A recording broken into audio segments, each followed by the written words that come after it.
Hello. Hello, hello. Can you hear me? Oh, thank you.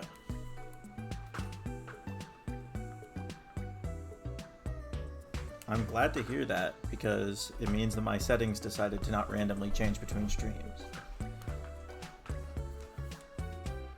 All right. Well, I'm going to give it a couple of minutes before we actually start, and I'm going to go eat a donut, and I'll be right back.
All right, I did bring the box, so if you want one, you can take one.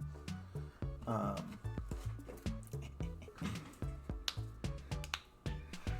right. So maybe clean up my desk a little bit before I freaking go live.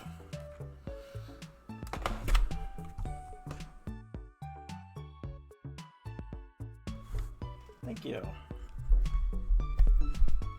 It is both cute and sire. Yeah, I do like my setup here. It is just that because I work from home, I have to like switch everything over. All right, let me get the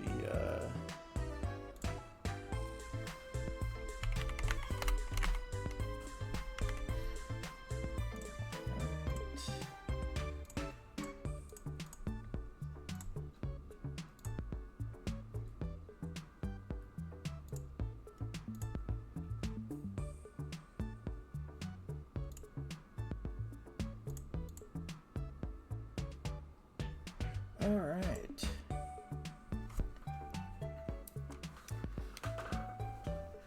All right, well, I think we're just gonna go ahead and start. The hope is that I can just grind through this like headspace segment so that when I come back probably tomorrow or at some point during the week, we can actually start doing the unique Amori route stuff.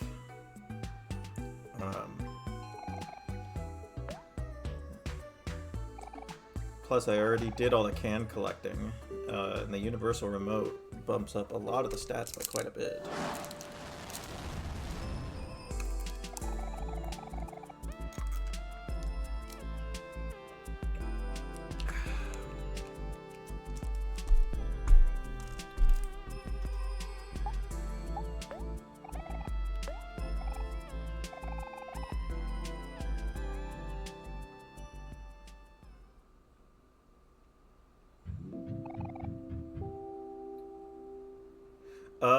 TV Girl's house does have the is one of the universal remote like entries, but you get the universal remote by recycling 50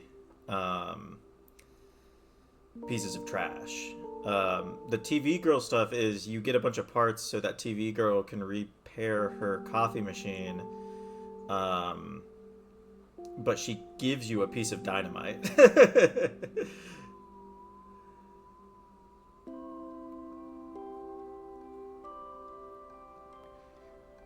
I guess really the only reason to water the flowers in the Amori route is for the heart increases anyway, but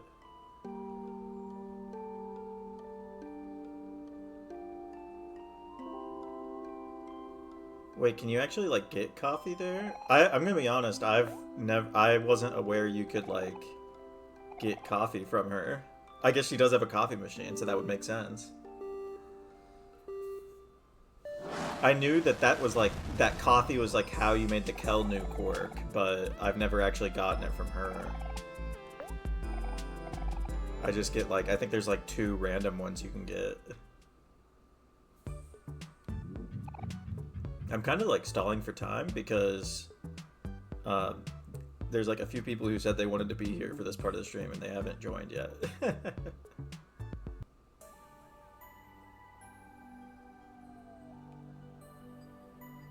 I do have to actually talk about Pyrefly Forest because I forgot to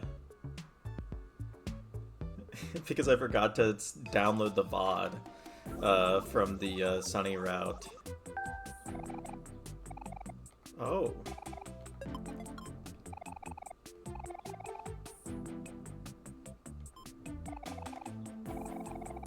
So do I just have to...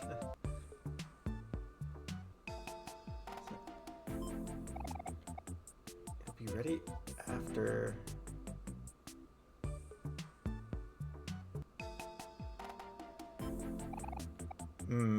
That does not appear to be the case unless I have to like completely leave.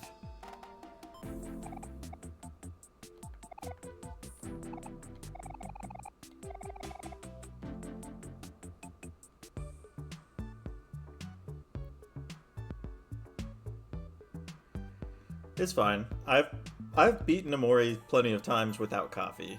I'm gonna be real.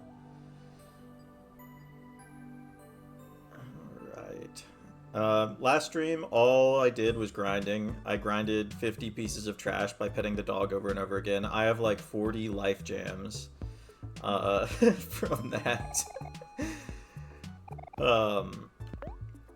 We do have a WTF value of like between 10 and 13 based off of what we saw at Orange Oasis, and I did the like minor side quests at Orange Oasis. So we should be like pretty good to go.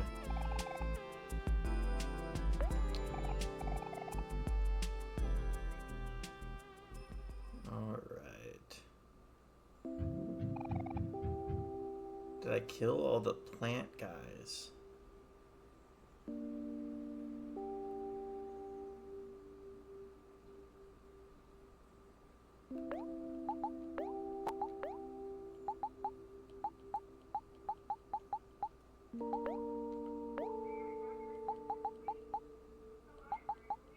I appear to be missing someone here.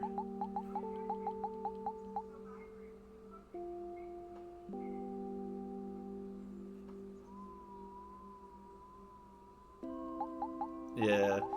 We are gonna have to go back to Orange Oasis at some point, just because of just so I can do the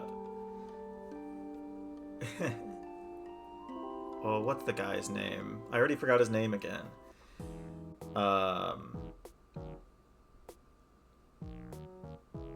Mr. Outback, because if we want to get the Mr. Outback dialogue, I missed that on my first stream.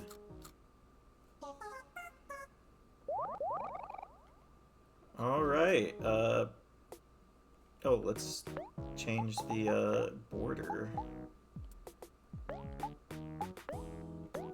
Let's see. Pyrefly Forest.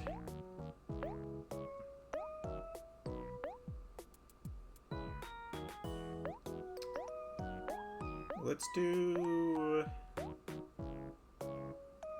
It's kind of a hero area. It's kind of a Basil area. But we're gonna come back with Basil once he's actually there. It's kind of a Mari area if you think about it.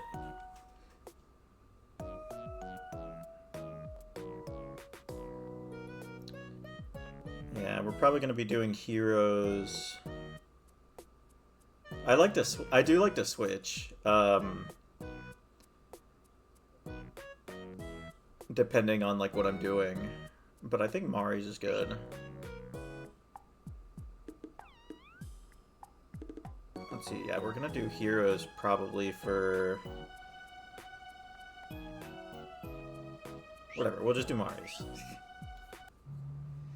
All right. We already did these cutscenes because I had to do these cutscenes before it let me go back to the dog to get the cans, and then Orange Oasis. All right, first Pyrefly. We're gonna rush through these a little bit, but not entirely because, like I said, I did not save the VOD for the first playthrough, so I do need to actually get this video. Yeah. So Weeping Willow is the first side quest of Pyrefly Forest. I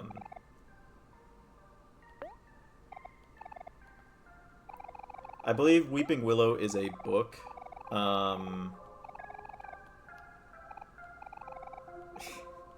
In the Amori route, which we'll see later.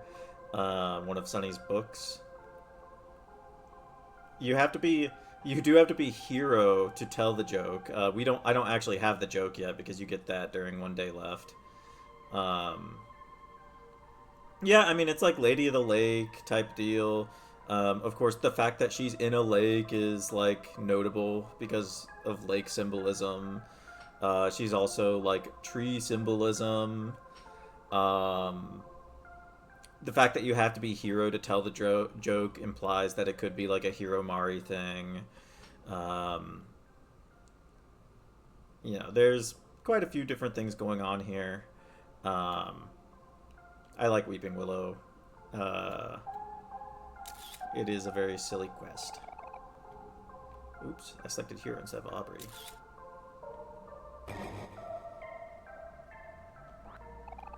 Jam packets. I have so much jam. I have so much life jam. I have so much life jam. I have 48 life jams.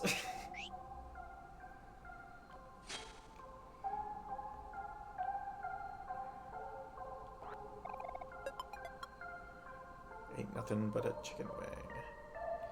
Alright, let's go! Woo!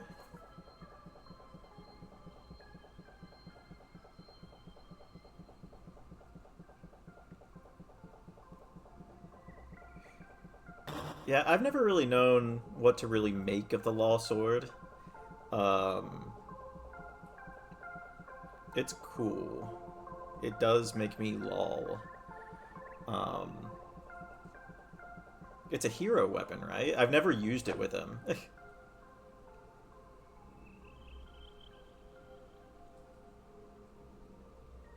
Oh, I guess that would be. See, I'm not big brain like that, and so like I'm like, why would I give hero a sword?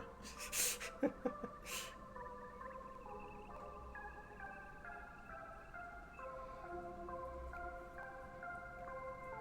we have to get the matches.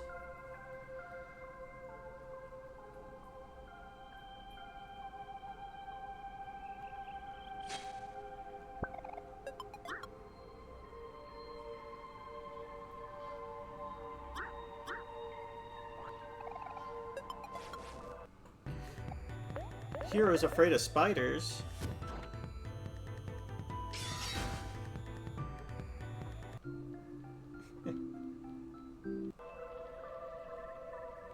Oh, actually, speaking of bunnies, I should probably go back and hand in the bunny killer quest, because I think I should be at 50 after Orange Oasis.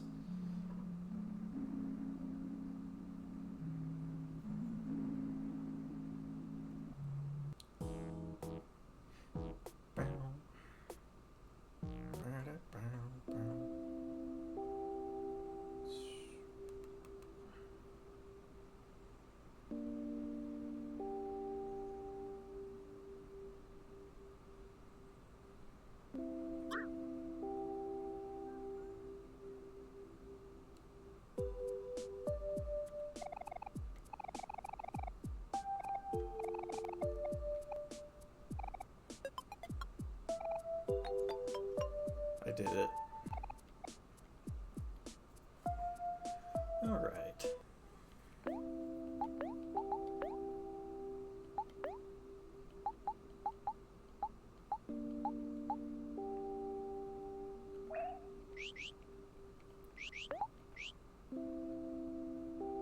Oh, actually.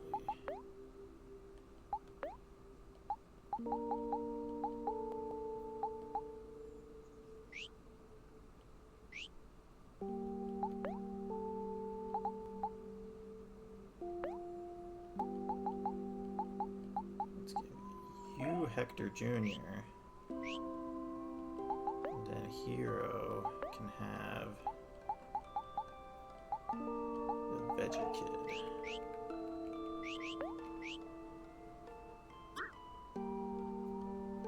Alright. We've killed enough bunnies. Excellent.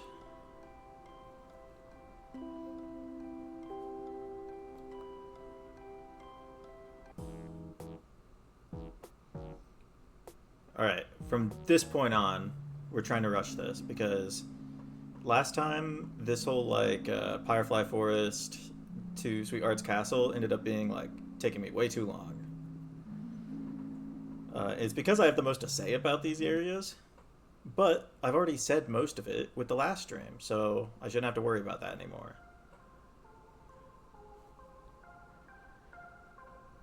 Alright. Over here is the second Pyrefly Forest quest with Dimmy having the interesting literature quest, which does seem to be a reference to part of Sunny and Basil's friendship. Basil finding, recommending books for Sunny to read.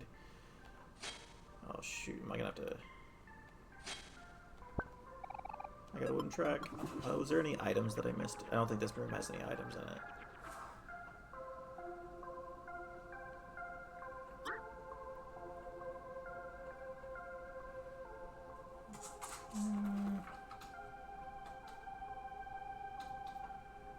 Over here is the other Pyrefly Forest quest. We have Candly, whose quest is I believe it's just a good listener, which is clearly a reference,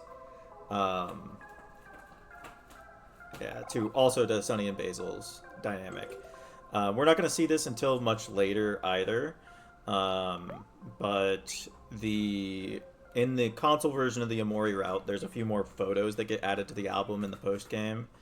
And one of them is for Pyrefly Forest, and it's the only one based off a picture from the real world, except it's the one where Mari is holding a beetle, except instead of Mari holding a beetle, it's Basil holding a spider, which, just ties in to the whole Basil-Sunny dynamic.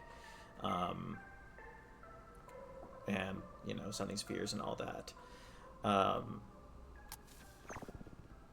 Which, could potentially imply that the Weeping Willow book that Sunny owns was actually Basil's, and it was one of the books that Basil recommended Sunny. I guess it depends on what kind of book you even think it is, whether it's like a joke book or like an actual book you can read.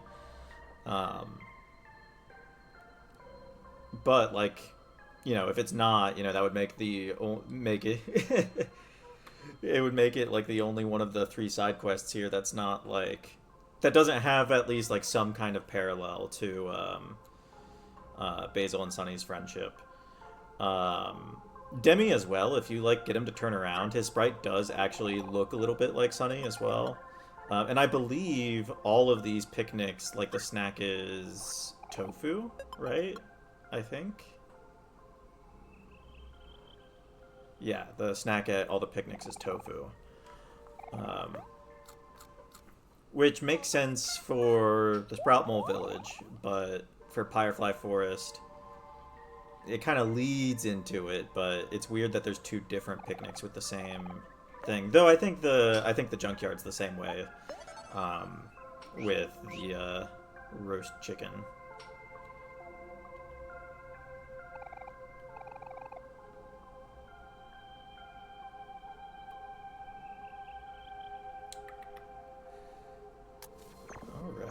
So I think we've talked about all of the interesting things.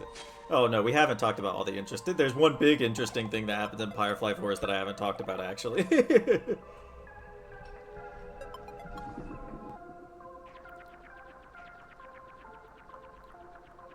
Sunny and Tofu is really funny. He's he hates it. But he has this whole, he has the whole book, what's it, benefits of tofu, and for anything about tofu to be here in Headspace, Sunny has to know it, and so it's just and so he just knows all this random bullshit about tofu, something he hates.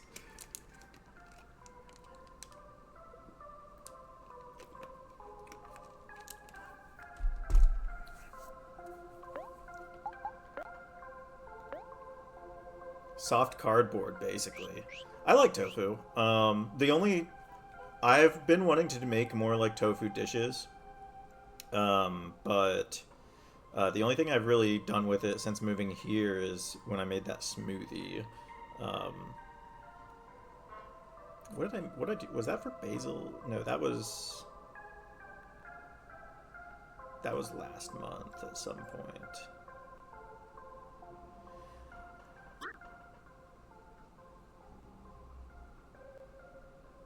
Yes, I made a strawberry and tofu smoothie. to go along with my smoothie analysis. It was alright. I probably wouldn't make that specific smoothie again. Alright, over here, there's Miwo. So I've never really known... I really like fried tofu. So I've never really known what to make at this part. I don't know why... I mean, I guess it doesn't have to mean anything. Also, I should turn off.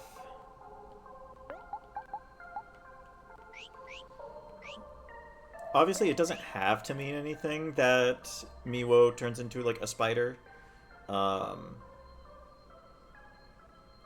it feels like it's implying something. Also, there's a bunch of... I believe these are gladioli around. And little...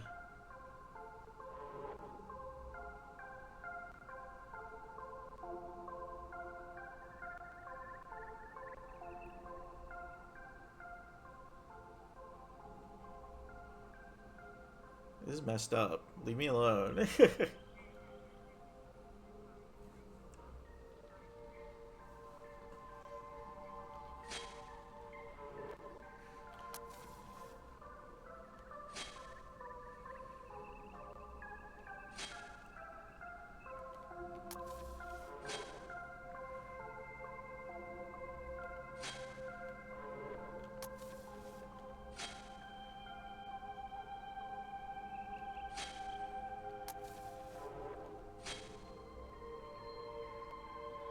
Oh, wow. Yeah, I forgot that it just jumps at you like that.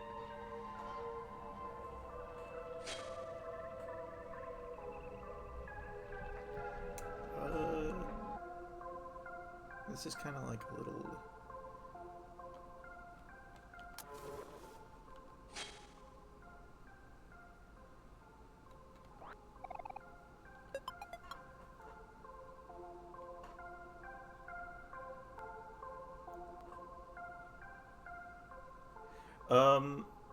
Yeah, I mean, so Sunny gets like brain fog whenever you get to like one of these areas that try to like push him to the truth. That's actually what I'm doing right now. It's Daddy Longlegs, which I believe Daddy Longlegs' thing is more about like the history of Headspace and like what all that, because he's kind of like the first one of these guys, right? Um,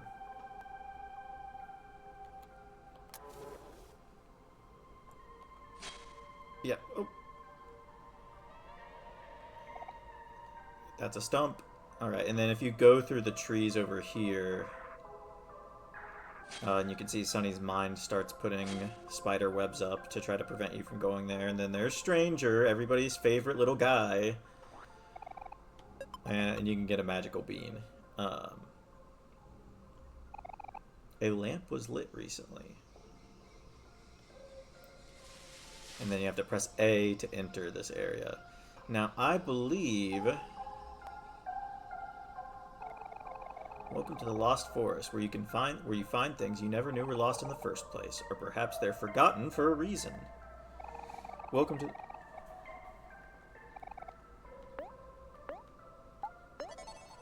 one of the few places Mari's picnic basket appears in Headspace without Mari. Now, I believe that the way to complete this area is to...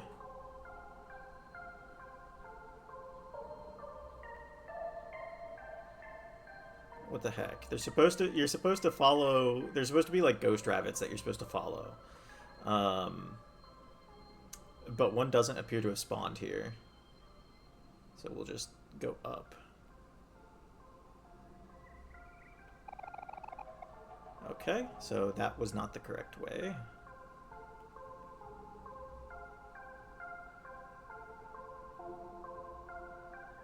Alright, we will brute force it.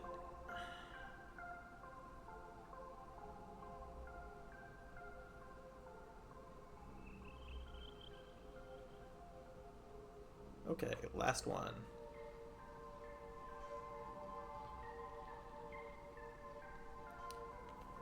I suppose we all hold secrets. No matter how lost or how deep down we bury them, they find their way back to the other side.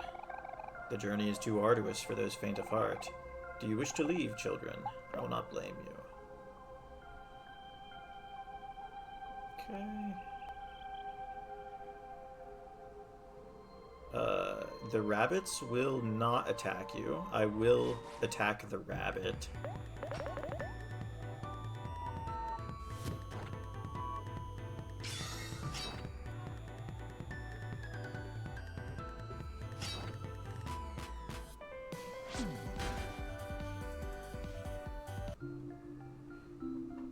But, I mean, this area is pretty simple once you understand how it works. You just have to go down the paths that the rabbit spawns. Trying to lose yourself, or have you accomplished that already? Either way, this is the right place for you. Perhaps that's why you've come here, to finish the job. Yeah, so you only, Yeah, I'm not gonna fight every rabbit. I already got enough experience yesterday. Alright, we have a pearl at the end of a little dock here.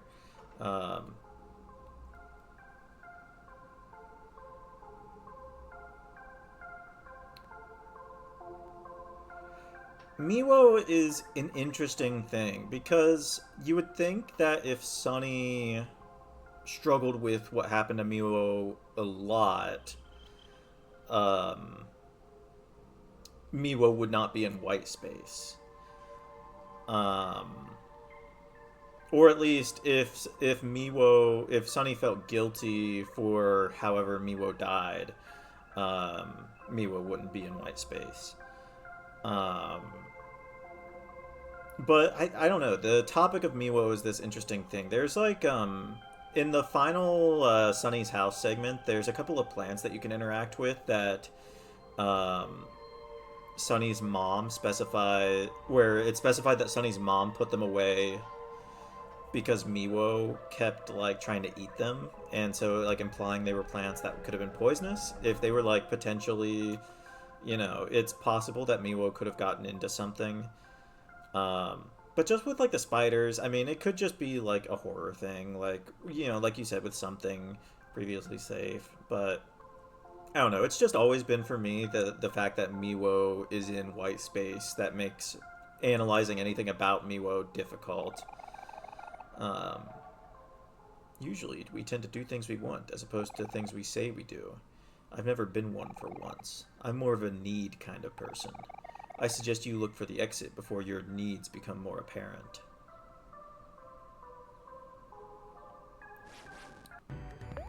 Oh.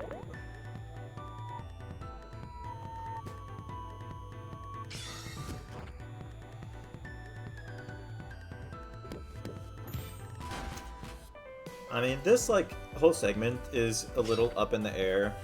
A lot of things are said about this area of Pyrefly Forest.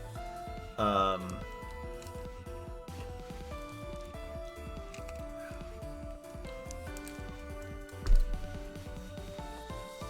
think the game does imply that Miwo is dead. I think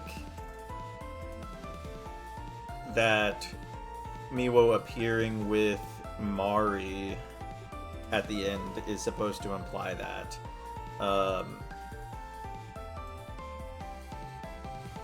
And I do think that the punishment room feels a little bit too much like going to like a veterinary office, for my liking.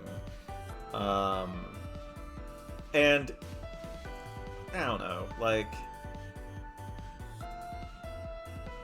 if Miwo were still alive and she just got loose, I would have hoped that there would be some resolution to that. I don't know. I mean, I think Miwo is just like an open plot thread in general. I think it's supposed to be ambiguous. And I know a lot of people find comfort in Miwo, like Sunny's mom having Miwo, even though I think it's a little silly. But my interpretation is that Miwo ate a poisonous plant. Because, I mean, Lily of the Valley are poisonous to cats. Um, I think it makes sense. Miwo eats a poisonous plant, is taken to the vet, has to be put down. And it happens at a time when Sunny's, like, checked out, and he doesn't have really a way to process that. Um, you're still here. You must have either given up or you have fully embraced your fate. A confession, perhaps, but I'm not the one to tell.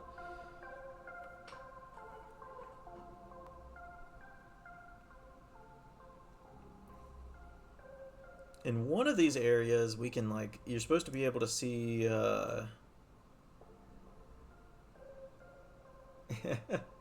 in one of these areas, you can like start seeing, must be regretful, must never find what he was looking for, be it regret, defeat, or confusion. No one will know. In one of these areas, you're supposed to be able to see like a faceless basil or something. I don't know. I wasn't looking out for it, and I think it might be too late for me to see it.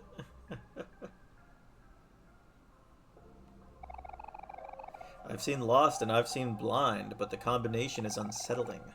Perhaps you are hiding away from the right way. Yeah, this is such like a confusing area. Like I'm gonna be 100%. Um, it's super ambiguous whether Daddy Longlegs considers this like a good idea. Like hunting the truth. Yeah, you have reached the end of the Lost Forest, but the beginning of the truth. I will tell you a story that has been lost through time, a story about the creation of this reality. In the beginning, there only existed two, the dreamer and his room. The dreamer grew weary of his room and created a door that led to many different worlds.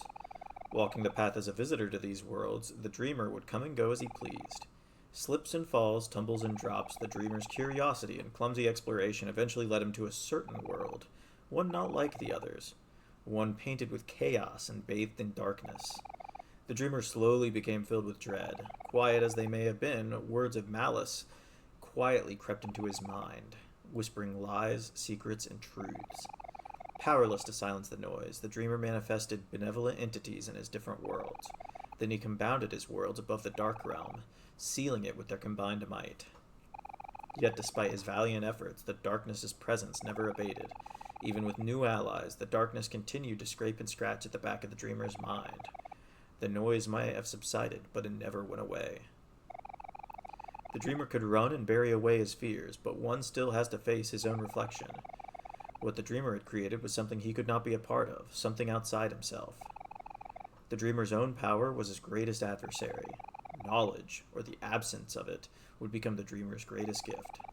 To truly escape the perils of his own faculty and ascend to a blissful state of ignorance, only then would the noise cease to agitate the dreamer's sanity. So, the dreamer took on another name, and chose to forget himself. From that time on, the dreamer has lived amongst us, simply as an inhabitant of this world, traveling along blissfully, ignorant of his own fabrication. Children, I must warn you. As with all things that are born in and out of this world, an end will threaten this one too. Though the dreamer may have subdued the inexorable, the darkness grows still. No bandage can stifle an eternal wound, and there will be a time when its influence will bleed through. Forgetful the dreamer may be of this peril, a peril never forgets to be. Yet the end of this world may be an inevitability. The dreamer is the only one with the ability that can truly set this world free.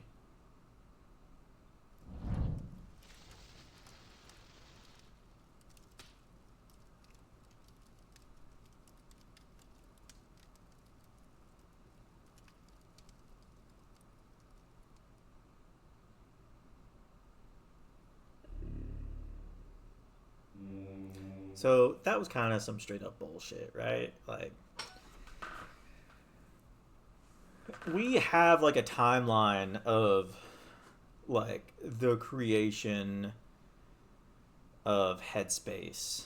Um, I mean, you're right about that. I think that's what the whole thing about needs that Daddy Longlegs was talking about. Oh shoot, did it disappear?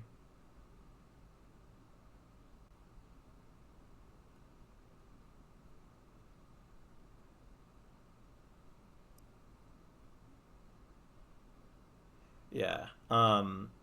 Yeah, because early on he's like, I'm more of a needs kind of guy, um, which the I do think that in a certain sense, um,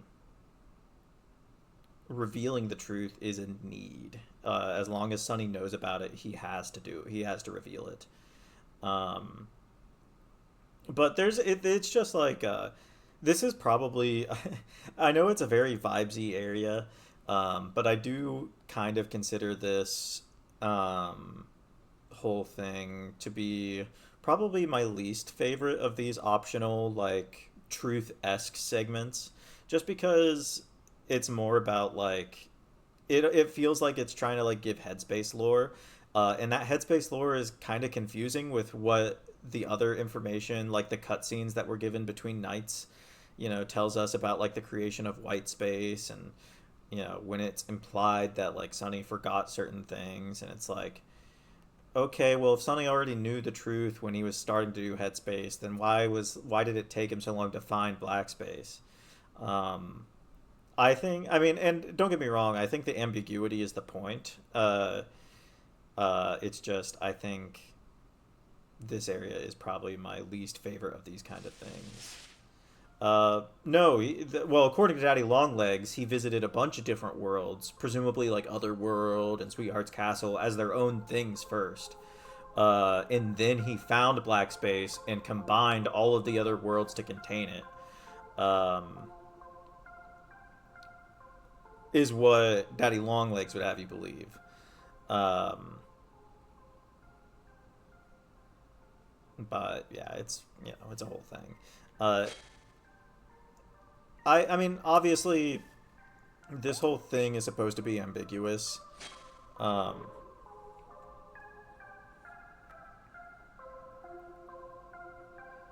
I mean, I think we can just like we can just like get caught. I'm pretty sure, and it'll take us to the start. But that's what losers think. Heck yeah. I hope I didn't miss any items. It's hard. It's kind of hard to see with the fog.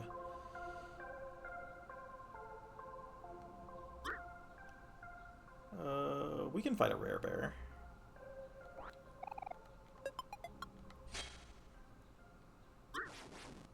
Oh, the fact that the present makes you angry. Uh,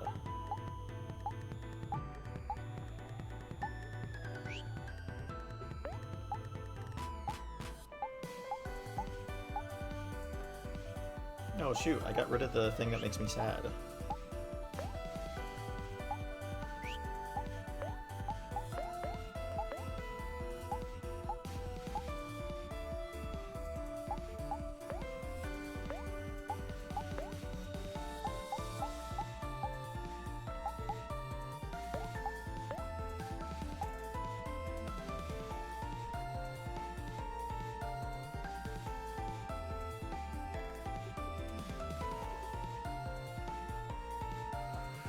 Right, and I think like if you really want to like understand headspace, it's a lot easy. It's a lot better to just like go back to like when Omocat used to like do streams about this stuff, and hear what Omocat has to say about it directly, rather than try to interpret things through um,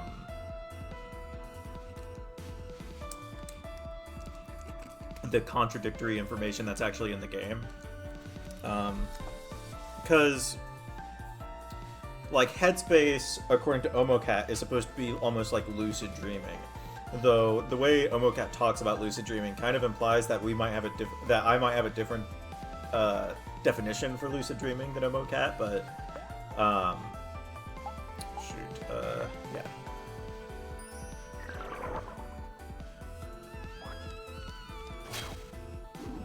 Oh wow.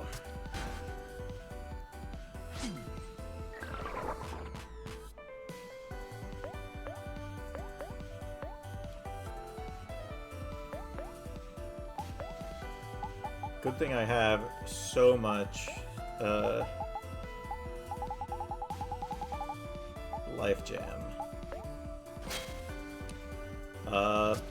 Yeah, I mean, so there's the violin, of course. I think the description for the present is just ... It's not what you wanted.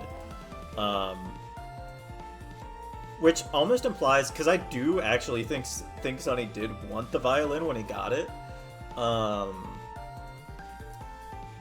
I interpret it personally is his birthday present. I talked about this in the last stream, but you weren't there. Is Hiro and Mari got him apparently like a huge building block set. And yet this building block set really doesn't seem to have made much of an impact on Sonny. And then in the actual photo album, he's a lot more interested in the box than he is the actual building block set. Is how I interpret it. And you know, Sonny's birthday is actually pretty late in the photo album too, because it's like late July.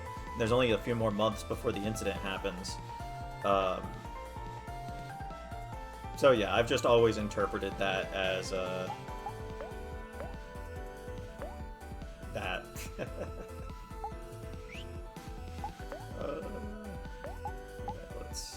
Did I select headbutt with Aubrey? Yes. Oh man, we're gonna have to fight so many of these guys later.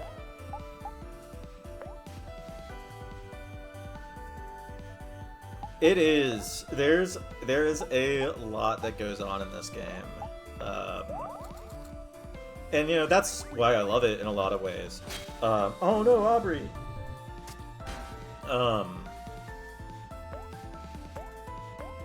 I was actually, like, somebody actually just pointed out to me, and I guess we'll see it later, but the girls' restroom in Last Resort is based off of Basil's bedroom.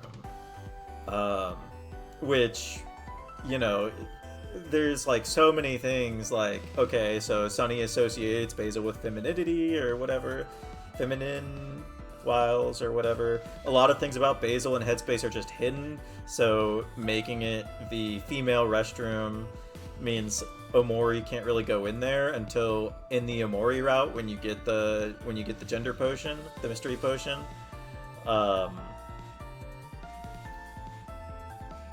Right, my girlfriend if I squint. It's a really interesting thing.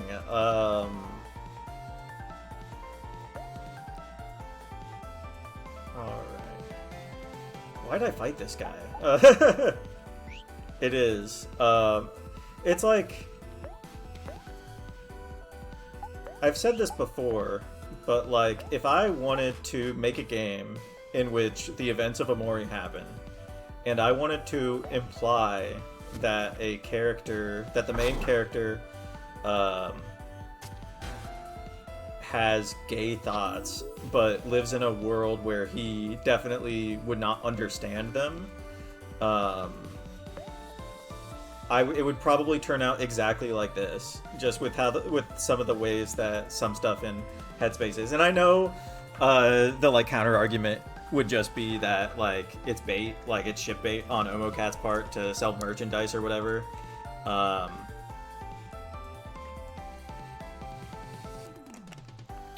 But yeah, that still means it's gay though. It doesn't change what's in the game. That's true. Is this guy gonna kill me?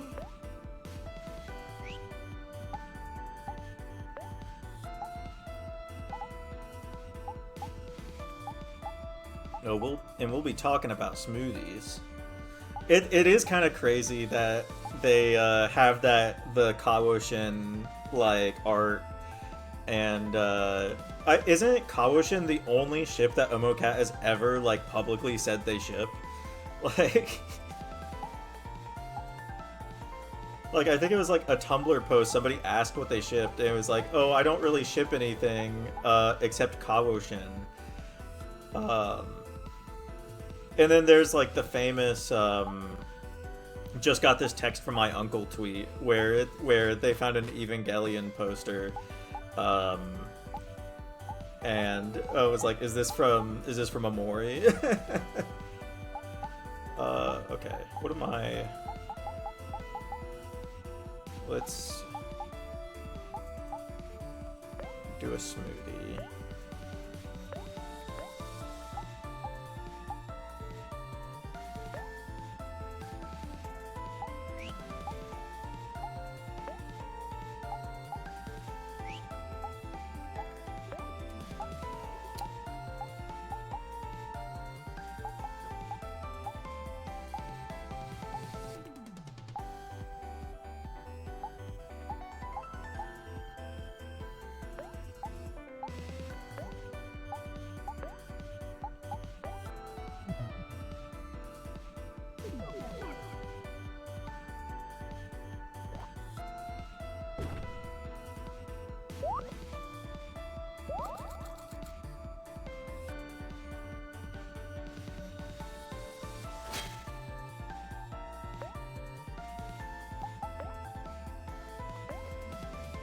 Oh, okay, we've won this.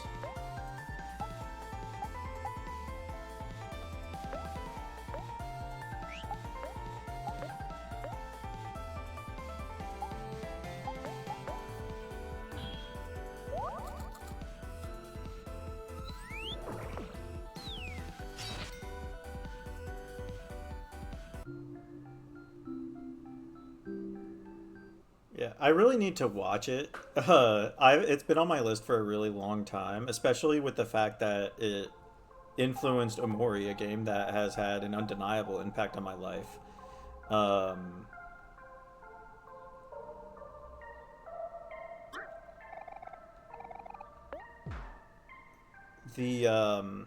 what I do think is funny is that like Sunflower mirrors like all of these like other relationships. Like I don't even think Kawashin's the only one, but it's like all these like vaguely like they won't say the creators won't say they're gay type of relationships.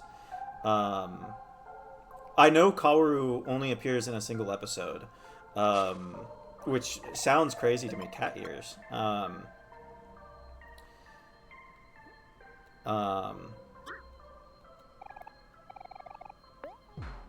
but like but really the like the key difference between like Sunflower and like all these other relationships that kind of have like really have like parallels to it is that Sunny and Basil are both still alive at the end of the story, at the end of Omori, at least the route that people accept as like canon.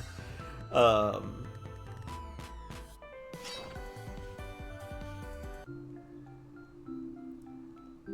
It's actually really interesting because Omori was in development for so long. You can go back and like you can find really, I don't know if you can like still find these kind of like forum threads and stuff, but I remember like finding like old really old like Tumblr posts.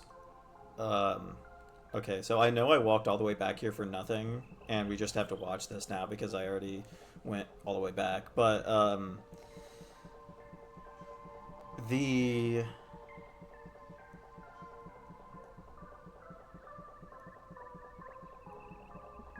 right, but and so like if you look at these like older Twitter posts and like there were like people who, oh, I guess I didn't have to, I guess that's just how you do it. I guess I didn't get the Aubrey cutscene where you try to like where you try to batter it down.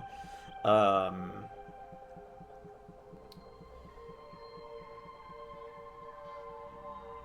right. Gosh, what was I saying? Sorry, I ran out of my ADHD medication today and I cannot like keep my thoughts straight.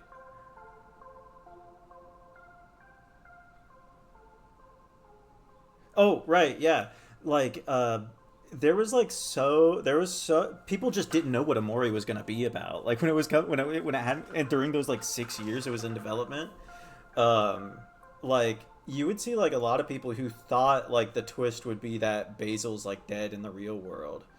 Um, oh, cutscene time. Um, and then it's kind of crazy because then you learn that like much of what we consider Amori was like added in the last year of development. Hey, look, it's Mari. Yeah, I do like gay characters. Yeah, development hell, not development heaven.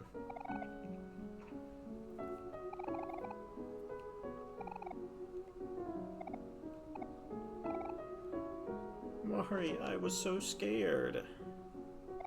Hiro, this is kind of embarrassing. He could tell Hiro about how spiders are harmless and good for nature or something. Maybe then he wouldn't find them so creepy. I'm not sure if that would help him right now.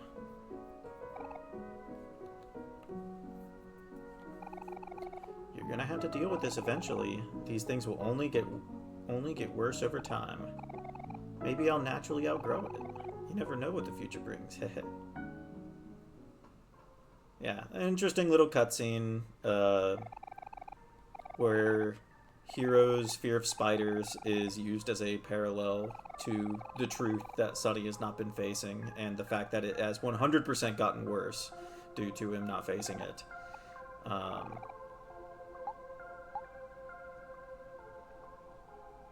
Fascinating literature, not interesting literature. Fascinating literature.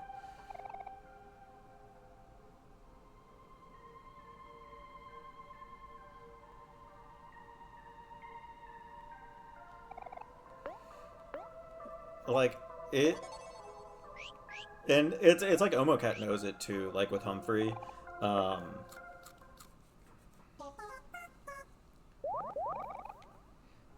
Does this...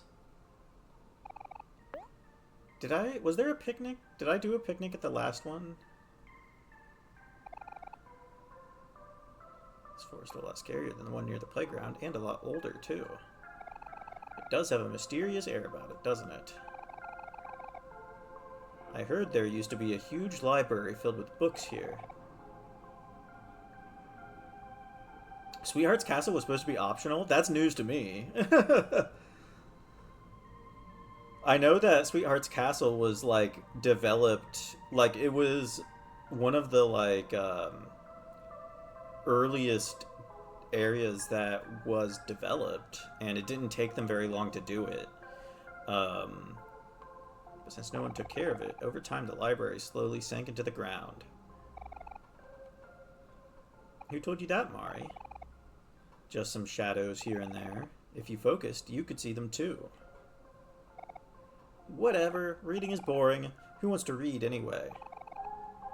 Where is this library now, Mari? If I were to guess, I'd say it would be right beneath us. Like, underground? Yeah, somewhere around here, probably. Alright, now I have to... I know, like, next is,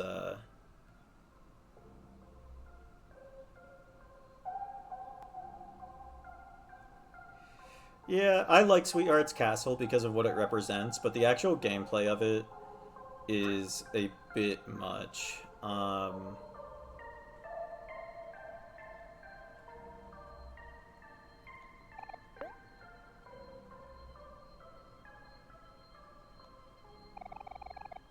Yeah. Breathe in. Breathe out. You just end up kind of like doing,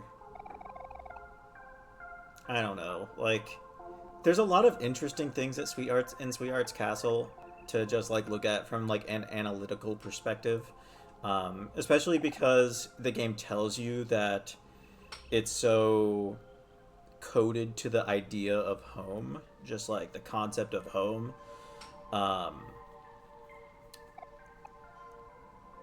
And then you have to extend that out. It's like, okay, well, what does that mean for Sweetheart and what Sweetheart represents? But, like, the actual gameplay drags. Yeah, oh, let's turn the dash back on.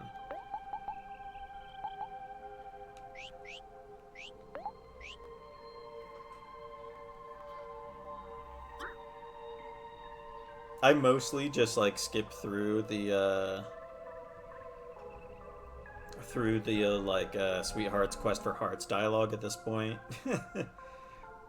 All right.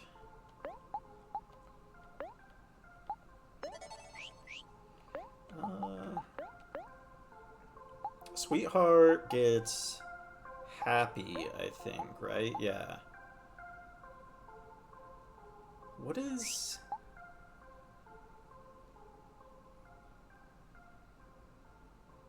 Yeah, and like I get it. Like Sweetheart is like, ooh, Lucky Slice.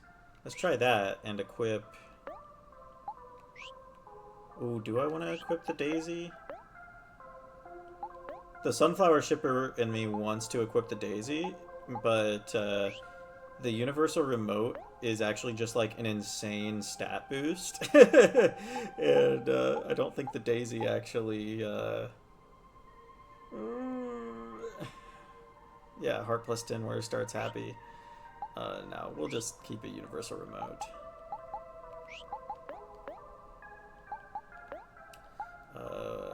Mock, even though I don't think this fight really does much with emotions. Nor do I think this fight is supposed to be hard. Yeah, I like to pretend that I'm being strategic. Um,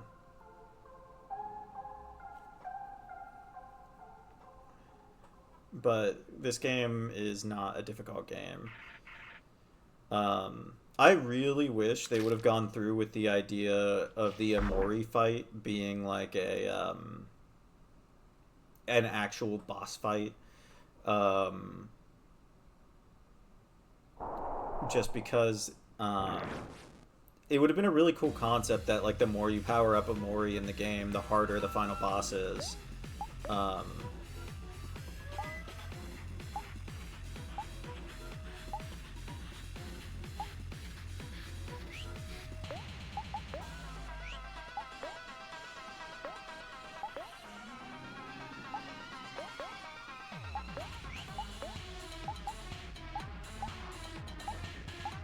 oh, I only have one poetry book. Shoot.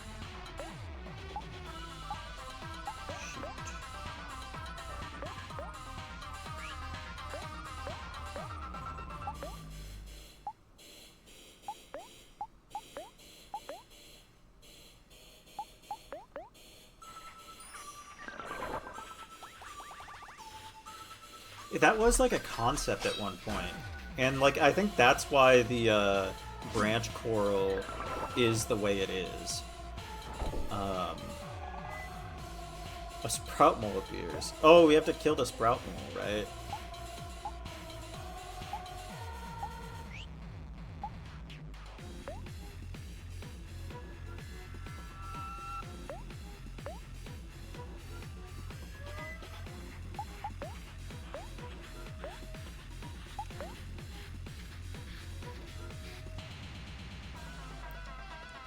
Uh, I mean, I think. I mean, I don't know much about Amori's inner workings. Like, I think it was.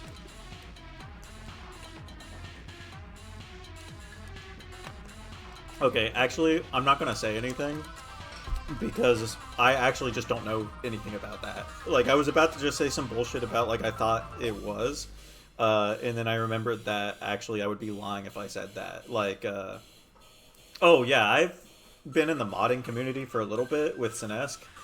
Um, and there's like all these kind of guides you have to follow to get anything to work. Um, because like Omocat was like a beginner programmer, and then there's like a couple other programmers that also did stuff in the game. Um, some of them are like pretty talented. Like I think Archaea works for RPG Maker and does like a lot of cool stuff. Also follows me on Twitter on 2 different accounts.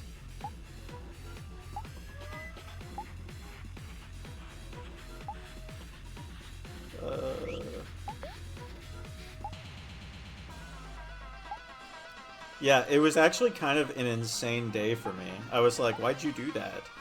It was like they followed me back using one account and then switched to a different account and chose to also follow me there. I was like, whoa.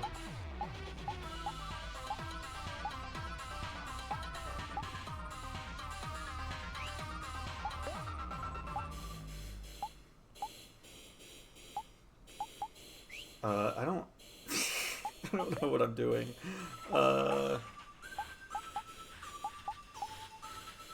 I need to take another look at my skills. Can its defense go down anymore? No, I didn't want to lower the attack of the Sprout Mole.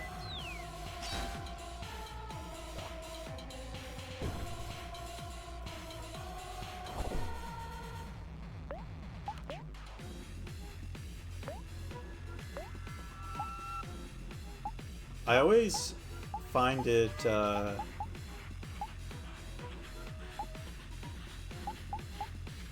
interesting. I think I always in my head downplay how well known I am in the community, um, either for myself or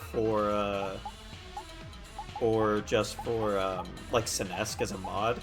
Like it took me completely off guard when Sinesk like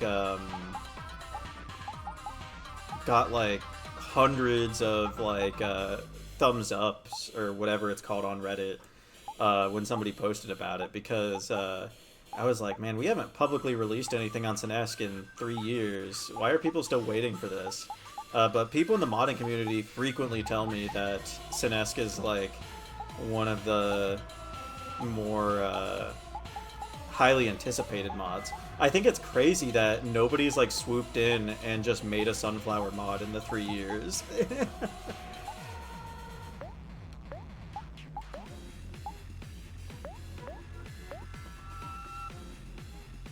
Sinesk. It doesn't exist yet though, so it's like um, it's been in development. We announced it. I get it had to have been almost 3 years ago from around now abouts. But I mean, the current mod is like way different than it was originally envisioned, because it basically went on hiatus for a really long time, and we lost a lot of the original code, so we had to basically start over last February. And I'm pretty sure none of us have access to the Sinesk Twitter account, but if you go to like my Twitter account, there's a link to the Sinesk Twitter account on it, if you want to see some of the stuff we've released.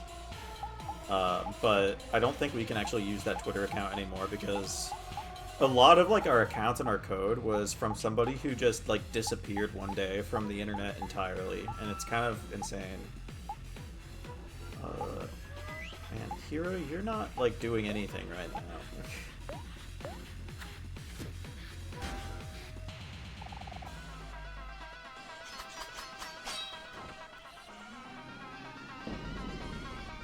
Yeah, this was not a difficult boss fight. I'm just like so ADHD.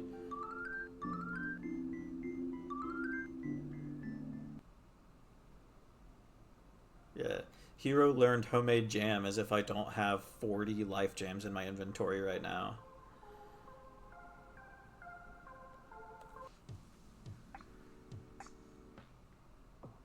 Alright, 1 hour to get through Pyrefly Forest. That's not that bad. I think we can definitely... I don't have work tomorrow. I think I can definitely get through this entire Headspace night tonight. Juicy tomatoes. So that's the other thing, is Pyrefly Forest is tofu, but the Sproutmole Village is, or is this the Sproutmole Colony, is tomatoes, which is interesting, because Tomato Girl is the veggie kid that most likely represents Basil. And I would argue that Tomato Girl's a pet rock in the real world, and so I would absolutely argue that, considering we don't know what Basil's pet rock is or was, the option that makes the most sense would be Tomato Girl.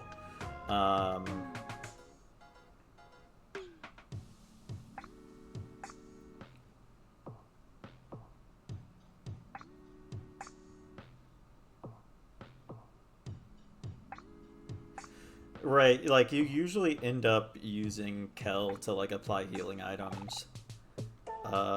Yeah, sure. So you can buy tofu for one clam here, and then you can take it to Orange Oasis to trade 10 of them.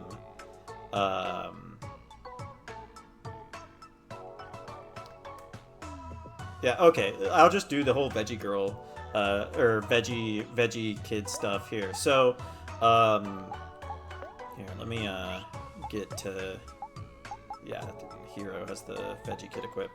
So there's 4 different veggie kids. There's tomato girl, potato girl,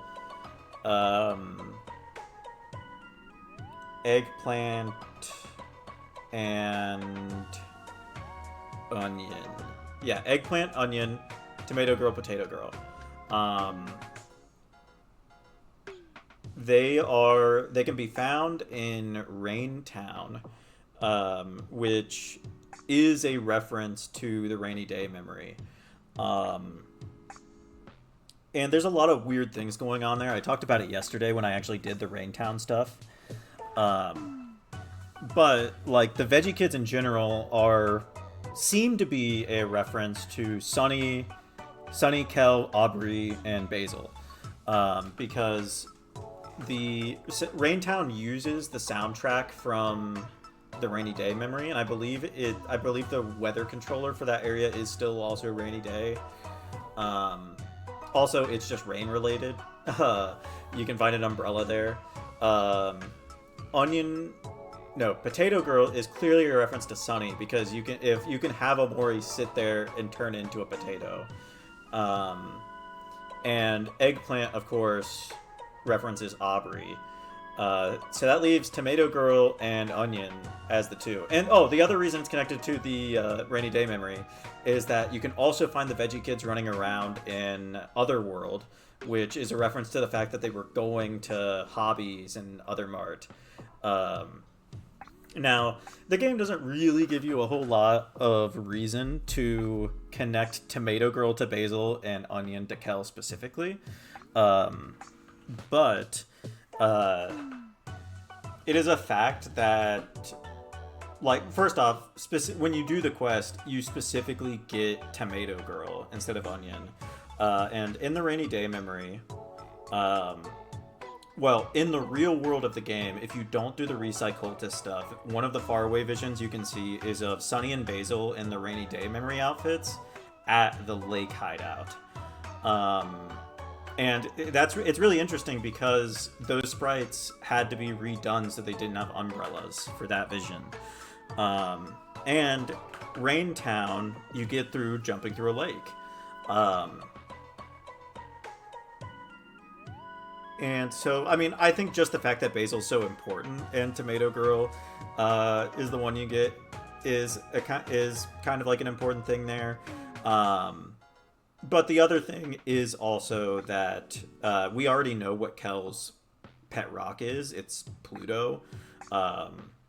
So there's only one we know Tomato Girl is a pet rock, and there's only one character who has a pet rock that we don't know what it is, and that's Basil. And so I would assume that Basil is a Tomato Girl.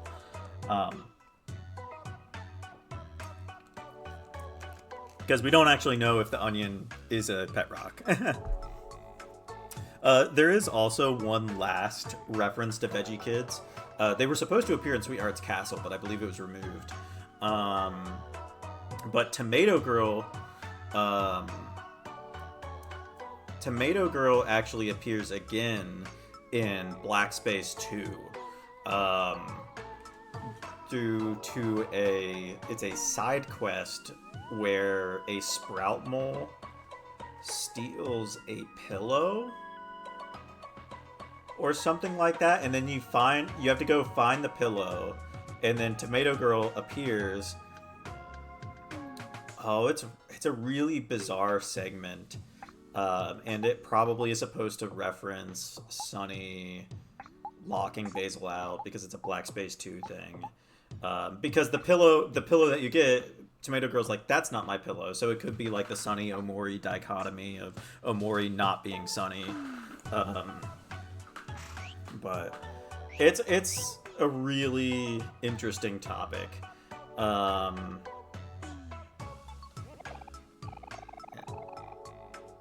Yeah, a lot of stuff in Black Space 2 is really weird.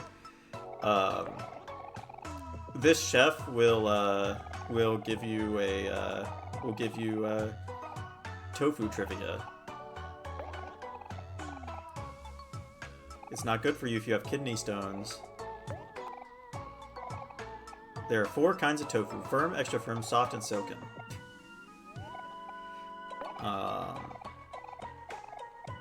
Alright, I'm not going to waste any more time with that. Let's just explore this area. Let's go, Christmas is my favorite time of the year, so why not celebrate Christmas all the time?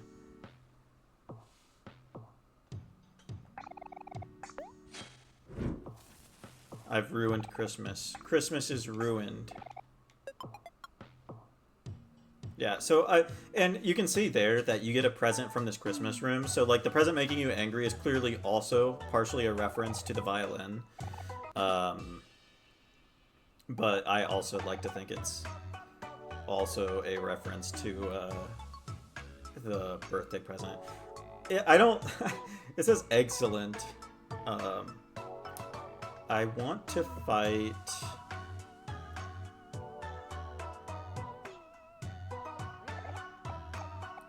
it's summer. We'll get the sunscreen.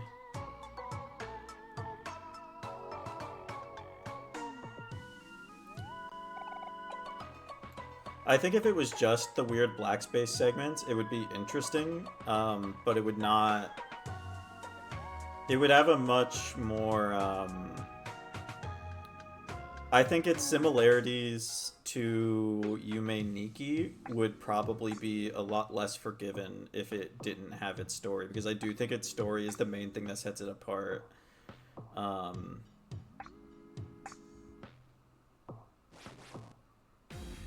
Alright. Yeah, I think if you look at, like, any time it comes up, I think Sunny clearly liked getting the violin.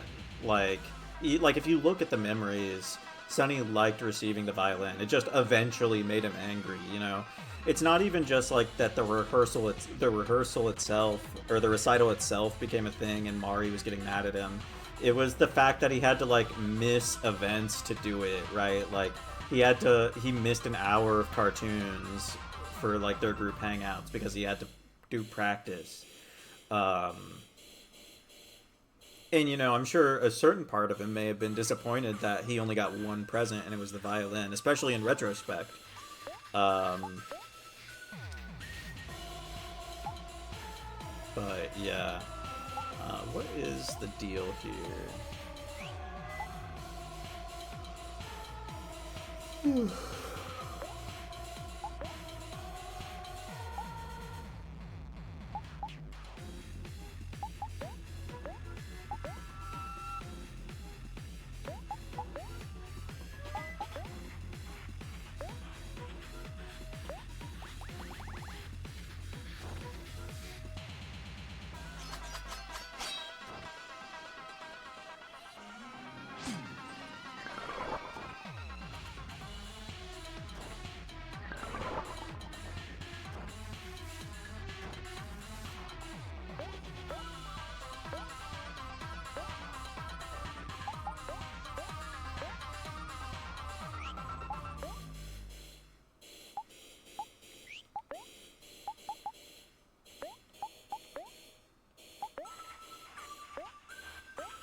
Oh, I should have equipped Lucky Slice for this fight.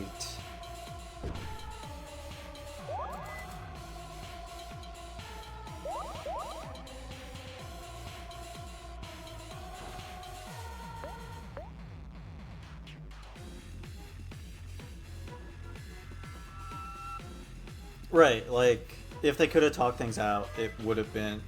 There was absolutely a better way.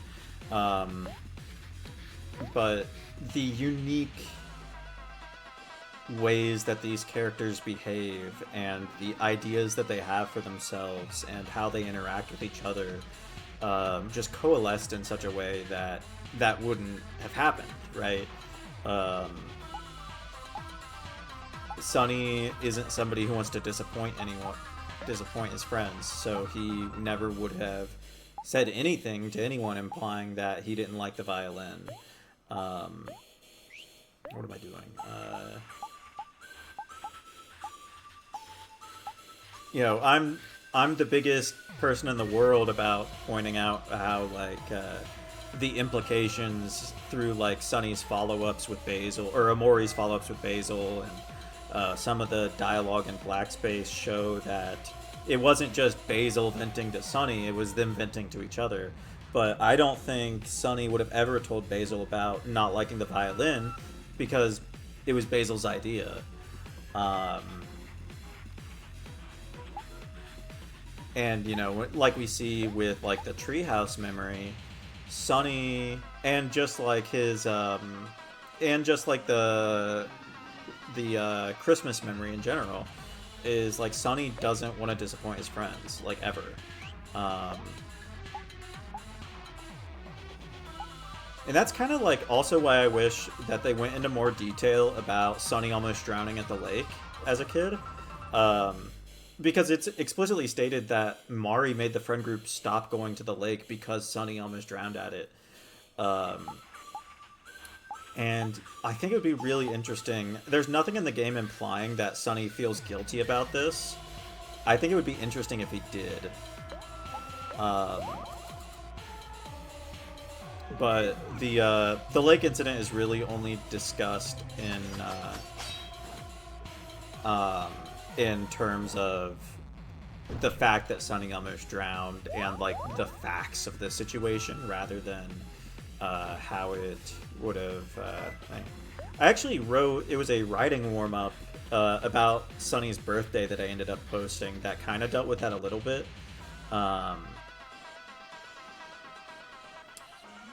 And I did end up posting it, but I'm not entirely proud of it. Why isn't it making itself happy? That would make me happy so I could trick it.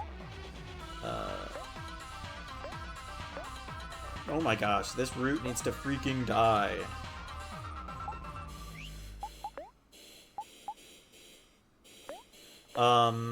It's on my Tumblr. Let me, I don't want to post it on Twitter because I'm not that happy with it. I can DM it to you if you want. I like the Sunny, I like my writing of Sunny and Basil, but outside of that, yeah, I'll DM it to you after the stream. Outside of that, I didn't really like my writing of some of the other characters, and for the purposes of the story, I leaned into some interpretations that I don't necessarily agree with. Not like anything major, just like when certain things started, like when Sunny would have started associating like the stairs with this fear of heights. Because like I don't think Sunny really had issues with stairs until after the incident, but yeah.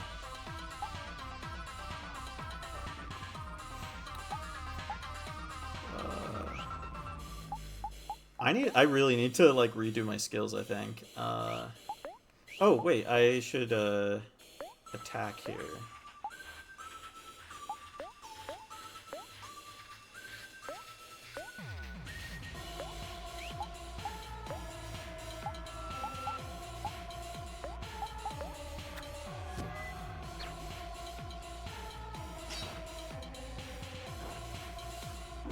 Kill!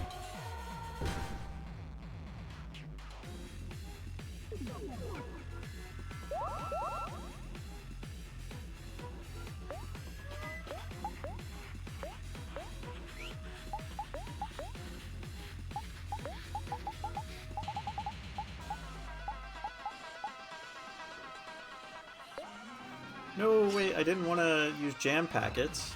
Okay, I did want to use jam packets.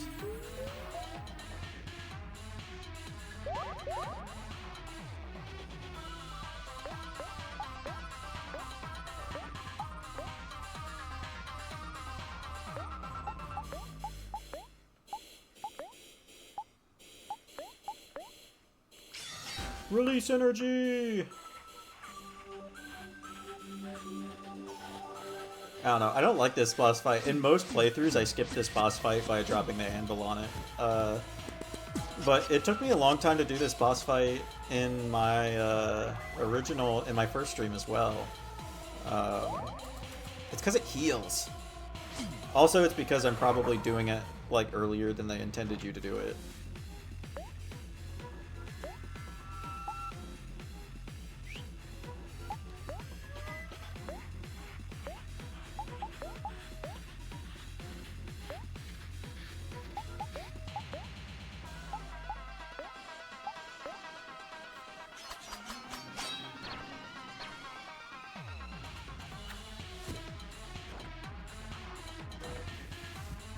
Hikikomori, no! Okay, so the stupid...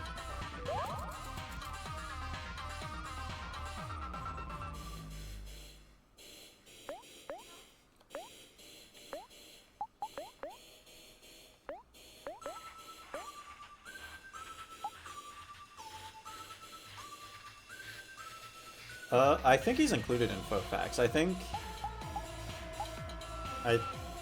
Maybe not, because he is one that you can miss. I don't know, I'll have to... I mean, I guess we can check after this fight.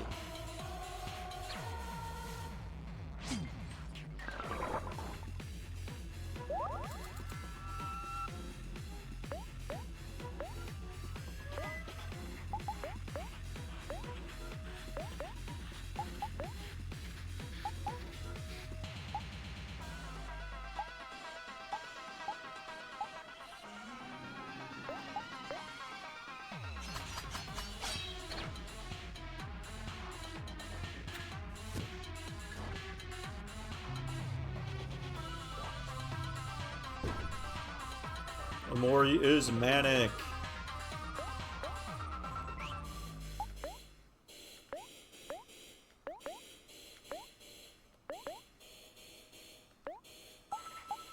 I probably don't need to reset juice for Amori right now, but I will.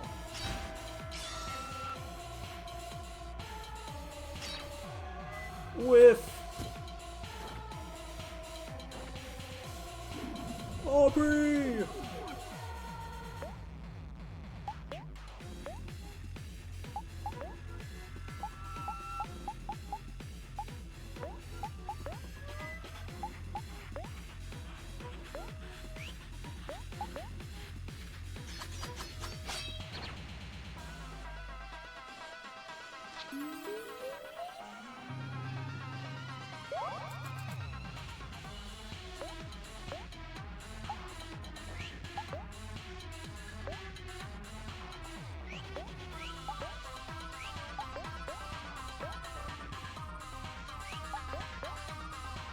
We don't really need to do anything fancy here. We've already won this.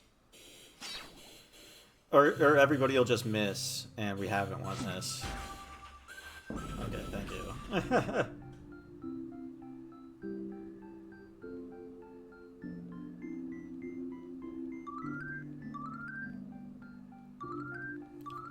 I mean, I think at some point in the playthrough it does become better to just abandon Headbutt.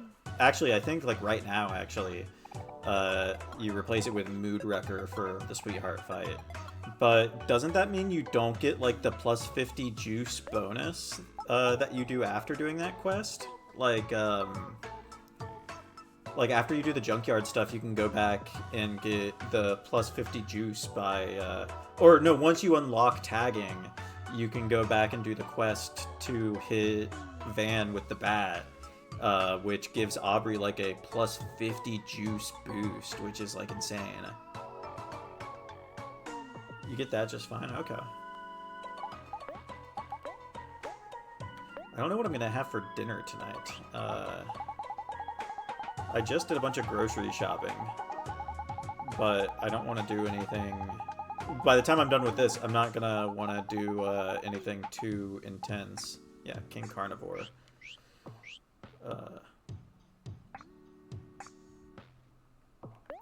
Aubrey's moves are terrible. She kind of carries early game for me, like during the like during the like the because she has oh, I'm thinking Mood Wrecker. Uh, you can use that against Sweetheart, and Power Hit lowers defense, which I like. Um, but like all of her skills are just kind of meh.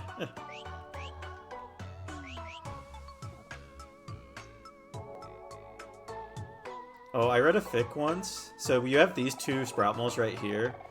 Um, these two sprout moles talking about like tofu's. These two sprout moles arguing about tofu. I don't know where I read them. I don't remember which fic this was, but I read a fic recently that it was just somebody interpreting this argument between these two sprout moles as like the only argument that Basil and Sunny ever got in. It was about over tofu. Um, and then they just end up like Hero does this whole bit and they're like, that's weird, Hero. I don't know, lukewarm. Ew, lukewarm tofu. That's the worst idea I've ever heard. And then, you know, they just like go off and go do Basil and Sunny things. I thought it was a really cute interpretation of this interaction. He is trying his best. You have to admire his persistence, as Basil would say.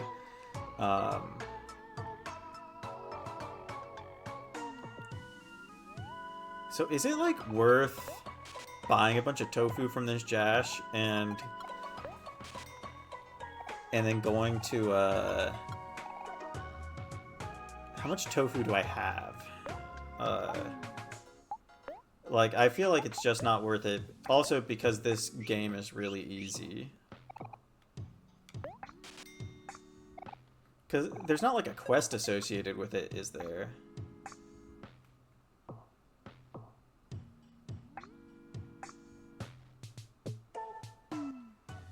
Okay. Alright, let's get this show on the road.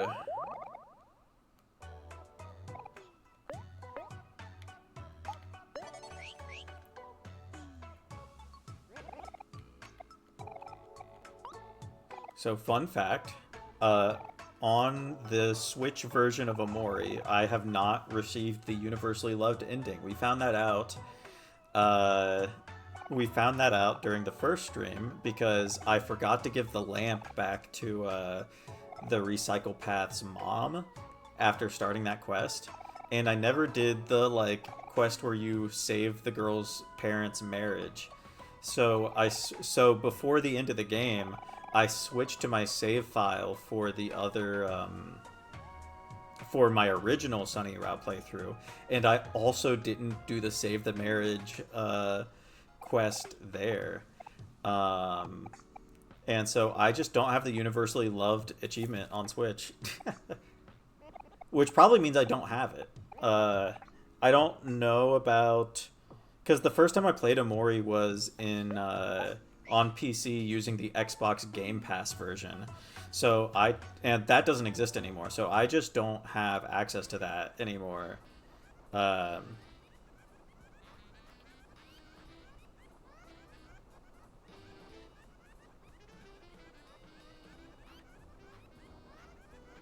It's kind of crazy. For like the presence that, for the amount that I've talked about Omori online in my life, um, you would think that I've played it more than like twice. But the like this playthrough will be the first time that I've experienced the Omori, the Switch exclusive Omori route stuff. Like, I've never done Basil Rush myself. We don't know why they killed the Xbox version. It was probably a licensing thing, but they have never publicly stated why it disappeared. And I believe when Omocat streams, if you mention it, it's an auto ban. So that's that's all we know about the Xbox version. I don't know if they ever even made a post about it. Um,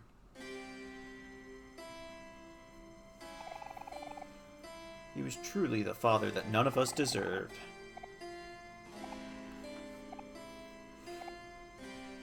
Back when I was like primarily active on Tumblr, there was like somebody who like hated this game but like played the whole thing, and this moment was like the only part that they had found funny. I was like, I mean, I think it's a funny moment, but like that's really the only part in the entire game that you enjoyed.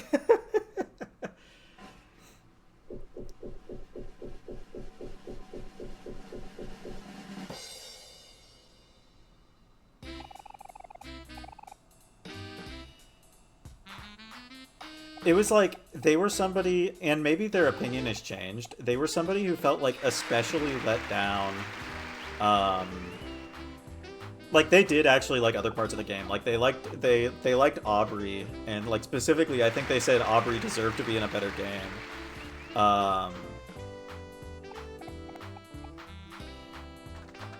And like I think it was like part of it was like they're they felt they were one of those people. You got this a lot in the early Amori fandom where people would play Amori and feel betrayed by the truth. Um, where they would find out that Sunny killed Mari. Spoilers, by the way. They find out that Sunny killed Mari, and they like almost feel betrayed. And the way they decide to take that and interpret that is that it's like, oh, Sunny's a murderer, and it's like, I think you've missed kind of the point here. It's like Sunny and Basil are awful murderers, and this game tricked me into liking them. Um, you don't really see that kind of take these days. Usually, if somebody were to want to have that kind of take, it's now just kind of cool to dislike Amori, and so they can just do that. Um, Whereas when Amori first came out, right, this is the 2020 pandemic internet. 2020, 2021. I actually didn't play this game until late 2022, and I didn't make my first post in the fandom until March of 2023. Um, my favorite fanfic writer disappeared like a month before I actually played the game. It's like it was like stumbling into the ruins of an abandoned city. Last year, wow, that is late. That's 2025, March 2025. I was like inactive, I'm pretty sure at the time, because that was when I would have. Was I inactive in the fandom? There was a portion of time where I distanced myself from the fandom because my job was like getting in the way, or my lack of a job rather. When I got in my car accident. Uh, oh yeah, we have to go down and turn the switch on.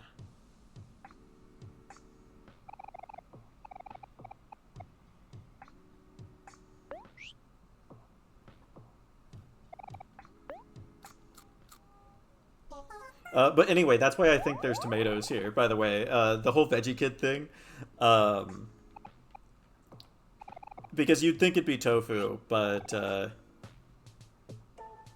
I do think. Also, I do think like the sprout moles are a pretty basil coated like just beings. I guess they're like made of tofu. They're utterly devoted to a individual with a broken understanding of the concept of love. Um, Obviously, it's not so cut and dry. Like there are specific sprout moles that better parallel other characters, like Rosa taking the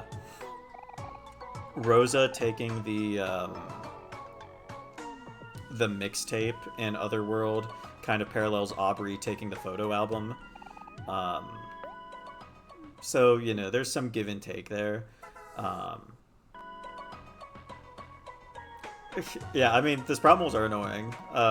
Basil can be annoying. If Basil was a real person, I don't know that I'd be able to understand him all that well.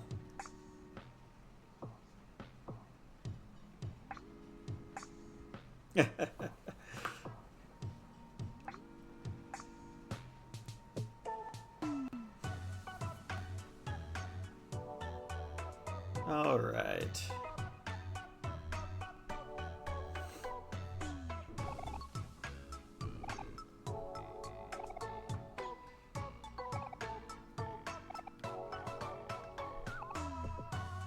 Bird 'em all.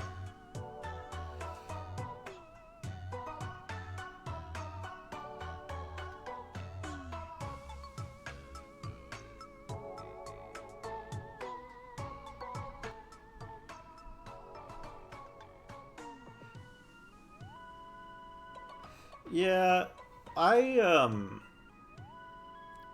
when it comes to the Amori,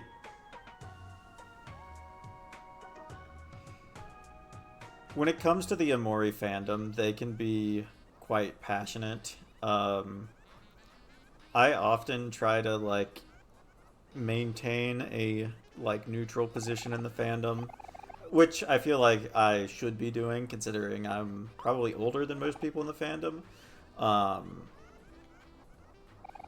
But Basil is a tough character to talk about. I've known like I've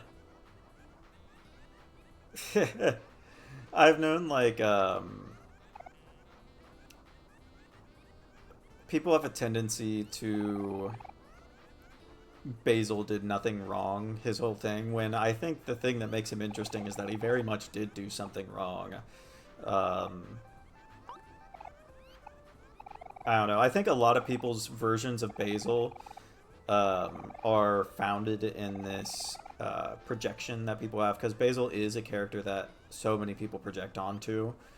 And so people start excusing some things because they've projected traits onto him that they think might excuse those traits. As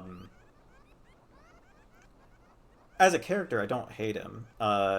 Conceptually, I think Basil and Sunny's relationship is still like the core of the game. But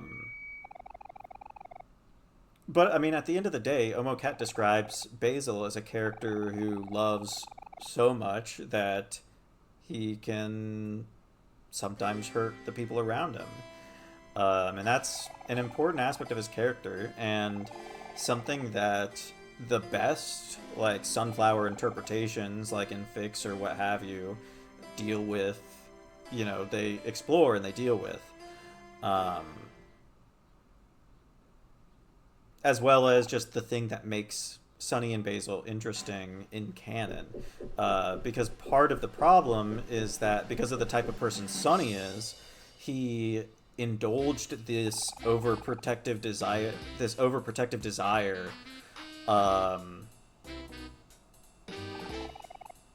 that Basil exuded, right?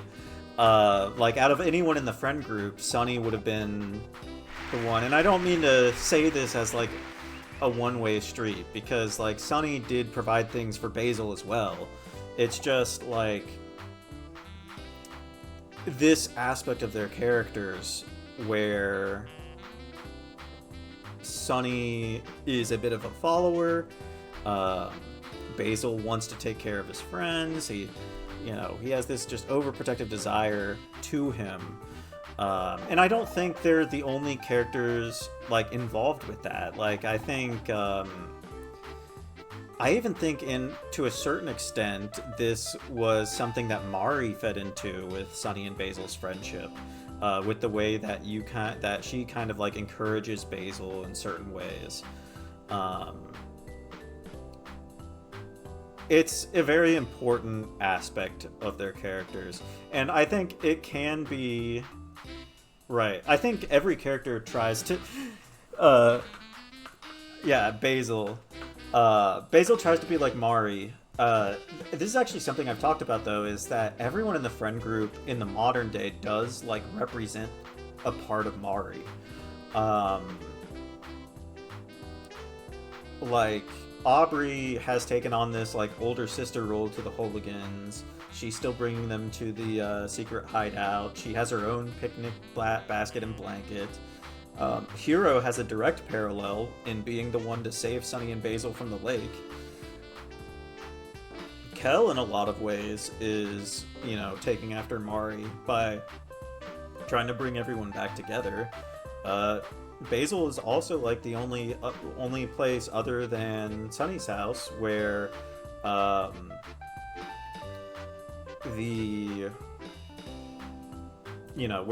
first off, like, there's a picnic basket there where you can save the game, which is there for gameplay reasons, because you have to go to Basil's house quite a bit, and there's a boss fight there, and there's ending contingent and stuff.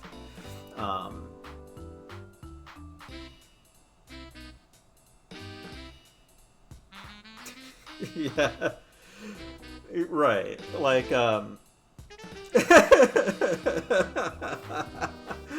it's just an interesting topic. At the same time, I do understand, you know, people shouldn't want to be like Basil. At the same time, I understand what it can be like because I was kind of like this when I first joined the fandom, where, I mean, I didn't really care about people trash-talking Basil because, you know, he's a fictional character, and I've always had a very I'm right attitude about Sunflower, and so people, like, hating on it has never affected me. But, like, I have seen, like, these kids, you know, get really upset about it, and I do feel bad for them because sometimes it can feel like, you know, just like, oh, you're dogging on this thing I like, but at the same time, it's like, you know, Amore is a rated M game. I mean, that's all there is to it, right? This is a game that is kind of designed. I know sometimes it's like sometimes with the way Omocat like merchandises Amori, like, you know, all the plushes and the figures,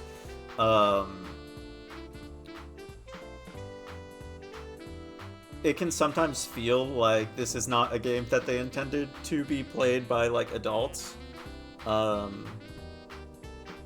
Especially with, like, the plushes. Like, I actually don't get the character plushes at all. I don't really like them. Especially the real world plushes. I'm actually pretty far in the Toby Fox camp there. Of it feels a little weird to get plushes of real world characters, and I know that's like kind of a hot take, but it's more of a personal thing for me. I just feel weird about it. But I do like they finally put the Sprout Mole back in stock recently. I was able to get it. She does make VTuber plushies. I know it's like Omocat is like a merchandise person first. It's just like I think when it comes to like the plushes and the figures, I think calling VTubers real people ignores the fact that they've sold their soul.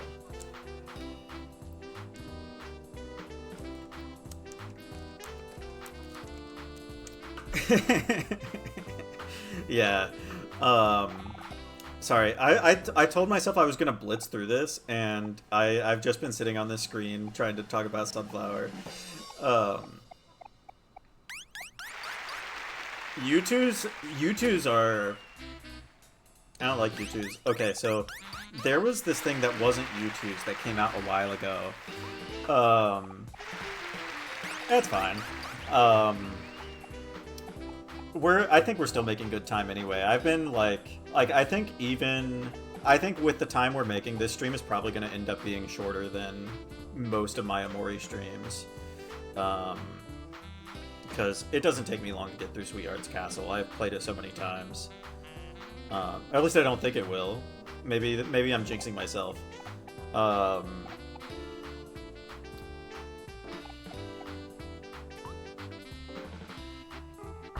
Oh, yeah, I had a professor in college. I went to school for game design. I had a... actually, I don't know if they count as a professor, but I had, like, a teacher in college who was, like, an actual game developer. doing stuff, and they were part of, it wasn't U2's, but it was some like project that like made those figures for like streamers and stuff, but they were like connected to like an online game or an app or something. I don't remember what it was called, but like it was like the cringiest thing, but it was like Ninja was like involved in it and stuff. And we were always just like, oh my gosh, like this is like the guy that they got teaching game design here. Which, I mean, to be fair, the fact that he was doing anything in the games industry at all probably makes him a better game design professor than most of the people that colleges get to teach game design. But, you know, I think if you actually like want to learn how to make a game, you do end up mostly on your own. Maybe you can like find like a tutor. Well, you can find a tutor. I used to be an IGDA officer. Then you'd definitely be better off doing that than you would be doing what I did and spending tens of thousands of dollars on college. It's Rosa.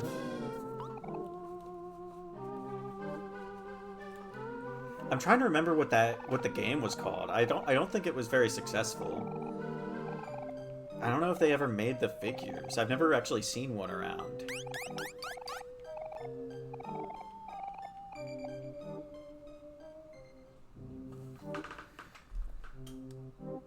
Alright, I have to do a quick Google search. I'm pretty sure it was Ninja.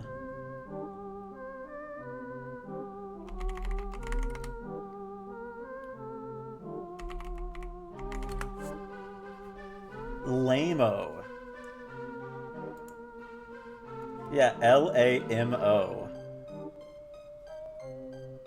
Is a fast-paced, free-to-play online multiplayer party game. You can get a Lamo 5-inch vinyl ninja figure for $13.98 on Amazon.com.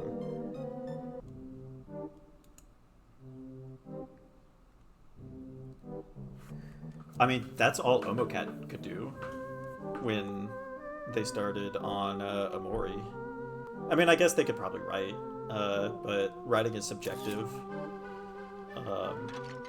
I think some people would argue that Omocat can't write, but I don't know, I like Omocat's writing. It would be insincere for me to claim that I think Omocat is a bad writer.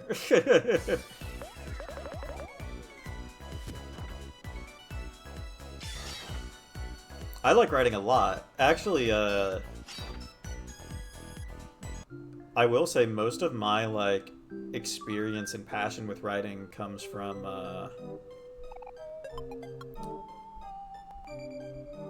yeah, comes from writing, like, original works. So, Sinesk is actually, and this is probably part of the reason it's taken so long, is that, working on, like, fan works is very, it's a zone that I'm very uncomfortable with, and I kind of want to do it because when you get into the real world, you don't always get to choose what you write. Like, if you're doing it for money, at the same time, it's like, I'm like 28 right now, and so Sinesk gotta come out. The scope is so high for this mod, but it's gotta come out by the time I'm 30. I can't, like, go into my 30s still working on this.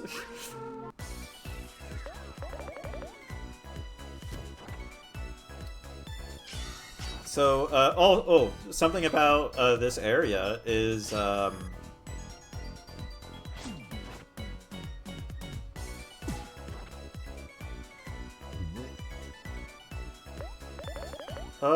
we'll see. I mean, we're kind of like I said, we kind of restarted in February, and the story right now is very different, and I think we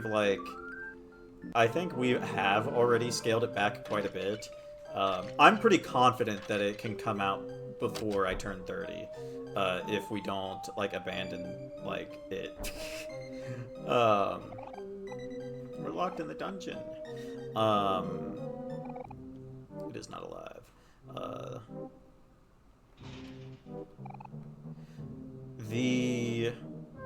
What was I about to say?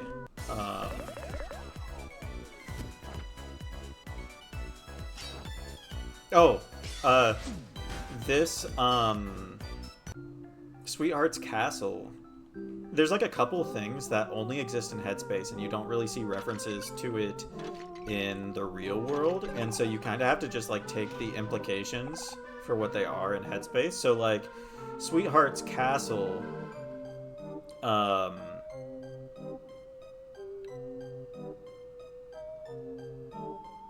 right, yeah. That's actually something that I struggle with quite a bit, and why I even like posted that fic in the first place, because I was like, in the past, like when I've written stuff, I just don't like, especially fan stuff. I don't really post it because it's more for me. Um, but it's like, oh my goodness, I'm really struggling with writing the non-Sunny and Basil characters. What am I gonna do? And so I've been trying to write non-Sinesque things to try to like make sure that I'm like, I know how I want the characters to act. But I think a lot of fan works do struggle with what you've said, where people just want to write, and you know, obviously, people should be able to do what they want in fan works. Um, but like a lot of fics, especially, you kind of don't notice it when you're still like really passionate about Amori. But as you start like coming down from that like initial high, like a lot of fics are just like things happen. um, it's like things happen, the story, um, and it's not really a story so much as it is just like the characters existing.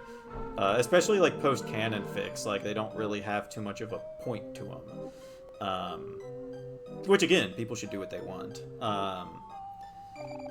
But yeah.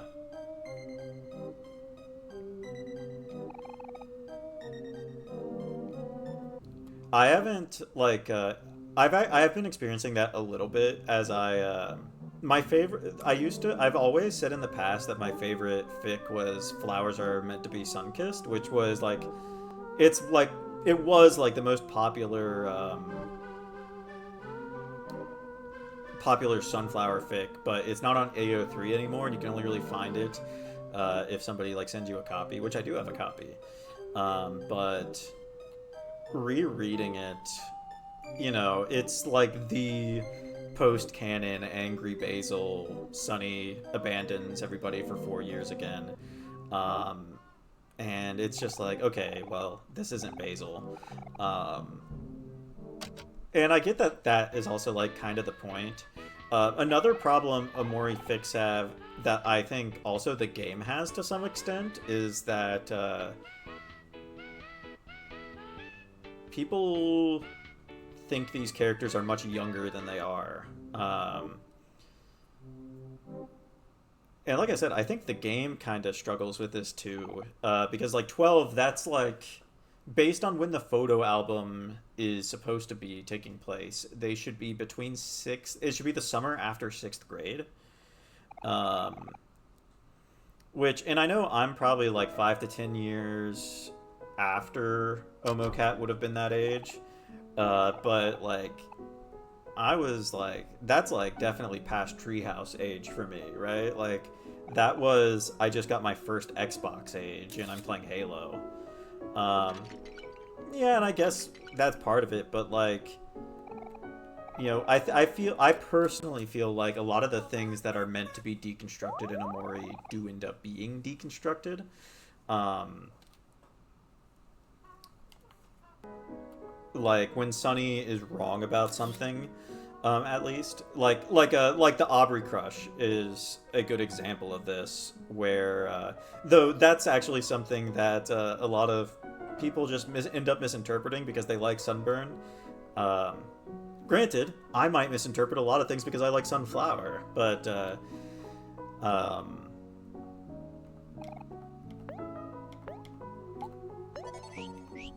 but like, but the Aubrey crush is like a good example of it, where it gets recontextualized to be Sunny's crush on Aubrey. Um, Stuck in a little pickle. Can you? I think if you have Kel tagged in, he won't eat the pickle. Yeah, yeah. You can't heal at this picnic with Kel if you because it's pickle. I think that's also another thing. I think... No. It's milk? Yeah, in Headspace, Kel really likes milk. In the real world, he doesn't like it.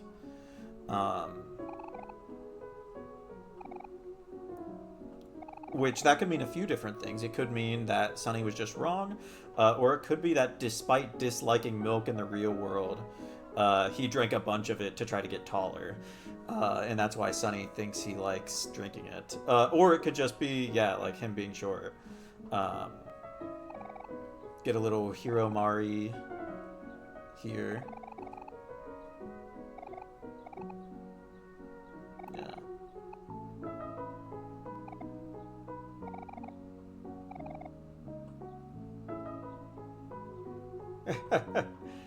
Hikikomori is very cute. I actually find pre-canon hero... I find the pre-canon characters to be more difficult for me to write than the post-game characters, which is good because I'm working on Sinesque, which is a post-game mod. But, like... And granted, I didn't do, like, any editing passes of the fic I posted. And I definitely would have changed a lot of things. But, like, I think Hero in that fic ends up coming off as just 19-year-old Hero rather than 15-year-old Hero. Whereas... And then, Aubrey barely appears because she's not actually in any of the birthday photos from Sunny's birthday. But I actually struggle a lot. I think it's because with regards to her relationship with Sunny, you actually don't get a whole lot of unaltered views of pre-canon Aubrey, specifically with how she treats Sunny. Because memory, you get like maybe 3 or 4 lines of dialogue in memory lane to go off of. But like, you can't really use headspace like you can for the other characters because Aubrey specifically has been modified so much, specifically with how she treats Omori. And that was actually something I struggled with that fic, and I think I'm gonna do a follow-up at some point to try and do that better. Okay, so here you can buy tofu. You can buy more tofu, but it costs twice as much. But it's also like 2.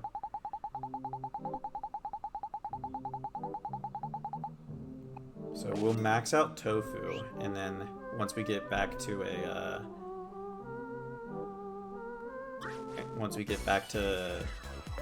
Pluto, we can go to Orange Oasis and exchange it.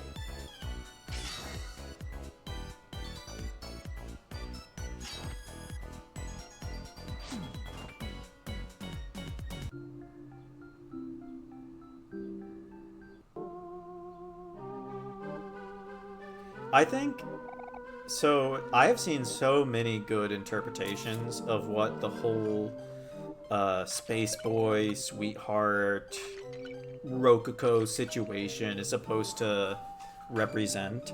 I think generally there is kind of like a Hikikomori like tinge to it in some ways.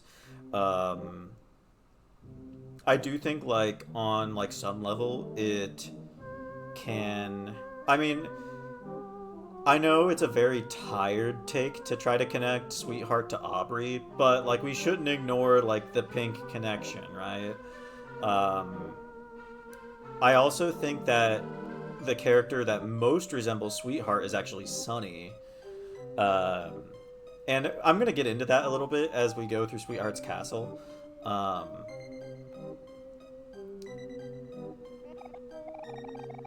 I've also seen the interpretation that Space Boy is Omori.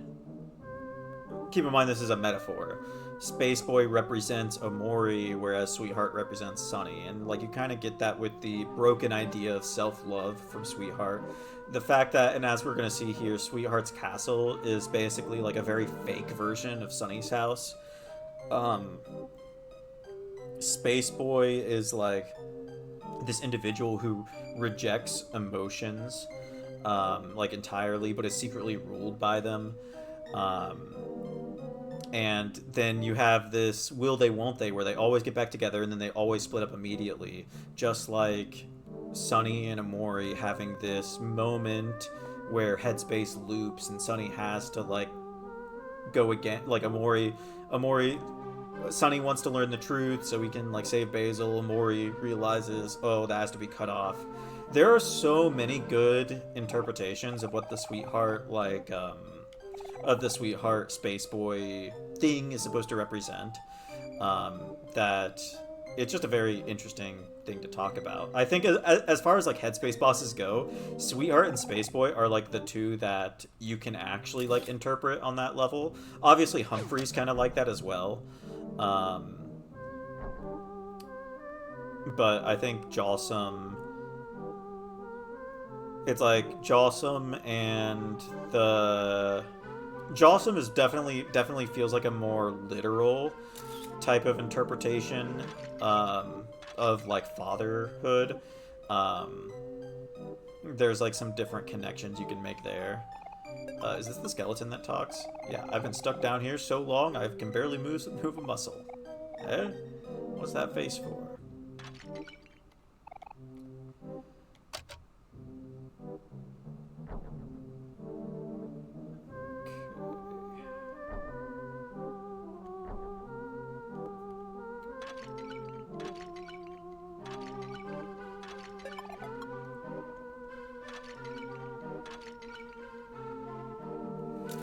The torture room... Is the torture room up here? I thought it was.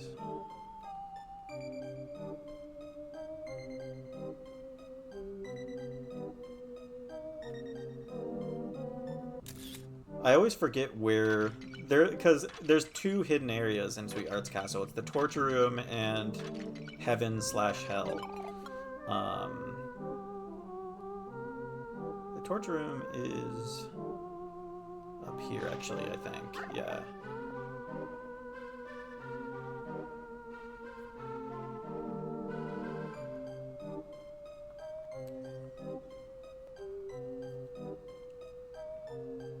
Oh, well, I will show it to you then. I think because we're doing the Amori route, we're going to have to see hell, unfortunately.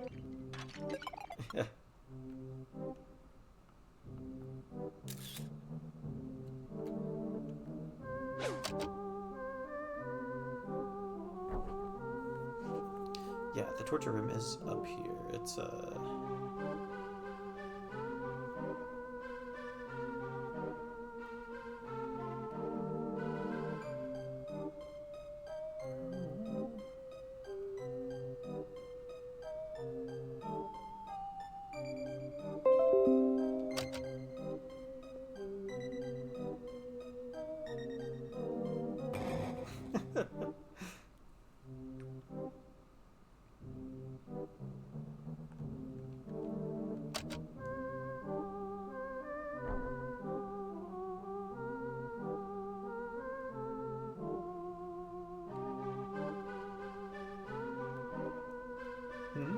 plug in my laptop, update my PC.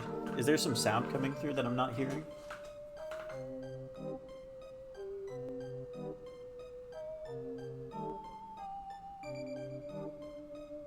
You heard a noise. Oh, it may have been, oh, it was... I have my desktop... I have my speakers muted right now, so I bet something probably... Oh shoot, I better make sure that it's not about to like restart for like an update.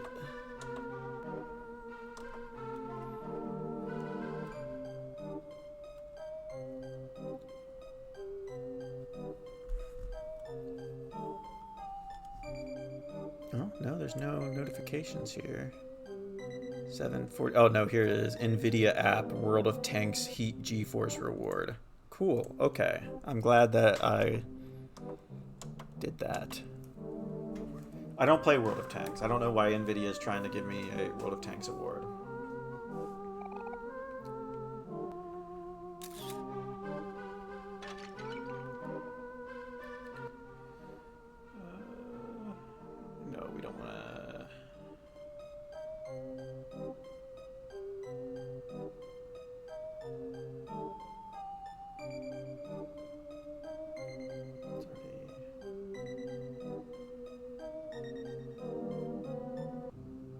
Yeah, it's over here. That's right.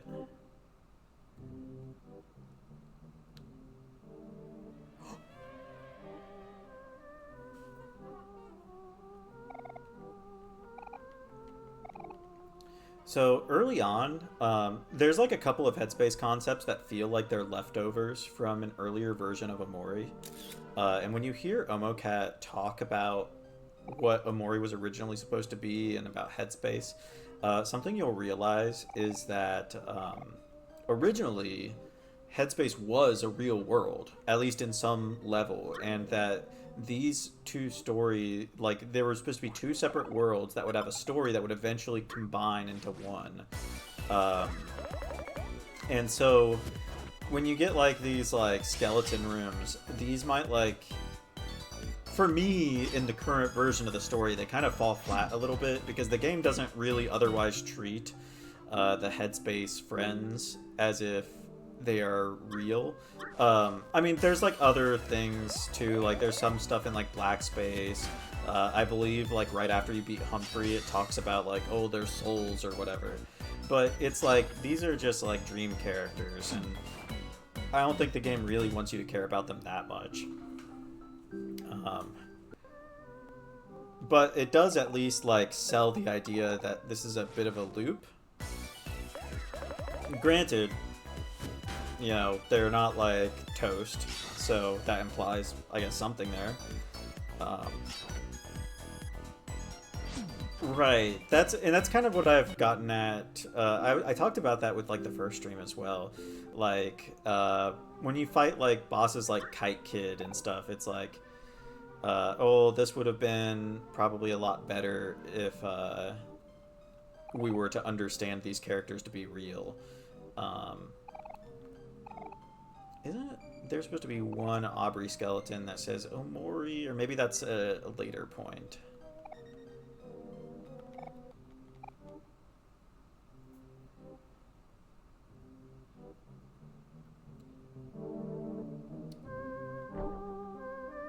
Yeah.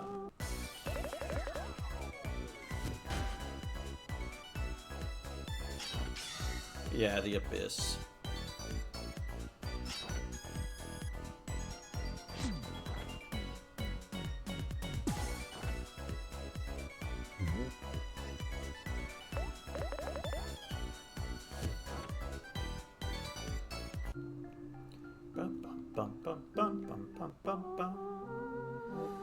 Alright, I think we're done here. Oh, I forgot to open that door.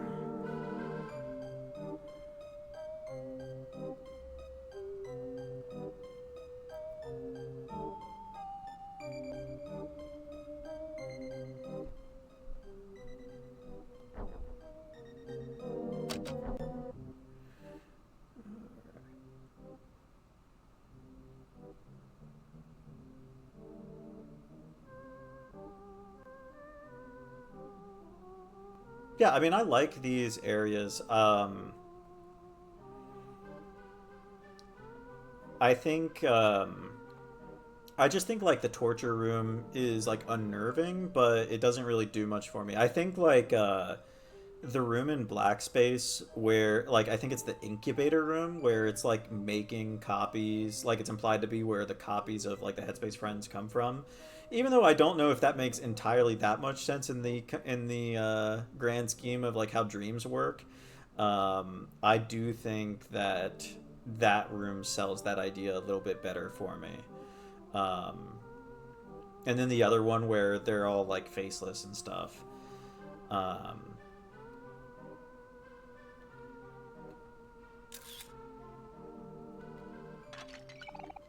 I got 30 clams.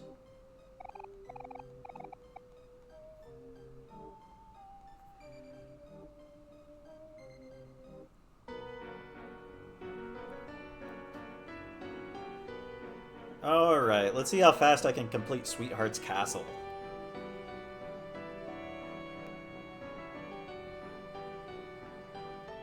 Right, and like the game says that a couple times. Like it tries to guilt Sunny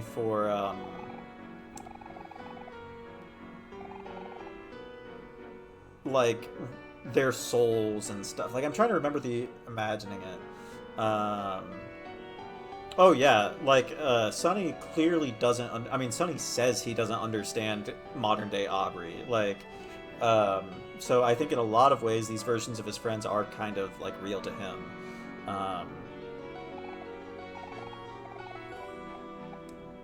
I'm sorry, I was about to talk about something a little while ago and I completely moved on from it.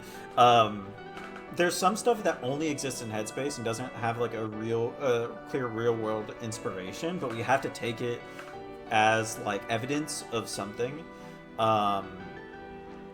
So for instance, Sonny having a sketchbook. Like, Sonny is never shown to have a sketchbook in the real world, but we accept that he probably did because it exists in white space / black space.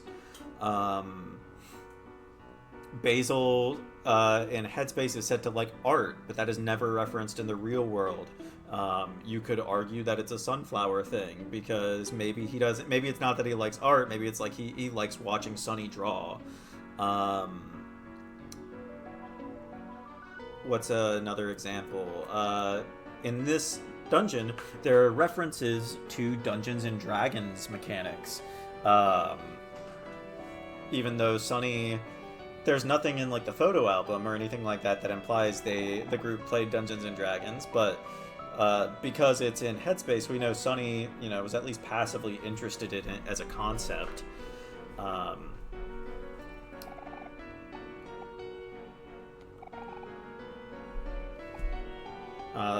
I think I know tofu. The line about tofu being Basil's favorite food is not in the game anymore, but his fridge is still the only place where you can find it in the real world. Like I think that's the only indication that it's still because of him in the real world.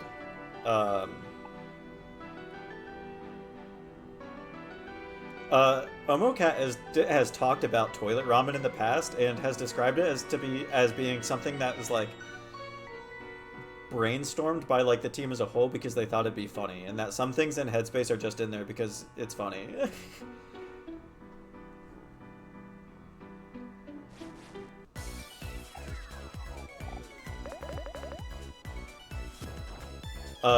I mean, if you had to analyze it,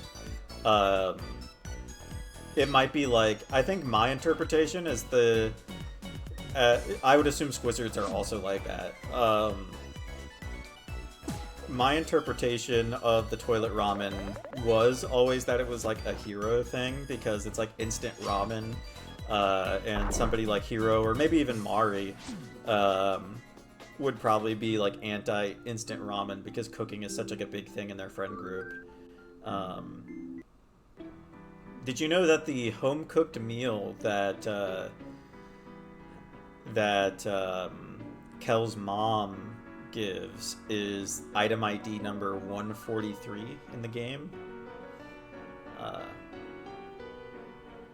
One of my favorite concepts to talk about in Omori is cooking as like an act of love.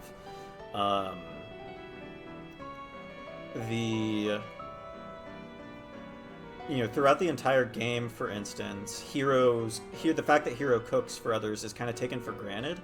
But Memory Lane and Sunny's house before it makes it very clear that Hero cooked for Mari and would always make too much so everybody ended up getting food.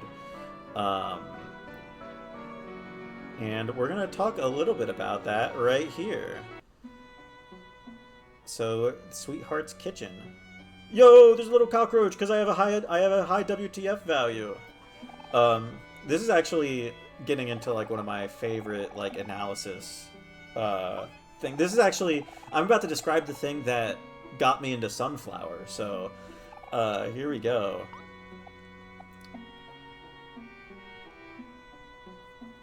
So up here, all right.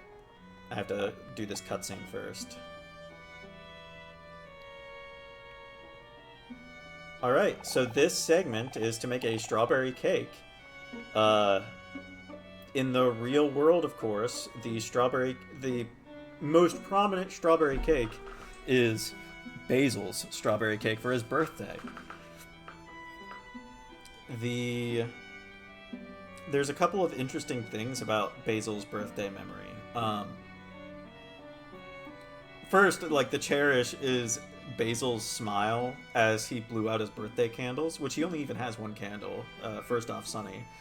Second off, that's an incredibly gay thing to cherish when the only other person mentioned by name during that segment, during the cherishes, is Mari.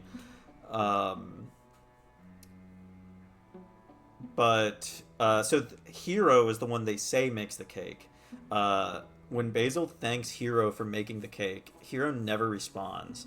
And the entire memory is predicated on the fact that Sunny, who is up to that point the only person who has been photographed, is suddenly being camera shy, and is getting teased about that by Mari. Which, I mean, I know that it's, like, up for interpretation. Hero never responds to being told thank you for the cake, by the way. And if you look in, like, far away, there's a vision of Hero in his Basil's birthday outfit with Kel in the playground rather than anywhere near Basil's house.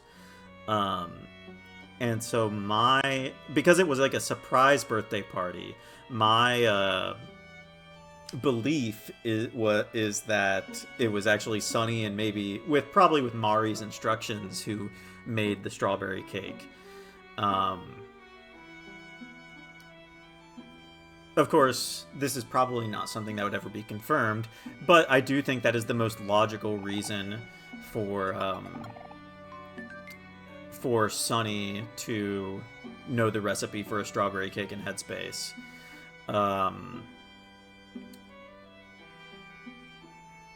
Of course, he could have also just helped Hero make it. And in fact, so it was actually a Sunflower Week fan art in 2023 of Sunny and Hero, of Hero complimenting Sunny on still recognizing the recipe for a strawberry cake.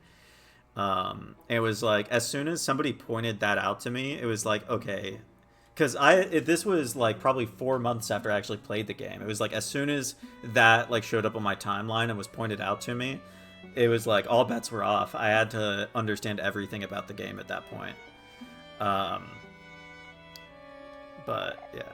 Simple Roach. Ah, I've been spotted. Please don't tell anyone I'm here. I just like digging in the pantry. I mean, who doesn't?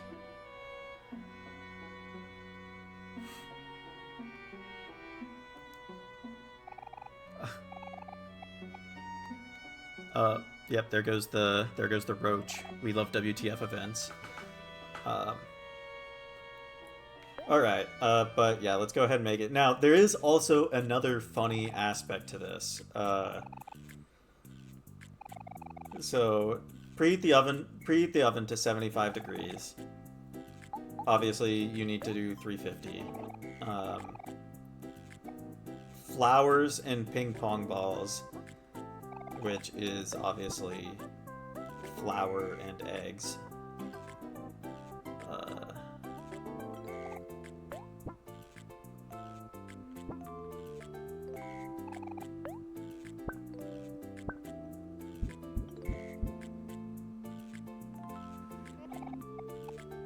Alright, salt and cheese, which I believe is sugar, garden soil. Perhaps which house would be the only house that would have garden soil and bags of sugar in proximity to each other?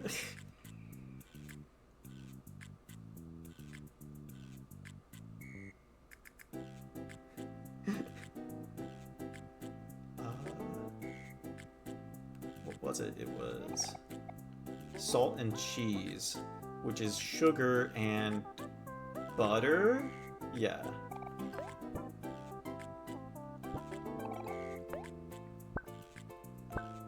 I mean, yeah, I've accidentally killed this guy so many times. the sauce and cut it into pieces, which I believe is just the strawberries.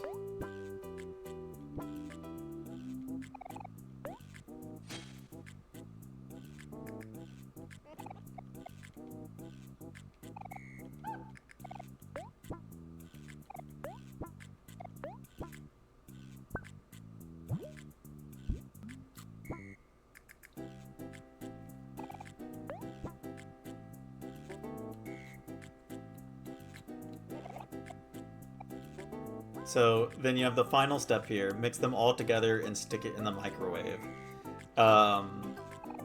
Which does just imply a very funny thing, a very funny concept of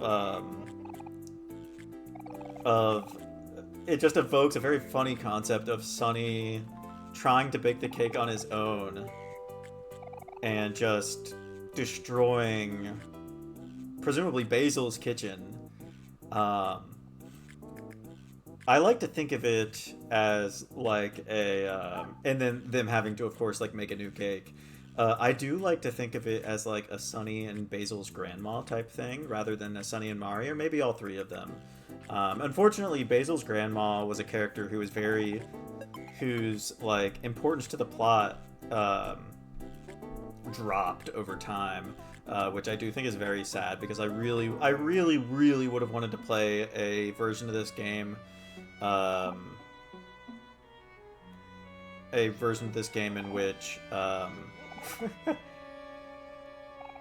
Basil's grandma was still like an important character.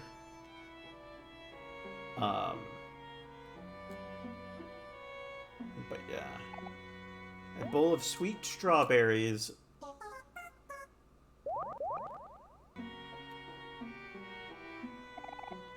Sure are a lot of sprout moles here.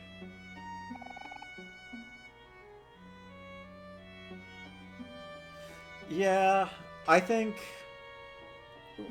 I agree for the most part. Basil's grandma is an exception to me, because early concept art, it's like the only one of like the Guardian characters who was originally conceived to be like important. And there's so much concept art of Basil's grandma.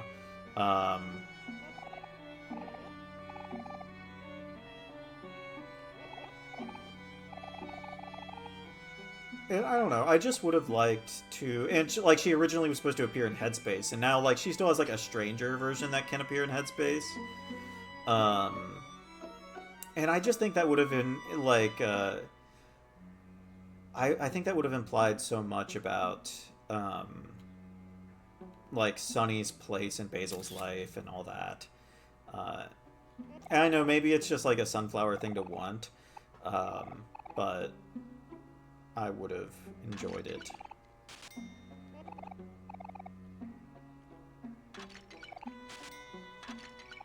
So many clams. That's true. I've never actually thought about that before in my life.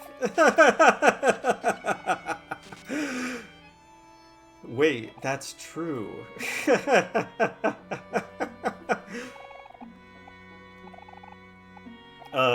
Oh, something else we can talk about that I got to talk about a lot yesterday is how weird Polly is. Polly is a character who, we are told who tells us contradicting information. One of her lines of dialogue says that she's been working for Basil's family for a few months. One of the lines of dialogue implies that she has worked for Basil's family for a few years.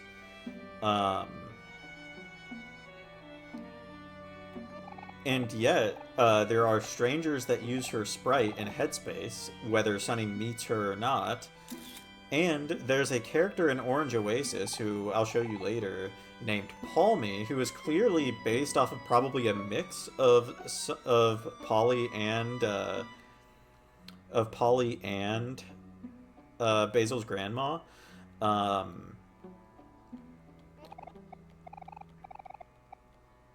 And well, it's just clearly based off of her. I mean, her name's Palmy, and she takes care of children who don't have their parents.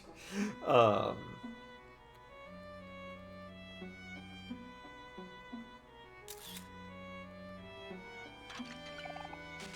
Now, of course, with that, you do have the fact that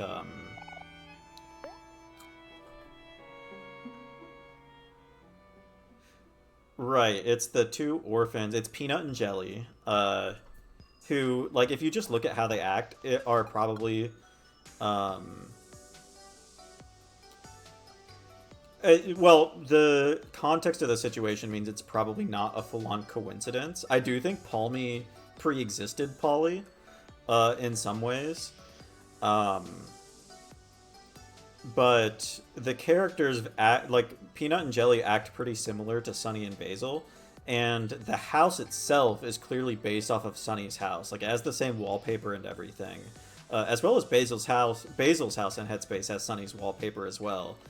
Um,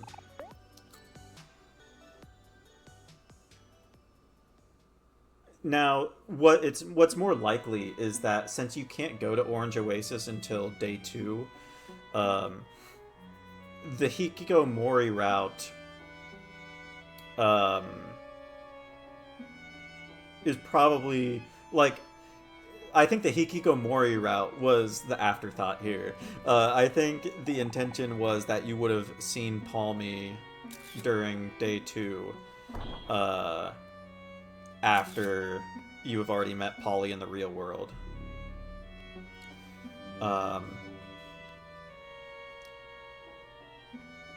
Yeah, there's like a lot of indications. Sweetheart's Castle as a whole. Sorry, I'm getting like that weird feeling in your throat where you're like, where it feels like your nose is about to start bleeding. But it's not. So Sweetheart's Castle is I mean there if you talk to the keeper of the castle, which is like one of the black space creatures that leak through kind of like Daddy Longlegs, they'll like tell you that Sweetheart's Castle is supposed to represent home. And so this is kind of like the linchpin of the like Basil. There's a lot of implications that Sunny just associates Basil with the idea of home. Of course, Sunny associates cooking with home just in general, but specifically we have the strawberry cake. Also, like outside of Sweetheart's Castle, you have the fact that in Headspace, Basil's house has the soundtrack as the OST "Home for Flowers Tulip." There's the fact that Basil is the one who greets Sunny when he gets home. And he says, "You found your way back home," at the end of the game. Alright, we'll kick Sir Maximus's ass real quick.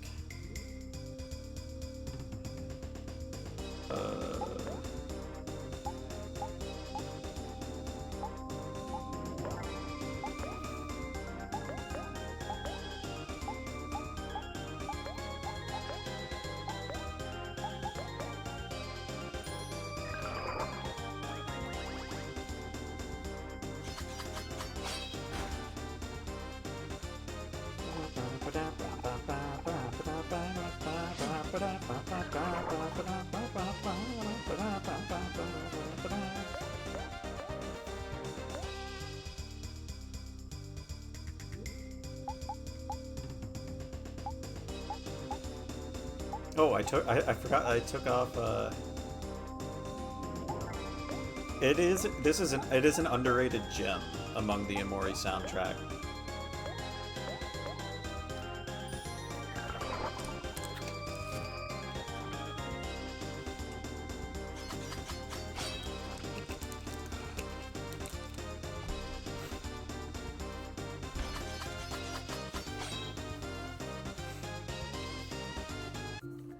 Omori's party was victorious. I hope we do get to hear it a few more times.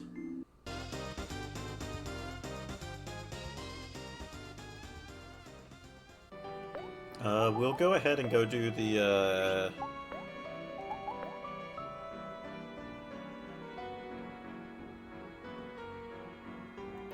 I do think that Sweetheart's Castle is home to like most of the best songs in the game. uh, with that one, and then the yeah.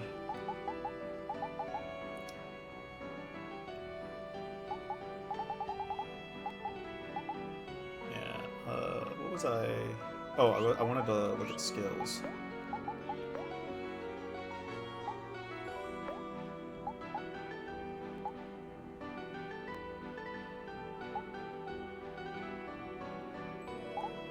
Okay.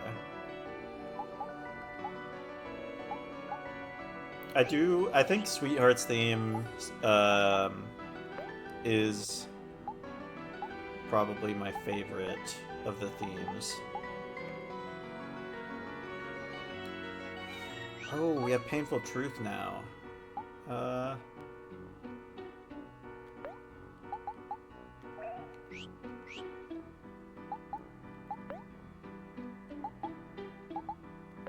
we don't need pep talk anymore. And then we need to change our equipment because we have better equipment now.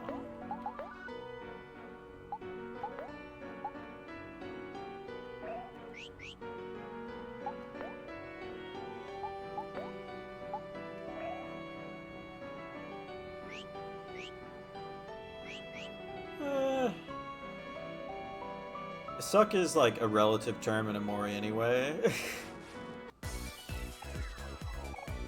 That's true. It is like a. It is supposed to be like a give and take thing. I don't know. I guess I'm just kind of experimenting.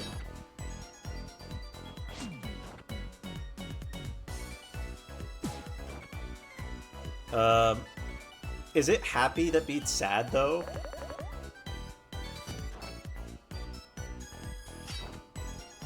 Or is it that anger beats sadness? Right? I mean, like, I'm already... Because I went to Orange Oasis before doing this, I'm already, like, slightly over level, I'm pretty sure. Anger beats sad. Okay, so you could do something like make Aubrey angry and do Headbutt.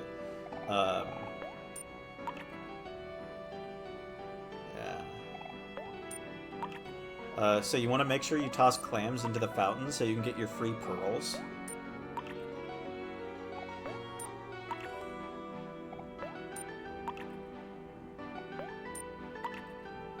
I talked about this in the first playthrough, is that the pearls, like some of the pearls appear in some places that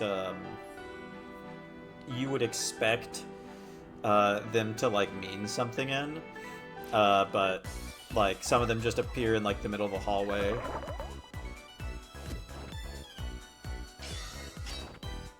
Because, like, the first pearl you can get is during the Daddy Longlegs stuff, and it's on the dock, which is a thematically relevant place for a pearl to appear. Assuming it's supposed to, like, represent something. Because obviously the dock at the lake represents something.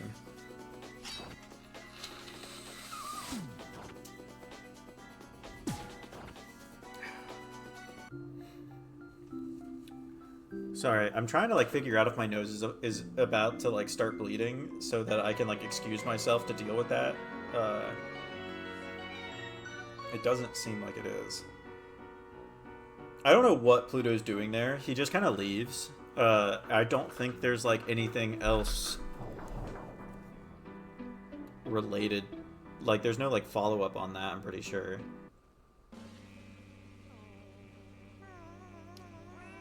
So this is, like, the least relevant of the, So this is, like, another thing of, like, Sunny associating, It's like a fake version of how Sunny associates home, is this music room.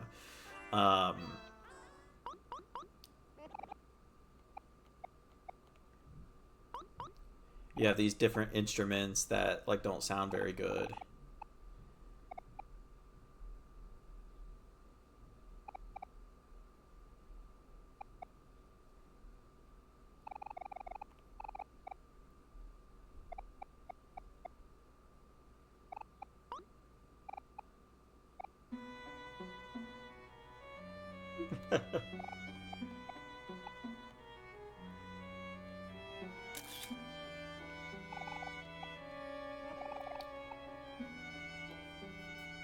Maybe if somebody threw tomatoes at Sunny sooner, the standards wouldn't have been as high.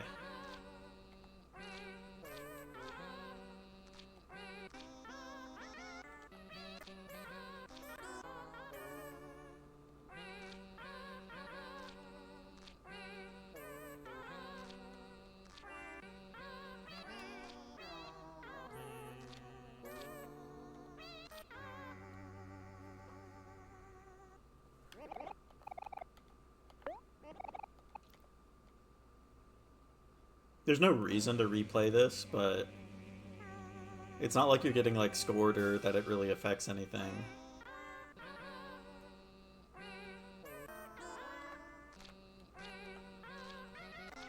I think you want to do it when they're actually like asleep, and you want to get as many of them as possible at the same time. Again, not that it matters, like you're not really getting scored on this.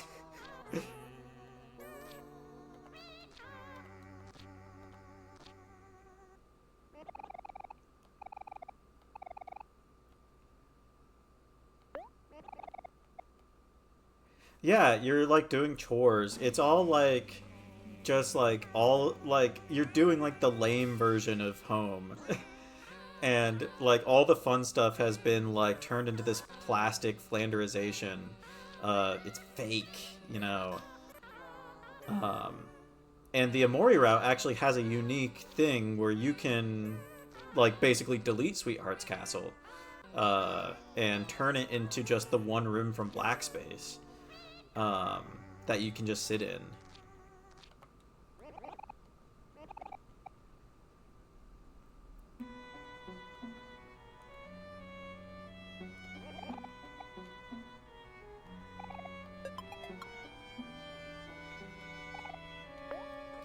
Strawberry cake.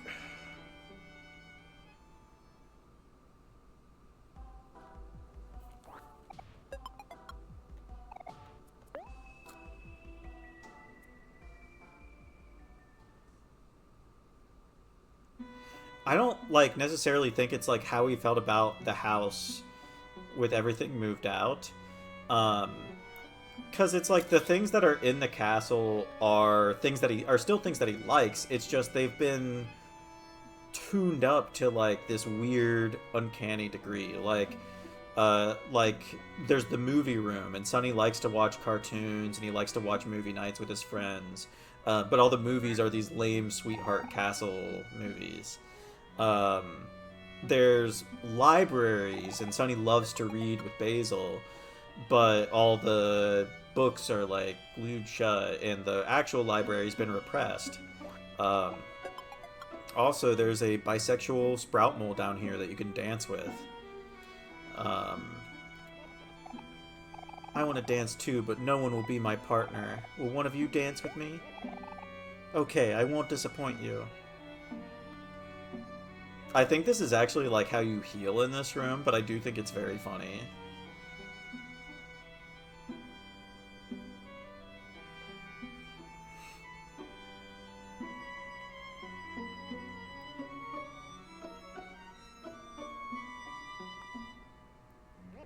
That was so much fun. Ah, what is this feeling? My heart is racing so fast. Thanks, hee hee.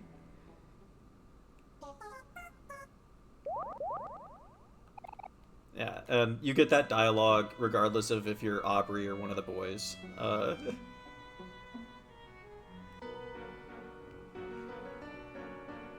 Right, yeah, if you're playing as somebody else, it'll be, you'll just be dancing with, yeah.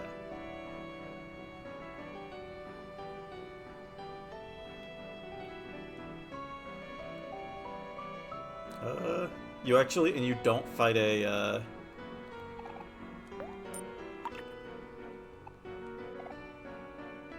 so you have to leave and then come back. You don't fight, I think it's so weird that you only fight 3 Sir Maximuses. Yeah, get the other pearl.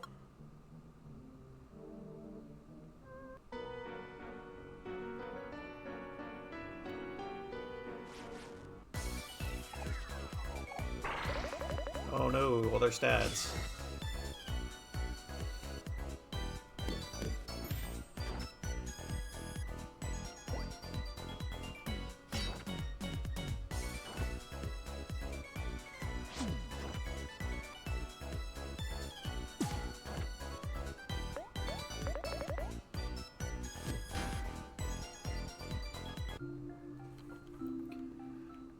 right. 888 experience.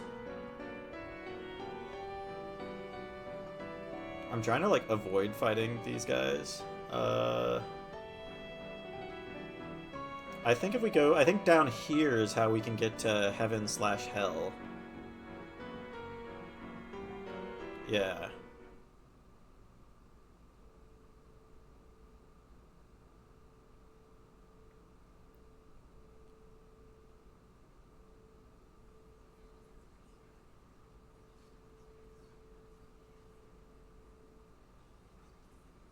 Alright, and then you have to stand on this grate for like 20 seconds.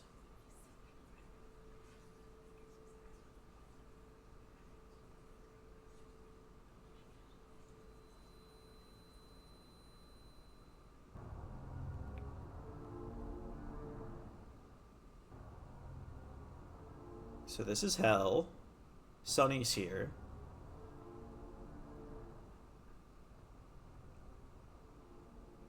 Yeah, did you already know about this?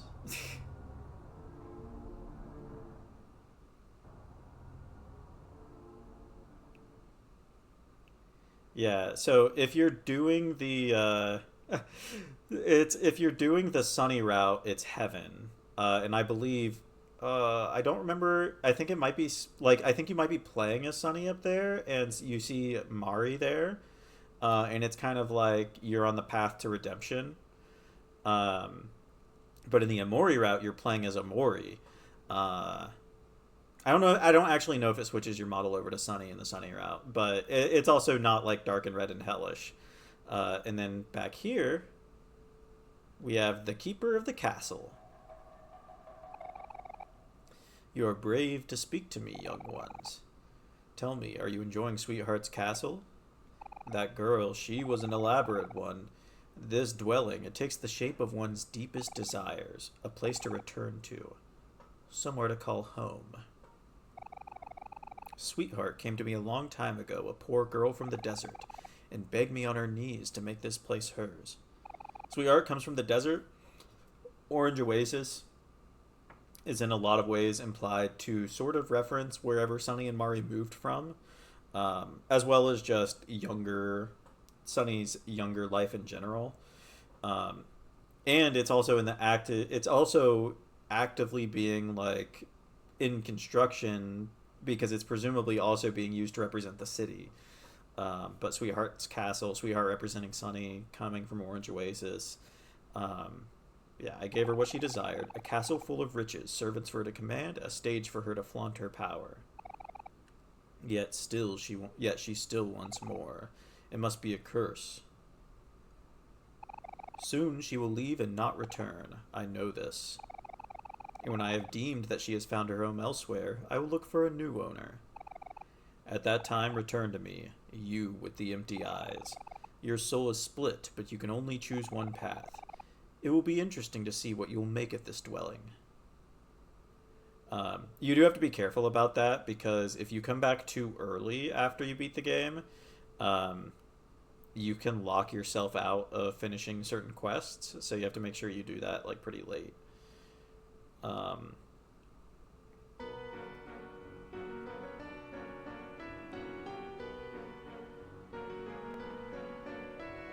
Yeah, Rococo is in the castle.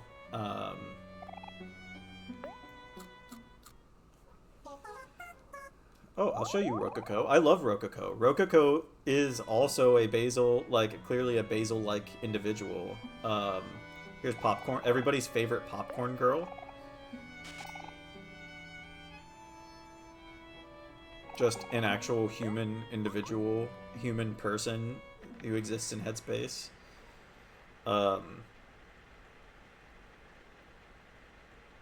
I think the Sweetheart as Sunny interpretation makes a lot more sense if you consider that Rococo being locked up in the walls is very similar to Headspace Basil's whole deal. I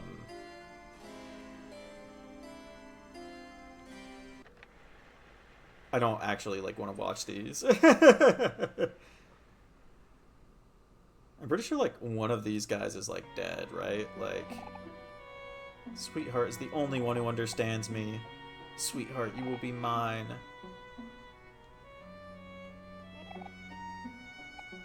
I can't remember a time before her. Seriously, I can't.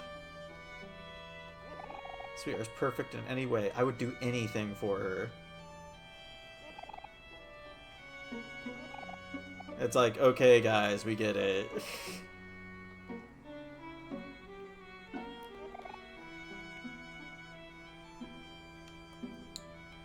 I thought there was like a dead sprout mole in here, but I guess not.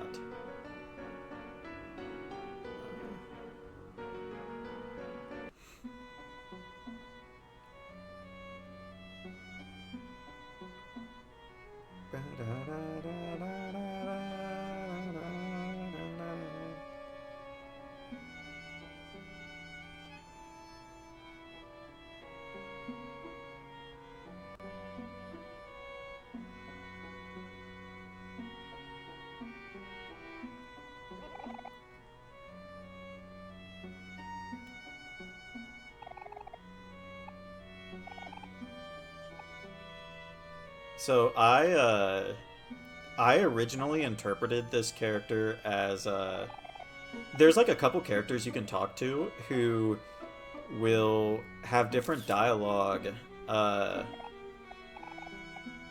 The dialogue is based on you're wearing the faces of dead sprout moles, and I thought this individual was saying that she recognized the party, but she's recognizing the sprout moles.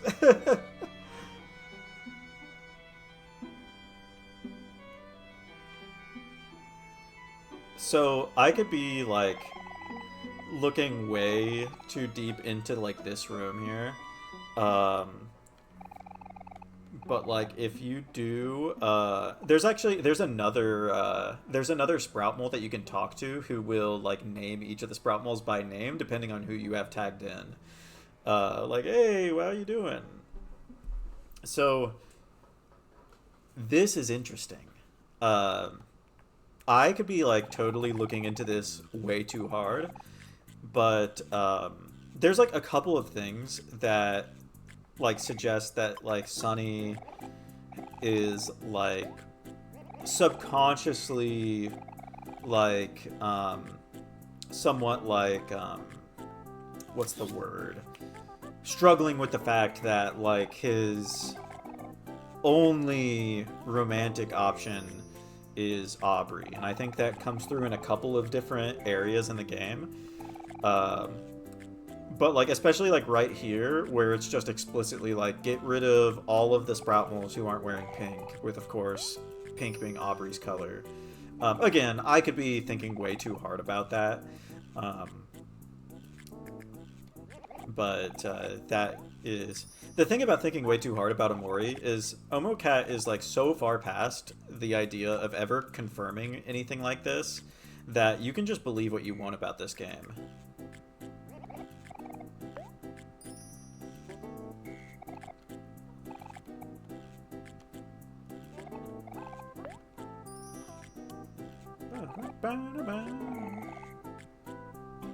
The laws of this land are cruel.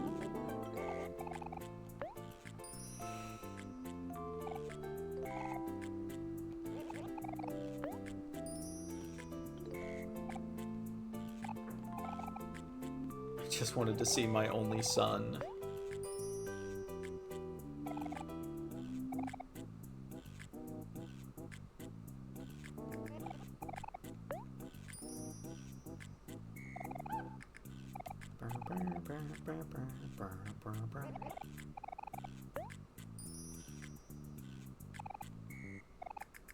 This is Big Boys to Alpha 3. The jig is up. Abort the mission.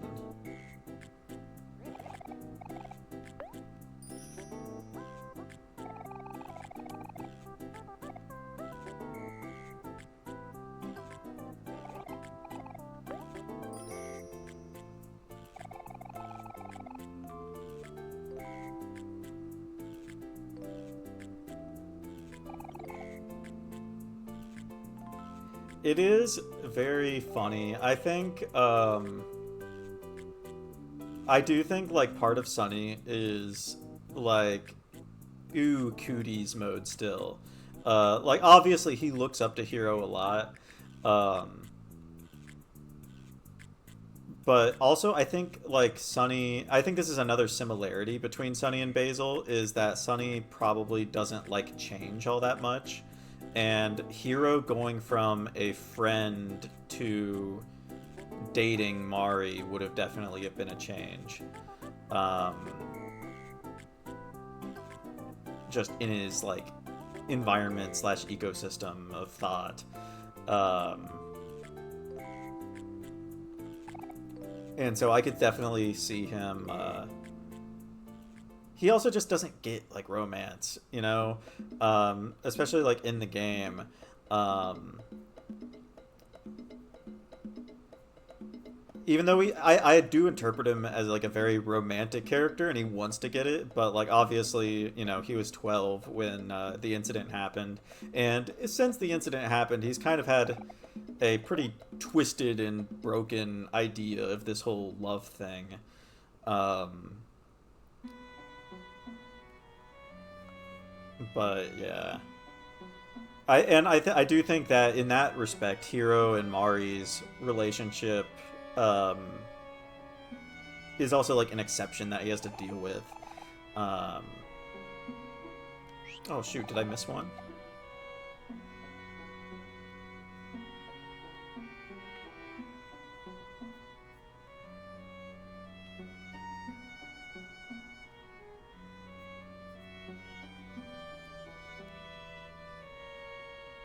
I feel like I'm going insane.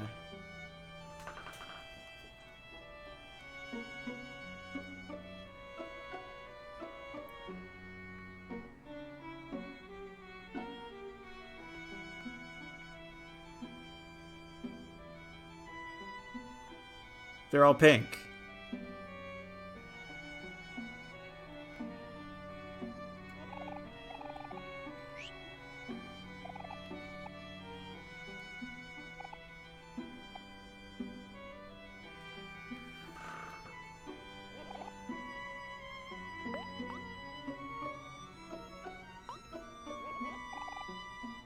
There's one guest that is improperly dressed. Oh my goodness.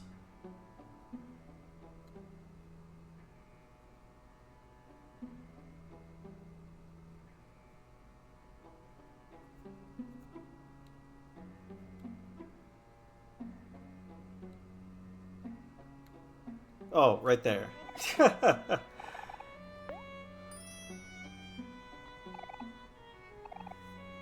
I'm like fairly certain that I'm not colorblind, but every time I do this one, it makes me wonder. And then I find it and it's really obvious.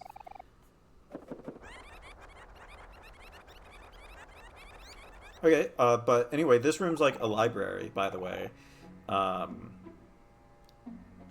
which is like another thing that Sunny enjoys is reading. Um, there's the interesting book for the fascinating literature quest. There's just like the uh,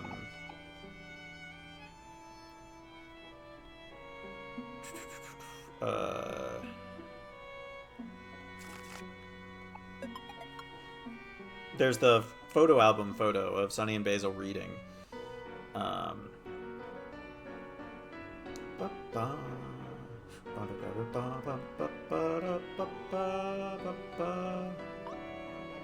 Guys, stop it. You aren't helping at all. You're supposed to have heralds guarding the entrance to the show, but I heard they all got held up at the ballroom and library. Uh, I don't think this room is important. Okay, well, you do have to get the K.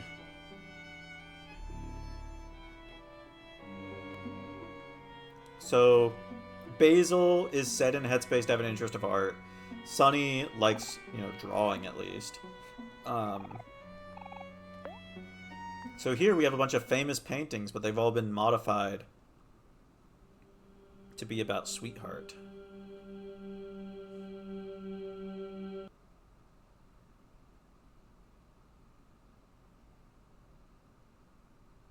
Oh, I got this a lot earlier this time.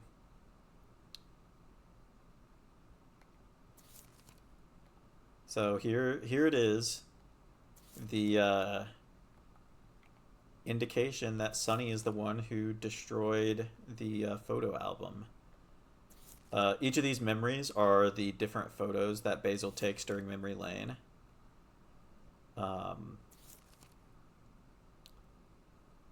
Also, the light bulb that's hanging from Basil's ceiling is the same one that's in Neighbor's bedroom. And also, Neighbor's bedroom appears to be based off of Basil's bedroom anyway. And I'll point that out when I get to the end of this. Also, there's sunflowers over here. I'm pretty sure Basil's room doesn't have sunflowers right there in the base game. I'm not sure, though.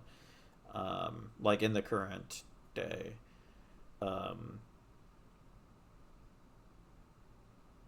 But, yeah, this is actually... I'm pretty sure this is the only time we'll get to see Basil's bedroom, the actual one, in this playthrough. But yeah, this happened at Basil's house. We know that Sunny and Basil continued hanging out for a few months before Sunny stopped going to school and all that. Let's get the jam packets real quick.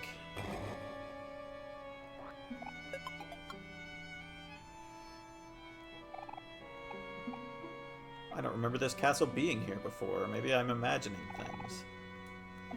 So that's, like...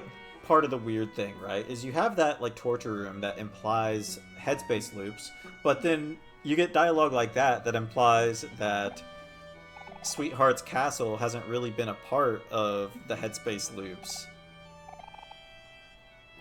Here's a toilet, you can get ramen from it. Dowan thought Dowan understood art, but after coming here, Dowan is starting to second guess himself. It's like the orc reading the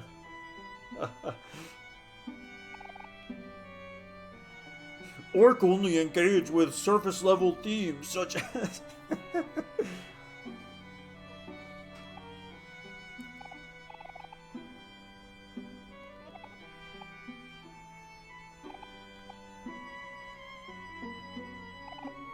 soy sauce. It's Cat Pyramid. This visit was well worth the trip from Orange Oasis. Make sure you go to Orange Oasis, everybody. Alright,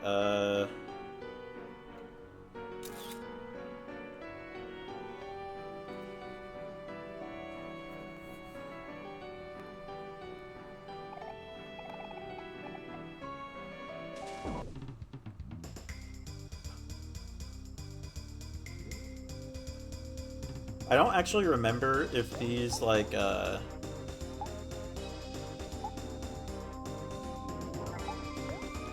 if these fights actually get any, like, more difficult as things... as you fight them.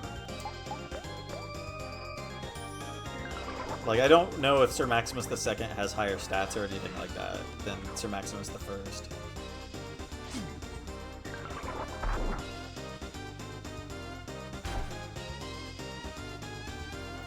I do like spinning attacks, though.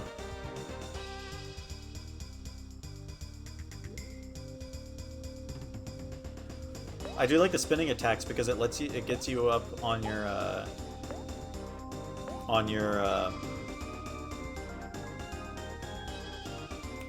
bar way faster.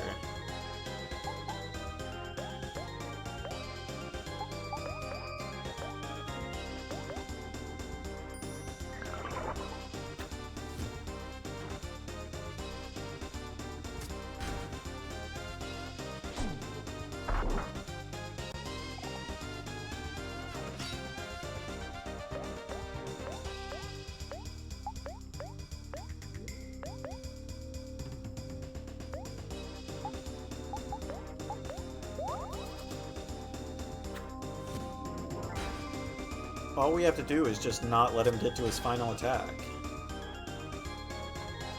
Oh. No, he's using his father's ultimate attack.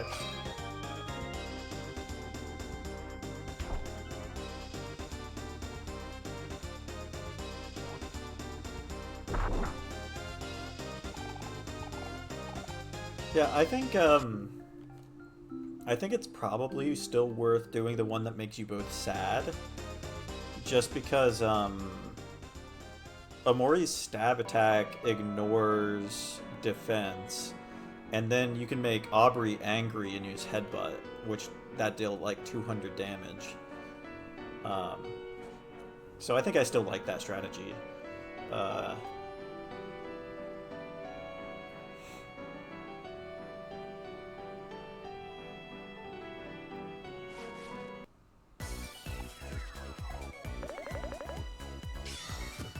Oh shoot, I didn't heal.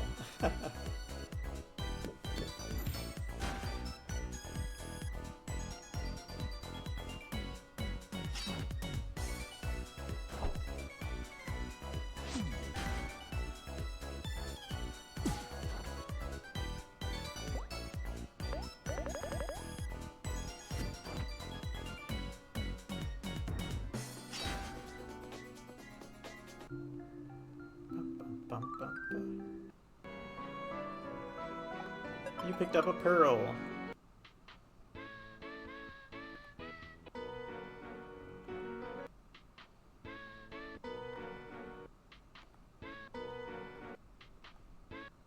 Isn't there like a, I think there's like an interaction you can get in here, right?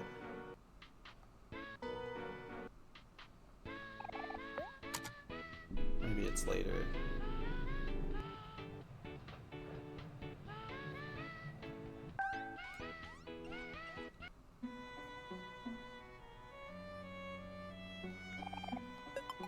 Alright, up here, so another part of like Sunny's home. First off, we have a grandfather clock that doesn't seem to be working, which one also appears in Palmy's house, and also in Sunny's house in the real world. But like this whole room seems to, like, you can actually have like a sleepover with your friends, I think. Yeah. Do you want to sleep here with your friends? Sunny likes sleepovers. He hates sleeping alone, we know that. You can get a body pillow for Aubrey.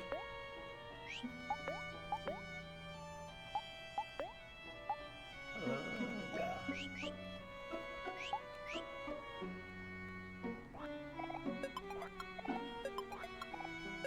All the like foods are like party foods. Also, you can get alcohol, just like wine. Fruit juice. It's not for kids. You can get out here. You can get a teapot. I believe, in addition to Hero making tea, if in the Basil Rush, one of Basil's skills is herbal remedy, so that's another Basil thing you can chalk up. Granted, that wasn't in the game at launch because it was with the console version.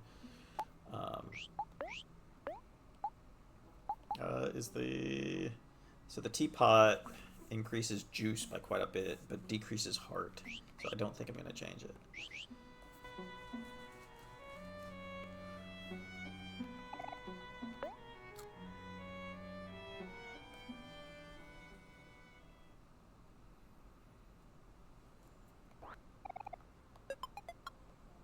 Jam packets.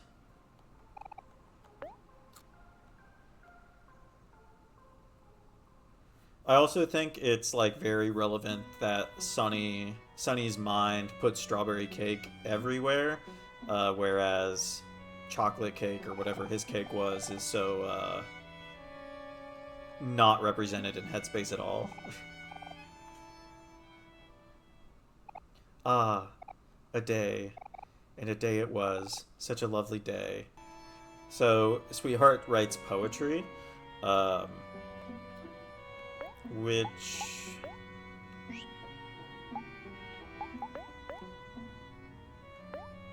Yeah,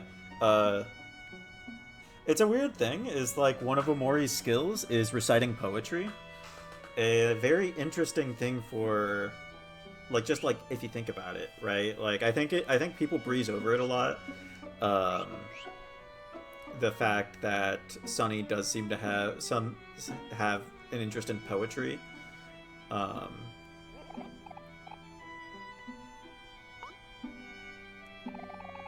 Which is adorable, to be clear. That is true. What if That's a Pokemon thing, right? A frying pan is a drying pan. My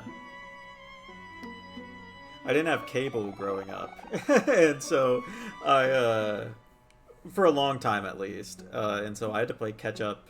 Like most of the Pokemon anime that I watched growing up was like VHSs that my friends gave me. Granted, I still loved Pokemon. Like I played every game. I still play a lot of it. I still play every game. And I watched the Gen 3 Ruby Sapphire anime because I did have cable when that was coming out. Um, but for a long time, like I was like a Fox Kids. I was like a Fox Kids guy. 4Kids. 4Kids, that's what it was.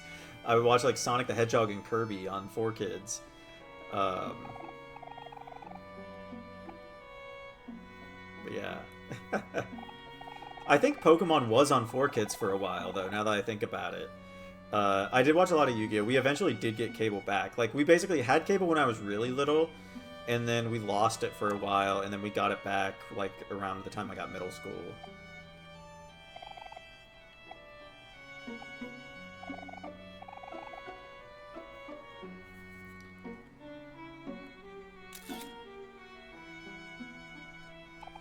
But yeah, I think,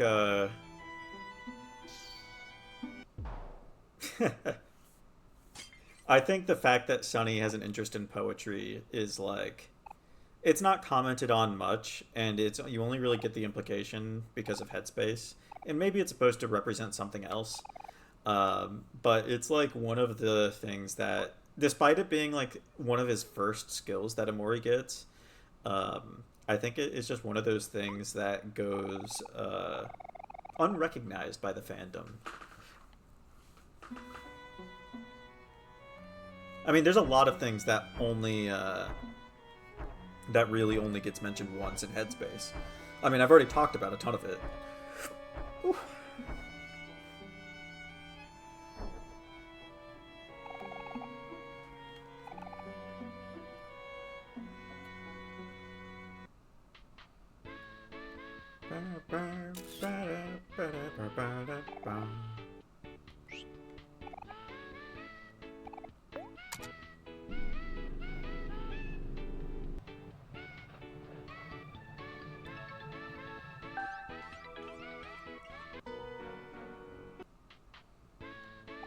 Well, this is awkward.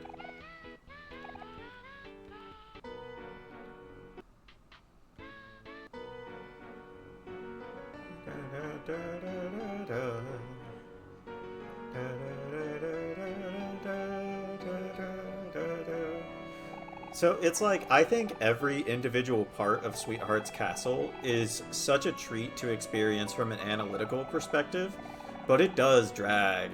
Um, like, every time I start Sweetheart's Castle, I think I forget how long it takes to just get through it. I think I started Sweetheart's Castle about 2 hours ago. Yeah. Um, and now we're getting to the garden, which is probably going to be another 30-40 minutes. And then, you know, we're probably going to have some stuff we want to do before fighting Sweetheart.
I will say I do think it's interesting because I do think Humphrey is worse in this regard. Um, just because, not even because of like how long it takes, but because of where it sits in the game. It's like, oh, okay, I'm ready to get on with it. But like, because Sweetheart is like right after the prologue, it is like a filtering point of the game, for lack of a better term.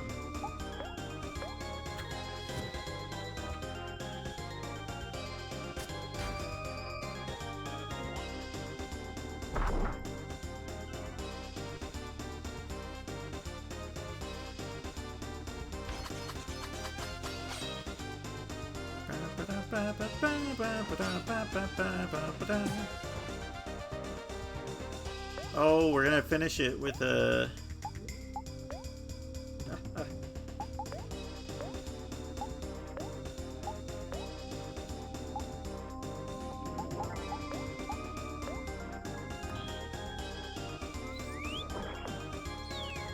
Release energy!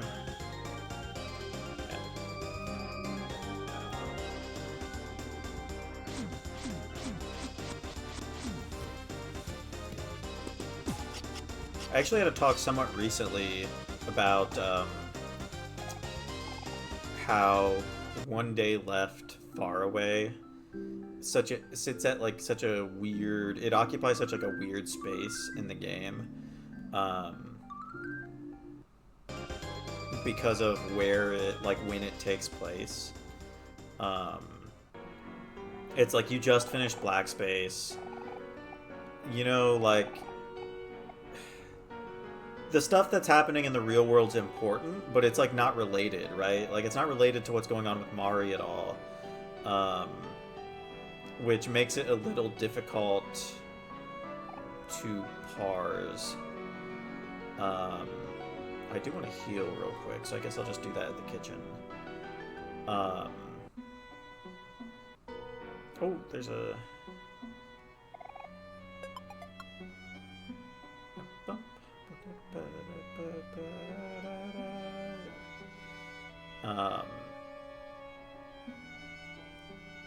But, like, you're, like, the friend group's reconnecting, but, like, you're simultaneously meant to find it, like, heartwarming, but also, like, disconcerting, because all this reconnecting is happening while Basil is at the hospital, with his dying grandmother. And it's, like, it's your last day where you get to really explore Far Away. It's really, like, the last happy point. And in that way, it kind of sits in the same zone as Part 5 of Deltarune, Chapter 5. Except, of course, Chapter 5 of Deltarune is really fun to play as a game. But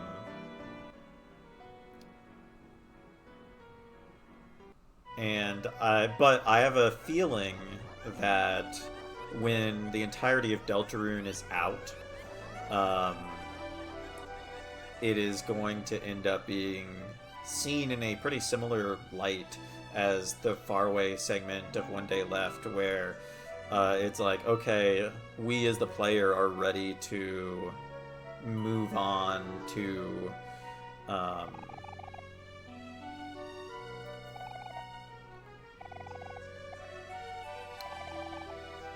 yeah.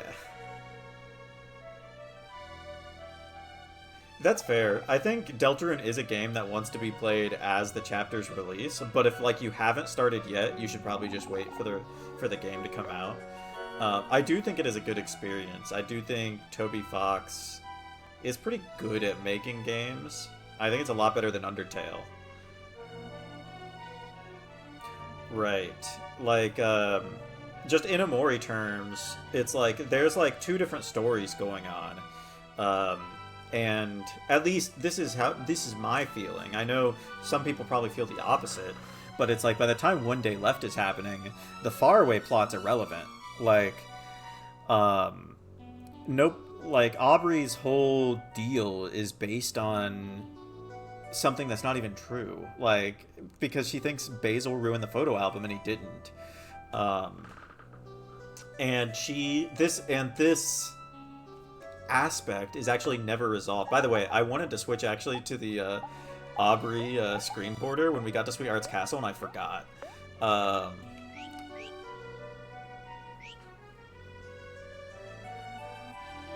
like, I I don't know how they could have done it without like undercutting the final scene, the final confession, but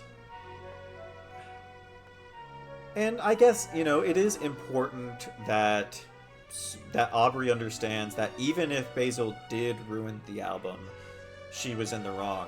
But I also think that that's a, a slight sorry, I'm talking about Aubrey's arc in the playthrough in which we never see the real world Aubrey. But I think a big problem with Aubrey's arc is that she never actually like realizes that I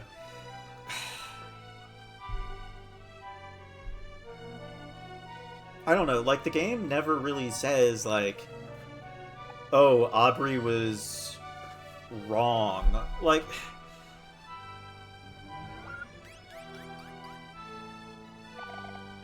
right, like oh, also this is funny, if you hit Nevermind.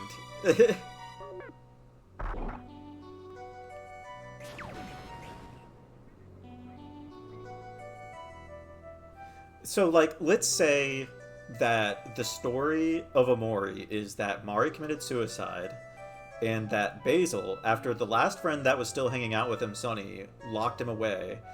Um,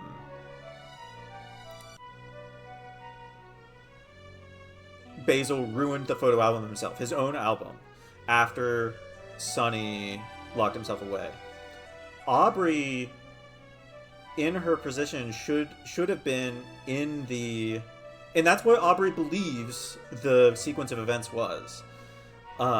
In that position, she could have been like the person who most understands that. And I don't think the game ever unpacks the fact that if Basil did ruin the album, he would have had reasons for doing it, right? Like, he was just as abandoned as Aubrey was. And Aubrey throws out the album later. And I just think there's like this element of hypocrisy in Aubrey's character that isn't intended to be there. Because it's never really unpacked. Her arc is really just, well, what I've been doing was worse than what Basil did. And it's never like, maybe Basil had a reason for doing what he did. And then, of course, it doesn't even matter anyway, because she never finds out that Basil didn't even do that. And I don't think that matters as much, that she never finds out. Though I do think she does need to, obviously, find out eventually, but...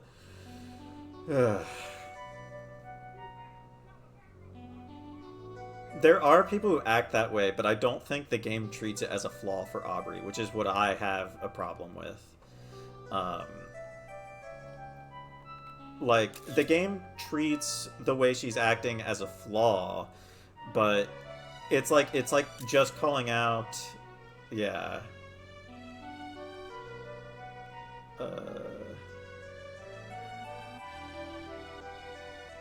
I don't know. I always struggle with talking about Aubrey because I really don't like the way her arc is resolved.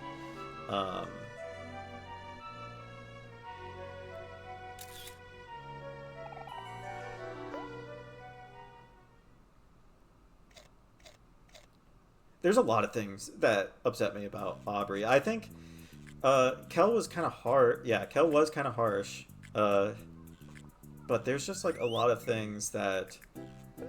I think Aubrey is one of the most immediately interesting characters in the game, which is unfortunate. Like, I think as soon as you see Aubrey in the real world, it's like, okay, something here happened that is really interesting. And I just don't think the game resolves it very well. I think the manga is even worse in this regard. I think, like, because it's gone this, like, element of, like, exploring Aubrey's parents more, the fact that, like, she pushed Basil into the lake is, like, has been completely forgotten. Like, this, like, I don't think it's even mentioned in the scene where they reconnect in the treehouse. and they have the hug, it's like, yeah, my dad called and my mom got mad again. And it's like, really? Because in the game, the thing that, like, at least the, like, one positive thing there is that the crux of change is that Aubrey did something that reflects what Sunny did. Um, but because the manga has decided to try to explore um, this other element of Aubrey's character, the really important part has kind of gotten left by the wayside. And obviously we don't know like what the manga is gonna do next. Omori trained for a long time. You know, they might do something completely different with One Day Left. I mean, we're already done with Headspace. Stranger wasn't in Black Space, which really ticked me off. I mean, he was in Black Space, but like all his dialogue was cut.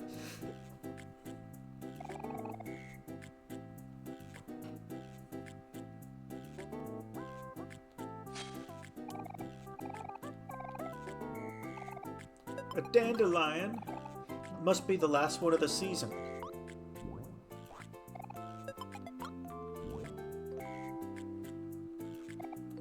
Excellent, excellent, excellent.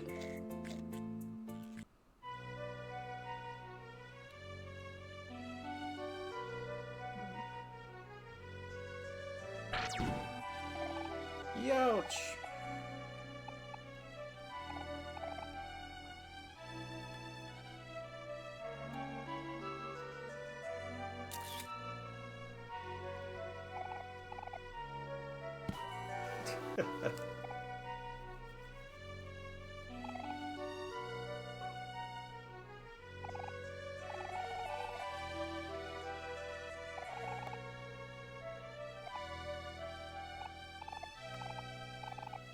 Even you can aim, Kel.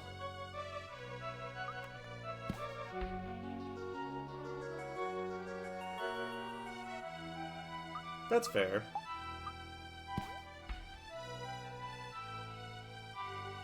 Delta Rube. Was Toby Fox involved in the Off remake? I haven't actually played Off.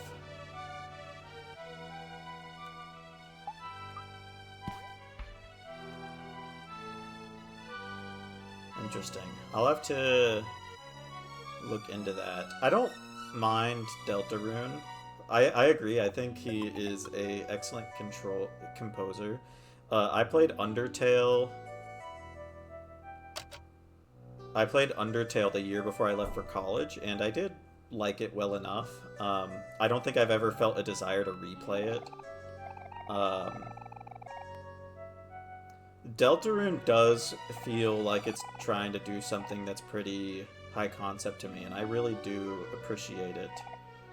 But I can also see why you would dislike Toby Fox's style of storytelling. And in fact, I think there's been several... Like I said, I really liked Part 5 from a gameplay perspective, or Chapter 5 from a gameplay perspective, but I think from a story perspective, it is when the game is finished, it is going to stick out like a sore thumb. I don't think anything happens. It's doing the same thing where it's like one last happy time before the horrors or whatever. At least that's what it feels like it's doing. And I think it's like just like the same deal where that concept is gonna fall flat. Because during One Day Left, I mean, I can't speak for others, but during One Day Left for me, I'm like, okay, so I feel uncomfortable right now, and I'm still doing all the, like, Faraway Town stuff, but I'm like, okay, I want to figure out what's going on with Basil at this point now. I'm trying to get this figured out. And obviously, I can't really go back and re-experience how it was when I first played the game, because now I know everything about it. So it's harder for me to be like, oh man, I wish I'm ready, I'm feeling uncomfortable here, because I already know. But, yeah.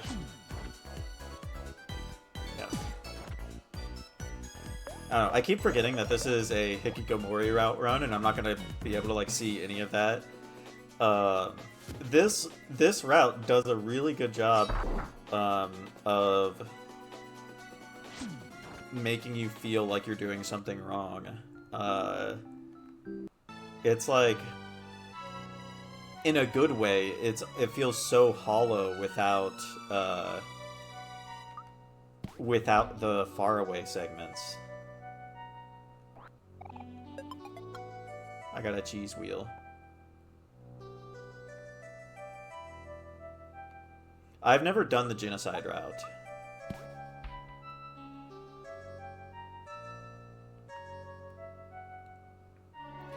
My interpretation of the genocide route is that from a gameplay perspective, it is really grindy and boring.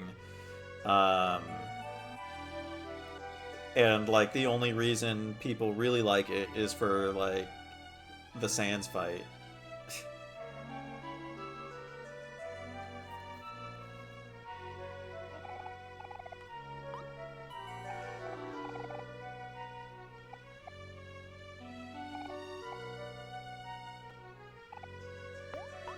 I shall give Carol the Illustrious a piece of tofu. Aren't these, the names of the, like, regular guards are based off of, like, the default RPG Maker sprites, right? Like, some of the filler characters.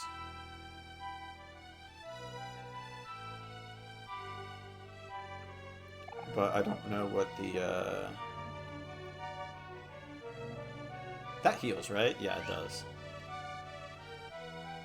I'm pretty sure that's the case. I don't know where these guards get their name from,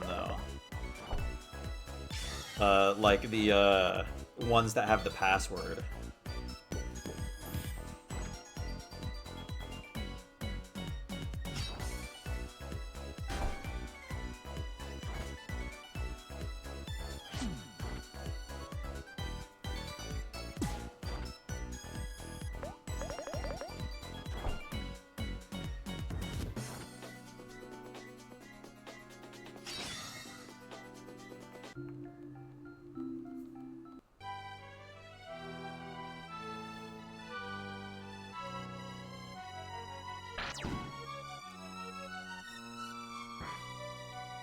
Oh, is this the, Okay, we won't do this yet. Oh, should I? I did it the first time. It would be a lot of good experience, but it is kind of a grind.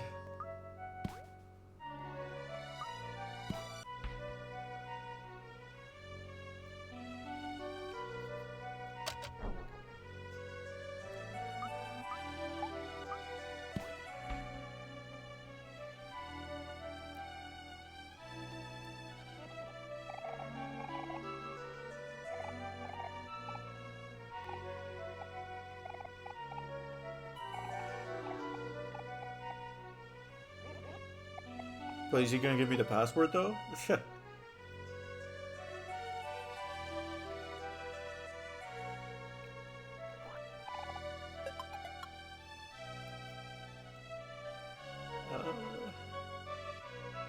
Hold up. Hold the fort.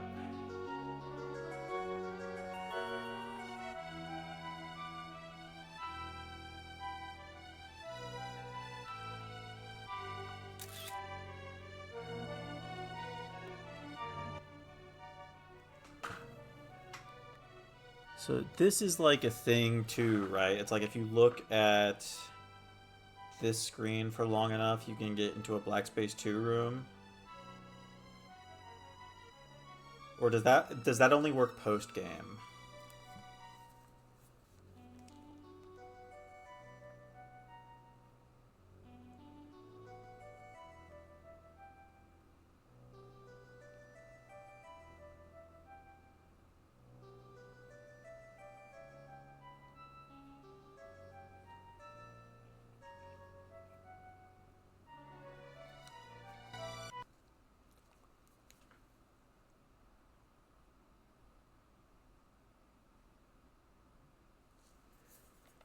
That's scary. I forgot that the music stops.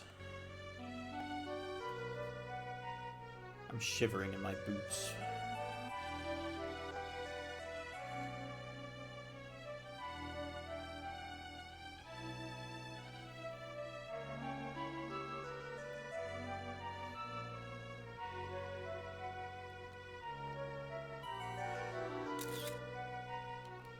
Okay, yeah, I don't think we need to do the rare bear fights. That...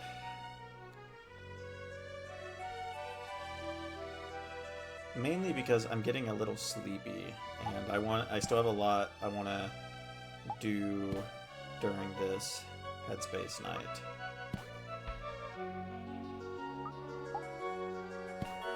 We can do rare bears. Oh my goodness.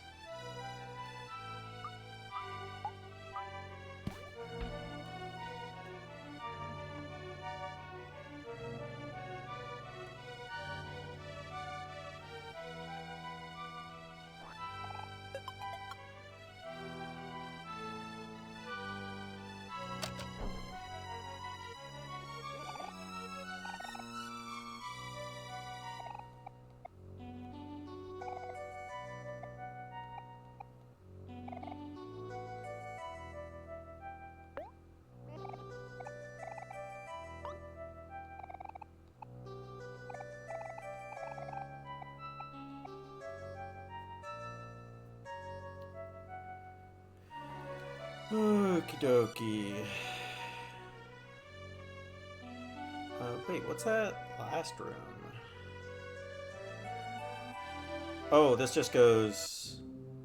Right, yeah.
Alright. So yeah, you can't actually see Rococo until after you beat Sweetheart.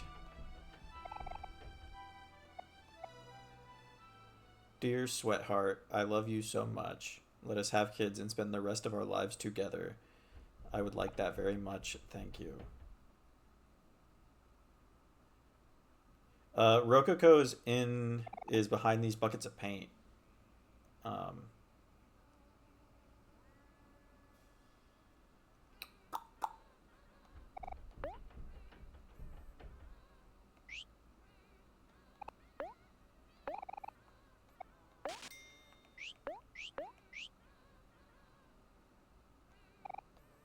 Okay, another instance of Mari's picnic basket with no Mari. Let's fight this rare bear real quick.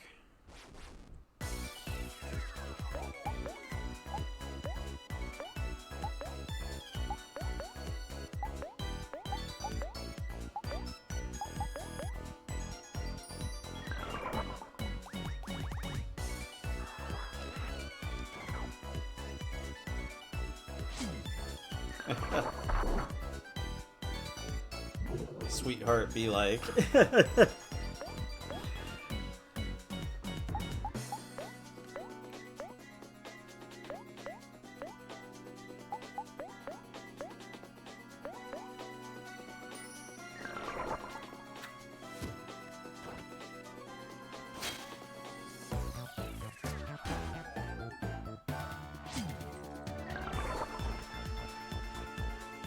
$143 damage?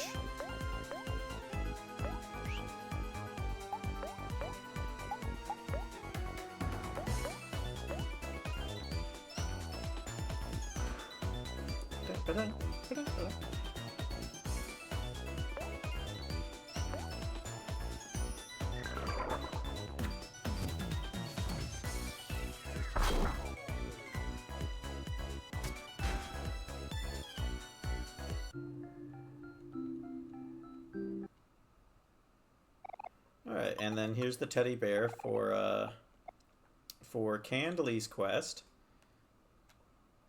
Of course, Candle based on Basil. Of course, you know, the candles being such... Oh, I forgot to mention the candles! That's the other part of Pyrefly Forest, is you use those candles everywhere. Which the most relevant candle in Memory Lane is... You remembered Basil's smile as he blew out his birthday candles. Which just goes along with all of the different references to Basil being the one that Sunny talked to about like his fears of spiders and stuff. And then Candle is a character clearly based off of Basil and is a candle. So, just a pretty interesting situation. I'm not... Yeah, I can't... I'm not in the right headspace for fighting all the rare bears.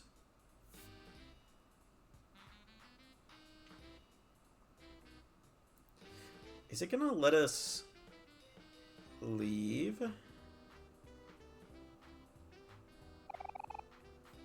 Before we fight?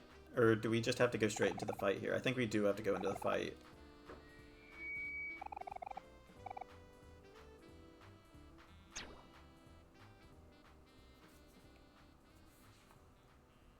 Oh, I skipped the cutscene. Oops.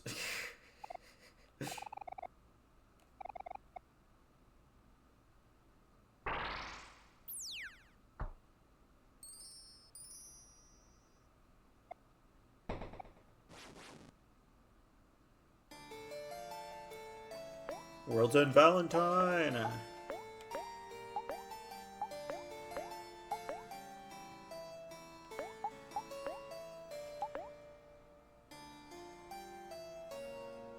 Oh shoot, I think I forgot to redo my skills. Oops. Alright, whatever.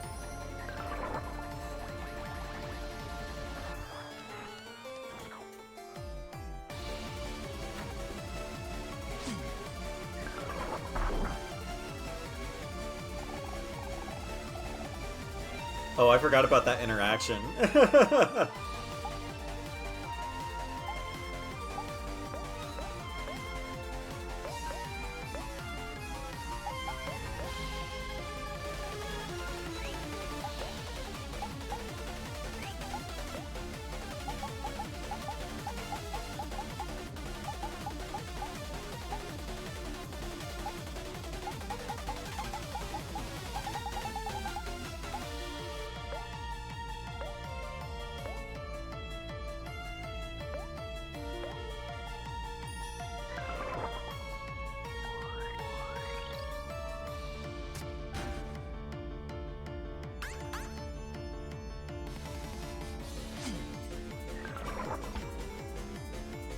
I shouldn't have done... Yeah, I should have definitely redid Aubrey for this fight.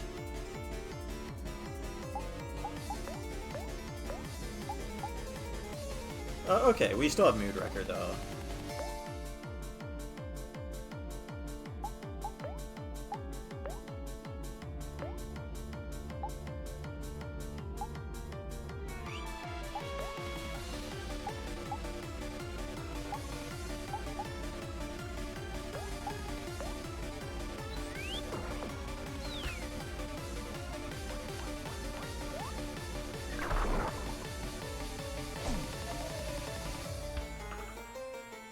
I know a couple of ones that represent Kel that I can talk about. Hero's a bit more difficult. Though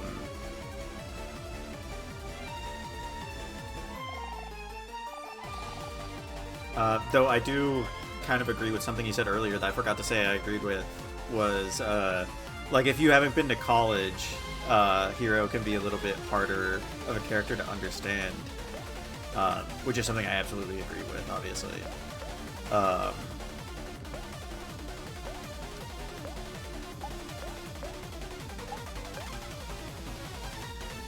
Kel, there's like so one of my favorite things to do with Headspace is like look through all the quests, like the little side quests, Most of them are like about Basil and Sunny, but a couple of them do reference other dynamics, like the Orange Joe quest line.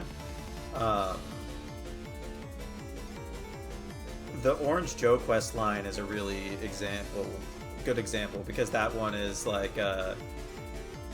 Orange Joe has been throwing messages to try to find Oragna Joe, and it's like, okay, so this is referencing the fact that Kel has been calling Sunny for like at least once a week for a few months. There's some really interesting things there. Can I smile again? Yeah.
Omori's a really easy game once you like understand how it works.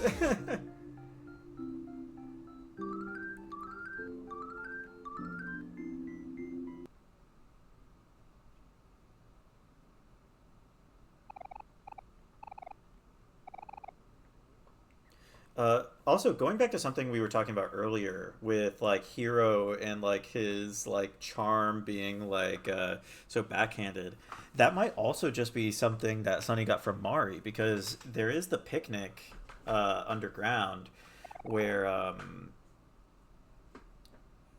Hero like says something and Mari's like, "That's not what I like about you at all." Um, and Hero's like, "Really? Then what is it?" He's like, "Well, I can't tell you." So like Sunny treating Hero like that might just be like something he got from what Mari said. Um,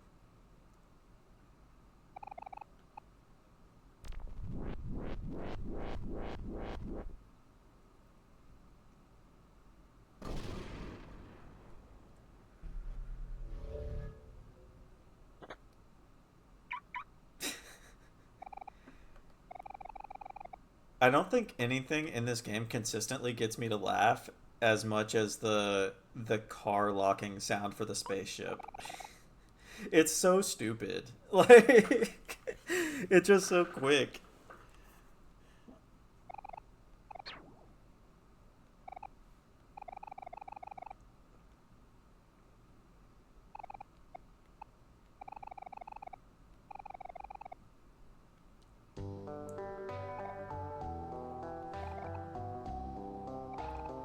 I'm sorry I didn't do this sooner.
The Queen's chariot awaits? Yeah. This is an interesting scene. For seemingly no reason at all, it has like Omori and everybody walk all the way down past the room just so that so that Stranger can appear on the stage, so you can walk down the aisle just after one wedding just happened, to jump into the Lost Library with Stranger. Um,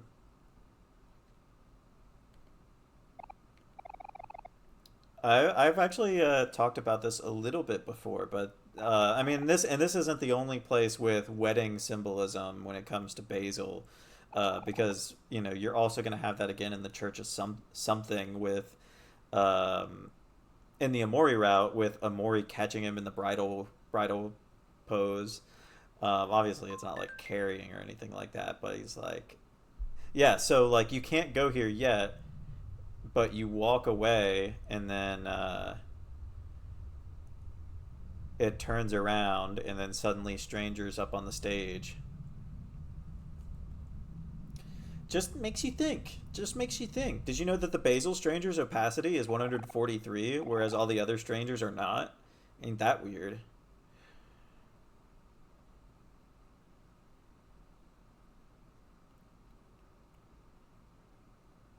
I don't know. The complicated feelings that exist in Sunny's mind. Uh,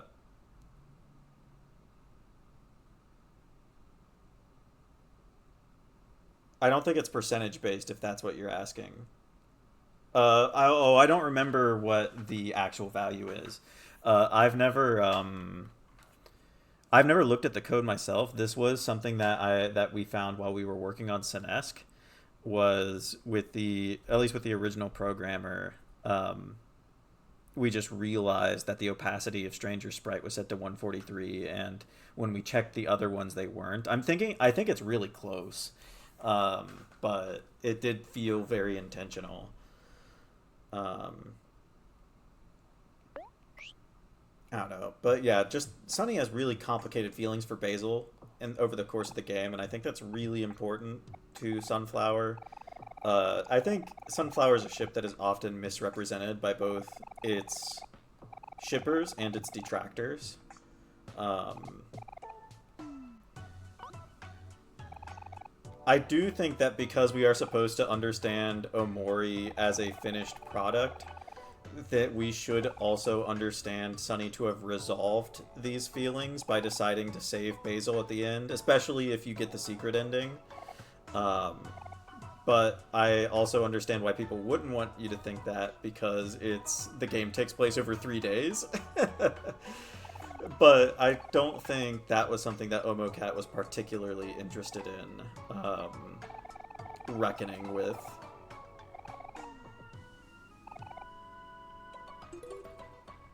I remember this side quest being really annoying. You have to do like a bunch of weird things for it.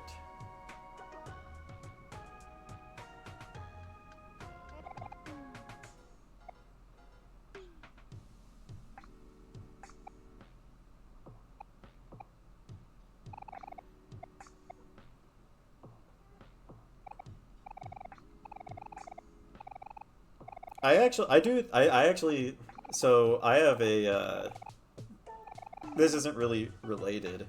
Um, I think people who would want a long, like I've talked to, I like Amori as it is. I would probably shorten Humphrey. There are definitely things I would change, but I don't think,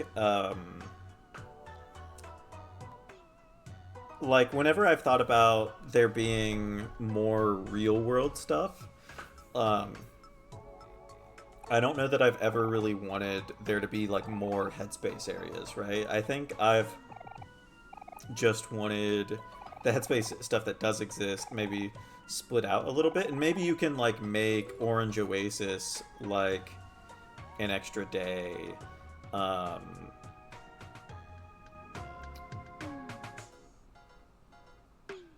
like you split up Pyrefly Forest. I don't know, but then I think that would mess with the pacing as well. I think it's relevant that the game um, I think it's relevant that the game takes place over 3 days, specifically because um, Basil has quite a bit of Jesus imagery associated with him. Like, he's literally like crucified in a church, and you have to put like the crown of flowers, the flower crown on him.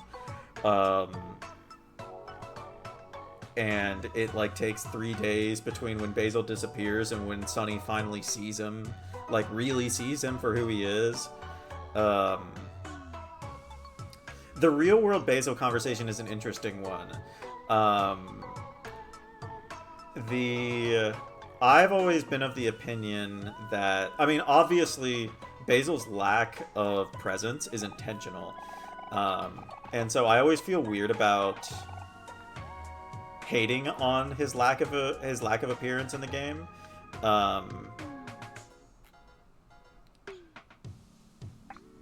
At the same time, I do want more real world Basil. Man, every time I keep thinking about this, and I'm like, oh, but I'm playing the playthrough where, like, I'm like, oh man, I can't wait to get to like the very end and see the, let's make new memories together and memory lane and all that. But we're actually doing the Omori route, and we're not gonna see that. Yeah. That's actually why I wish Omocat would do like more with these characters other than do the manga, which is just the game but bad.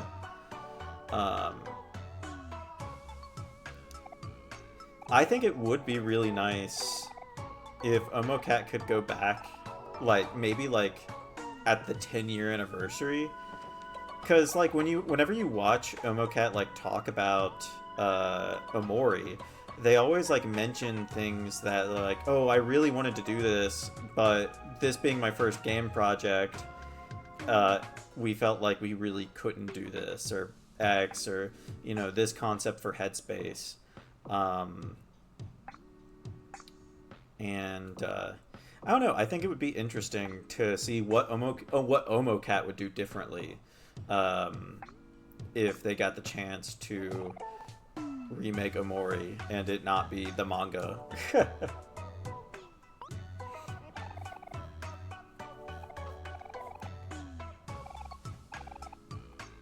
Like, I wouldn't want like a straight remake, but I do kind of want to see, like, if Omocat didn't have to make any concessions on what Omori would be, what would it come out like?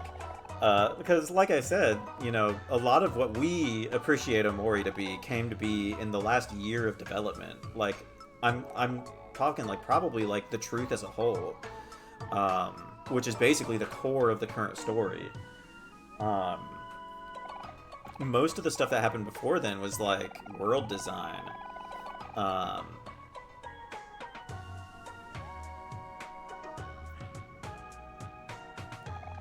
It does. I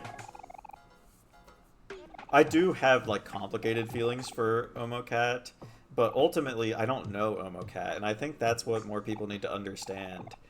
I've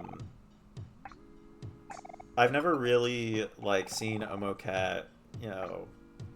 The Melon Kid stuff was where I started feeling a bit more negative with Omocat, just because it's like, okay, developers on my favorite game of all time, if they were being abused, then I definitely don't like that.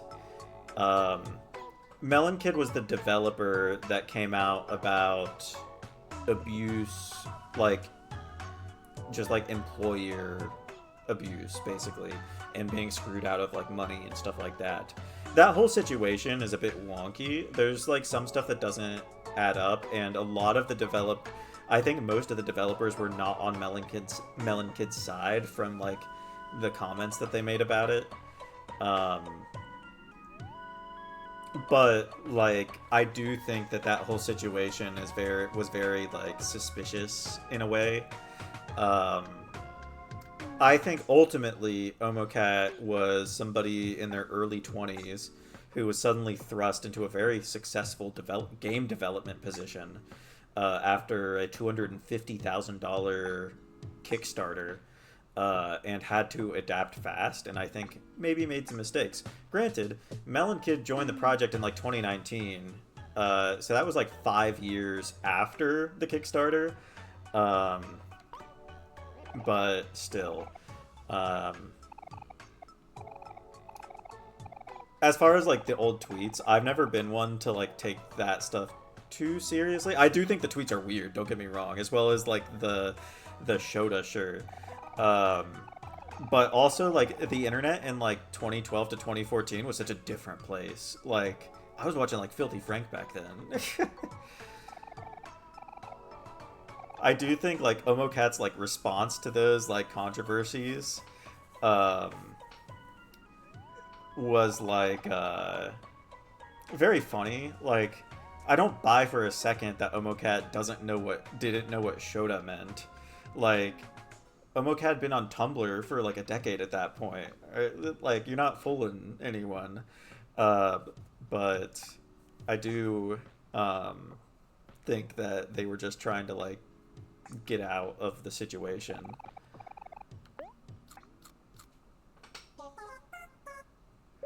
Yeah, I literally think that every time I read like an Omocat is very bad at responding to controversy, which I think it's hard to be good at responding to controversy because people just want to hate you on the internet.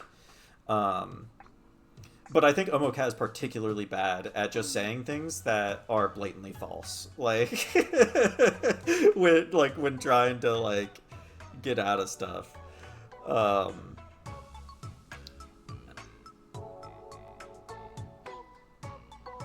I do wish Omocat was like. I mean, an Omocat. I mean, after all that stuff, like I feel like Omocat was still active on the internet for a while. Like, um, didn't like Omocat tried to do the VTuber debut? Was that last year or the year before? Um,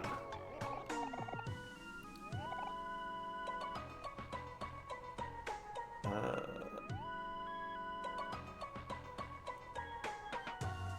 but I think they have very largely moved on from. I don't know. I guess I can't really say I think Omocat's moved on from Omori because I think Omocat is still very happy to make money off of Omori. Um, I mean, when you watch older streams, Omocat, like if you like, I think it's like if I went back and watched the Basil birthday stream, which was actually Omocat does not want to reveal information about Basil, and I think it's because if Omocat like provided an answer for the question on everybody's mind about Basil, uh, there would be a large group of people either way that would be upset. Um, so it is very funny watching the Basil birthday stream, and like there's like some early development information about Basil discussed, like the timeline, but like there's very little description, like very little talking about his in the character that's in the game. It's all about like what characters Basil was before then, which is still very interesting to be clear. But I would have really liked to hear more about the character that ended up getting made. Um, but like Omocat was also very clear in that stream that she doesn't really like streaming. Um, and you know, you play the game and you can tell like if Sunny is based off Omocat, Omocat's probably not a very social person. But I mean, even saying that's a little parasocial now that I think about it. It's hard to not be parasocial sometimes when talking about people you look up to. Um, but yeah, I don't know. I wish we did get to see Omocat more. Um, I think people can be too harsh about Omocat a lot. Um, but I also, especially with the Melon Kid stuff, I do not blame a lot of people for being critical. Um, oh, let's go see Rococo. I forgot to do that. Um,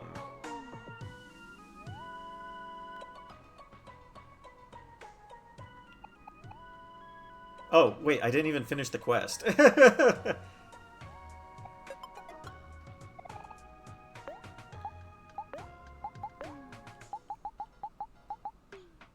contains details of Rosa's dark past. I don't even know what that means, because, like, Rosa's, like, whole thing appears to be just, like, mirroring real-world Aubrey by, like, taking the photo album, and here, like, she's just stealing things related to Sweetheart. But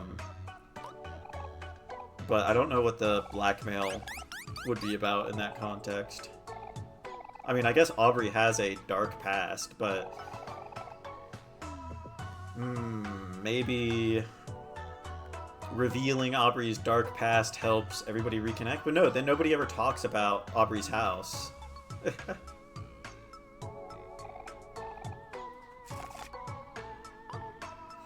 Like, that's actually the whole thing about Aubrey's house, is nobody freaking talks about it.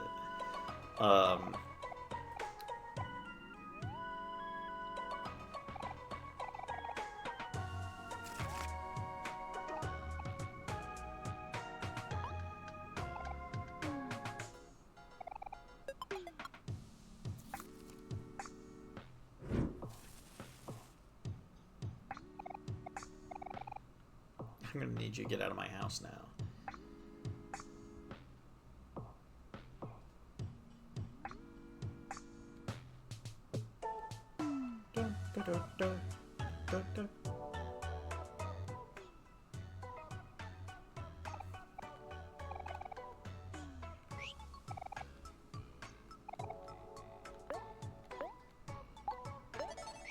Another thing I hate about the manga is that Sunny's so emotional in it, specifically with the smiling. It's just like, in the game, you have this like thing where every picnic, Mari's like, Mori, you should totally smile more. I've always liked your smile. And then you get the thing in Memory Lane where it's like, Sunny is like, I've never liked smiling even for pictures. Which is also like implying that he doesn't like staged pictures in general. Like, he doesn't have like having to pose for them. Which just ties back into like the secret ending with Basil, and Basil taking pictures when people are just living their lives, and the only time Sunny really smiles is in the secret ending. But of course, you know, Sunny's basically smiling like the entire chapter, like the latest chapter, manga chapter that came out. And it's like, okay, well, I get that you're doing something different here, but come on.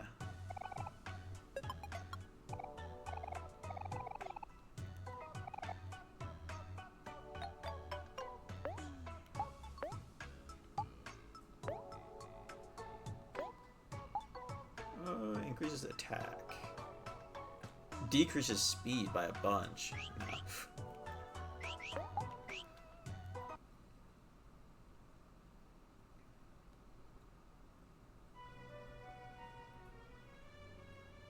So now we can go down here and go in here. Here he is, the man himself. He sleeps on this futon, which gets nicer and nicer the more money you give him.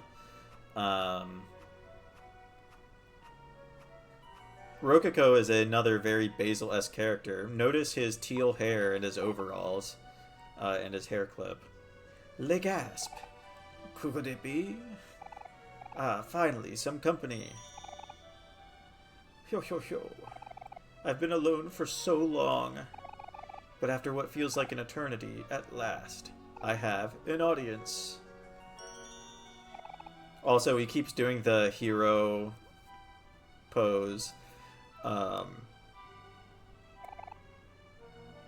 which is yet another parallel of Sunny and Basil and Hiro and Mari, if you wanted to go there. This guy's kind of weird. Let's get out of here.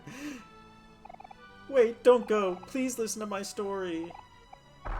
Please listen to me. I'm so lonely.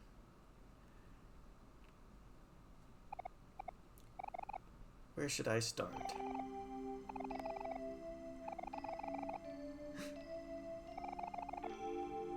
His backstory is just like Superman, basically.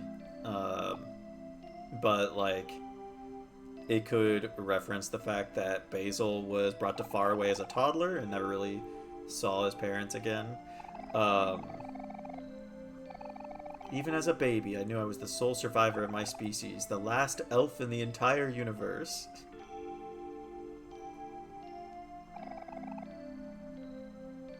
I do kind of like his like futon descriptions, because it like almost makes me think that like if you are to accept Rococo as like an adaptation of Basil and Headspace, you can kind of imagine like because Sonny calls Basil's bed a very, or no, he calls it a comfortable looking bed. A very comfortable bed is what he calls his own bed. So I imagine Sonny going to Basil's house for sleepovers, and Basil lets Sonny sleep in his bed while Basil sleeps on a futon, um, or the other way around. And because the futon gets nicer every time you give Rococo money, I can imagine Sonny making comments about the futon and Basil having to get like a nicer one for sleepovers. To be completely clear, this is all completely headcanon and like conjecture and based on very, very little. Um, but one does need to like think of something cooler while you're stuck in this Rococo cutscene.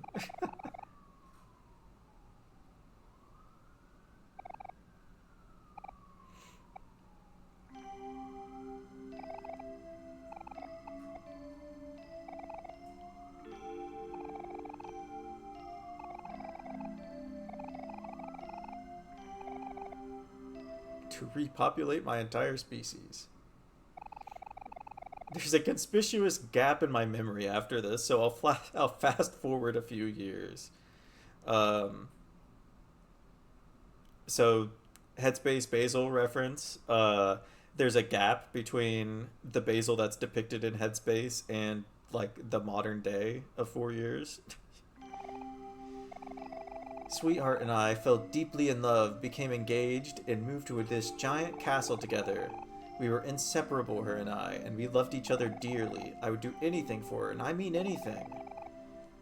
I was ready to spend the rest of our lives together, to grow old and to raise hundreds upon hundreds of children. Thinking about it now, I wonder if I ever made that clear to her.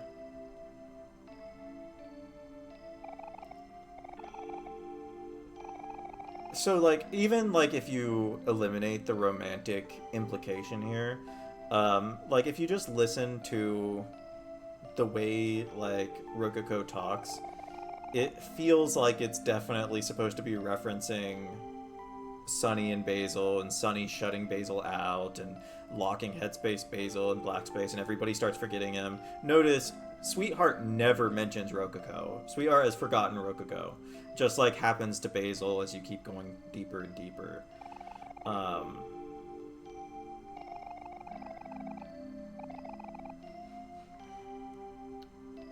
I think it's a fun connection. And then, of course, you know, beyond this, like, backstory, I've been wandering aimlessly through the darkness inside the walls, surviving off old toast and tofu.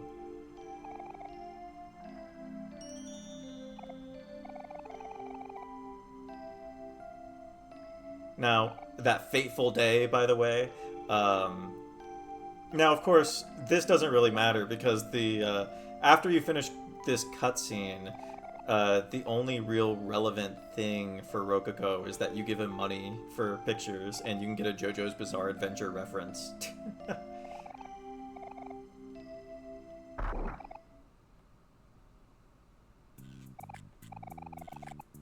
Alright, so gave up on his dreams and all that, drop everything and become an artist.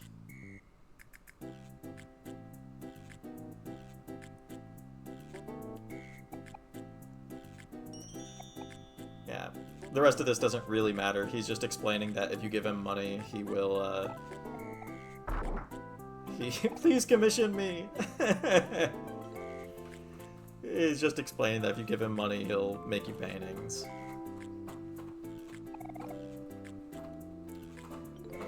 I think it actually costs quite a bit of money to get all of them.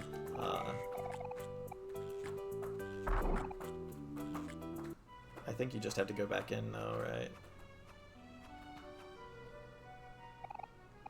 I think you have to leave Sweetheart's castle and then come back.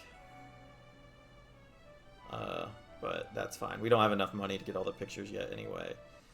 So let's go to... There's a couple of things we can do now. So let's go do them. And then we'll probably call it there.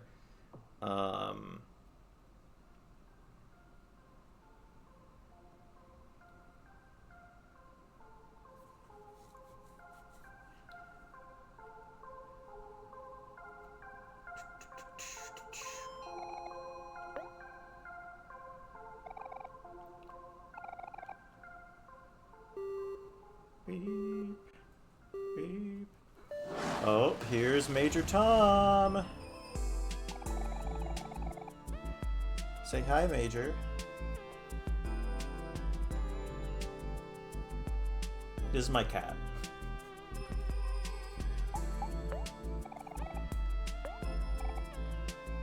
Are you sleepy? Are you trying to get me to go to sleep now?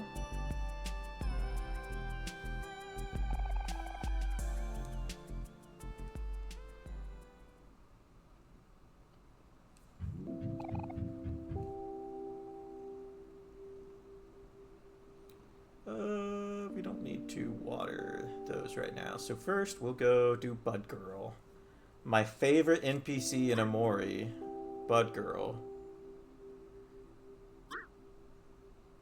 Shoot, I think it's the other part.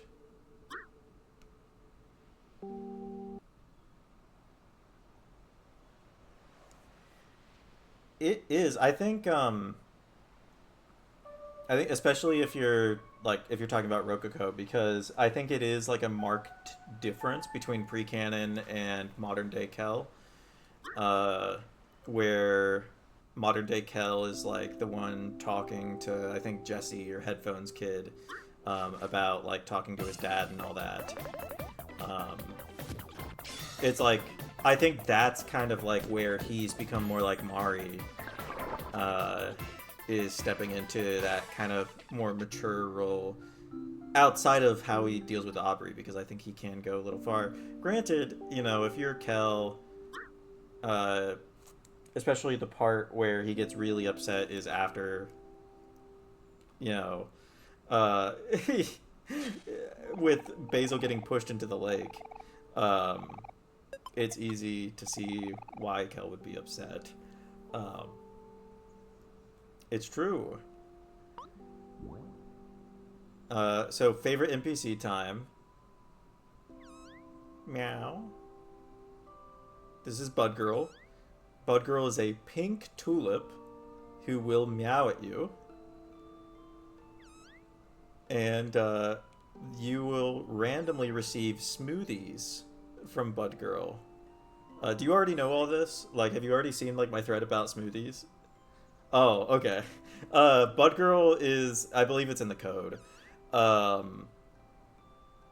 So the smoothies in, I'd have to find the post. The smoothies are a really interesting thing in Amori. So, if you talk to Bud Girl, there is I believe it's like a 20% chance that it will give you a smoothie.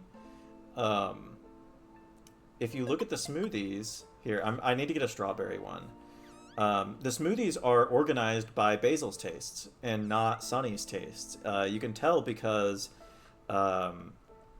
strawberries heal the most. The strawberry smoothie heals the most, and the one that heals the least is the banana smoothie. And if you read their descriptions, they're not organized by Sunny's taste. In the photo album, Basil has a very unimpressed reaction to receiving a banana popsicle. And of course, everybody knows that Basil's favorite is strawberries, or he loves strawberries, as he says during the birthday memory. So here you have a pink tulip that meows and gives you smoothies. It will never give you a banana smoothie, and it is the only repeatable way to get a strawberry smoothie because you cannot buy them. And there's a couple of other things, like in Humphrey, the blender weapon. Also, there's a blender in Neighbor's room, even though there's no you can't find a blender in the real world, but there's a blender in Neighbor's room, and there's like 2 strawberry smoothies that you can find in the overworld. But this, and you can get them by beating the strawberry short snakes in Orange Oasis. But this is the primary way of getting them. Like if you need a bunch of them. Which I should be hitting the A button faster to play the animation more. But blenders don't appear in the real world, but they're everywhere in Headspace, including Neighbor's room and Neighbor's bedroom, even though they were never in the treehouse. And in Black Space 2, there's an event called Hero's Kitchen, or Cooking with Hero, or something like that. And you have to go around and collect ingredients that are they use the tofu sprite, and they replace the little basil enemies, and this room in Black Space is a representation of Sunny's kitchen with a blender. It's the only time you see a blender in any representation of the real world is in Sunny's kitchen, after collecting like the tofu ingredients for Hero. And there's also 2 of the fun facts about tofu is that tofu can be used in smoothies. Like the tofu chef mentions it twice, that tofu can be used in smoothies. And so there's just all of these things linking smoothies and basil together. And I do really like to imagine that. I do like to connect that to like the food preparation. I mean, it's not really cooking because you're not really cooking anything, but just like preparing food as like an act of love. There it is, the S-berry smoothie.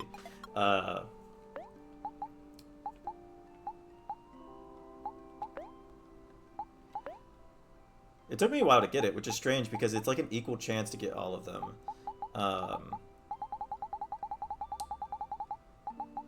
But yeah, here it is. The default smoothie heals 100 juice to all friends.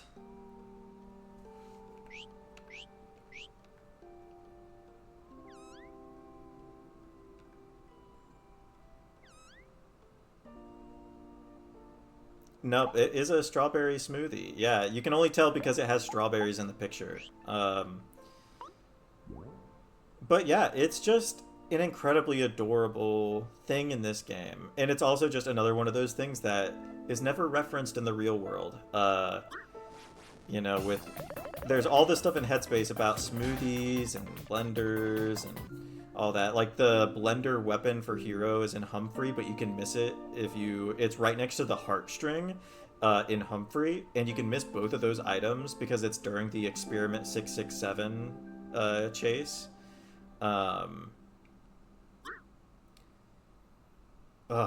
It just gets my mind turning thinking about like what the intention was there.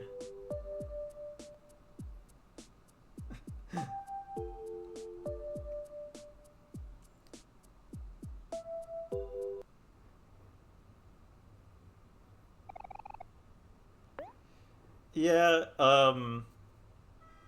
I believe the blender specifically makes smoothies more effective. I think because I think it makes you heal. I think it makes smoothies when you're using them with Hero restore more juice. But yeah, a lot of Hero's weapons are just this exists so that you can get a new skill.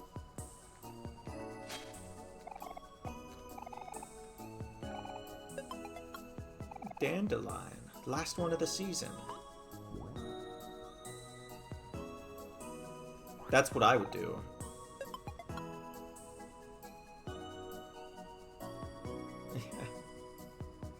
So also, and obviously in Sunny and in Sunny's house before Memory Lane, you have the table in the kitchen where it's like, this is the chair that I always sit in, this is the chair that Basil always sits in.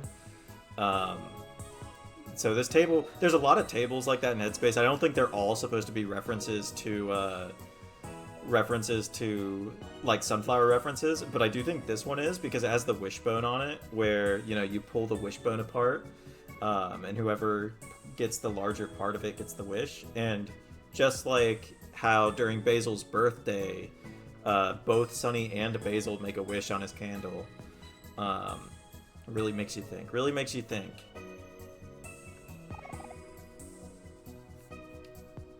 How'd you do, buckaroo? The name's Mr. Outback, and I was busier than a moth in a mitten traveling the world in my youth. Nowadays, I'm more reserved. I stand on a cliff and give advice to those who are willing to ask. Them folks who've been here long, they know more than they're letting on. We got a third eye, you could say. A sixth sense, if you get my drift. Your 3 purple-haired friends are full of love and spirit, but you, dark-haired kiddo, your aura's all cattywampus. It's all dark and twisted, and it ain't mellowing down anytime soon. You got a real journey ahead of you. Now that's not to discourage you, boy. Everyone's got their own journey, and I'd be obliged to help y'all on yours. I can answer a handful of questions, so ask away. Where am I? That's a good one. Now where do I start? Well, this place has been around since the beginning of time, I reckon. It looks different to everyone, but this time around it's pretty colorful and cutesy for the most part. Not to mention pretty dang big. That's a powerful imagination you've got there, kiddo. And that's all she wrote. So, like, Headspace... so Mr. Outback is... I think this is something that makes more sense in a world where, like, they ended up committing to, like, Headspace being its own world that is affected by the real world, but is still separate. Well, your friend ain't here is all I can say. But I think you have a way of knowing that answer. When someone looks for the truth, the world will create a set of keys, and those keys, they'll take a different form depending on the person's will. And you know what your keys look like, don't you? Just press L. And that's all she wrote. Don't you know not to ask old folks that? I'd say give or take 33,000 years, though. So I believe 33,000 years is like the oldest piece of human art is 33,000 years, I believe. And so it's just like,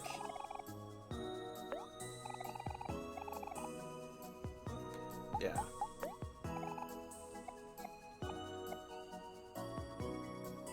Of course, if you come back here during one day left, Mr. Outback will be turned to stone.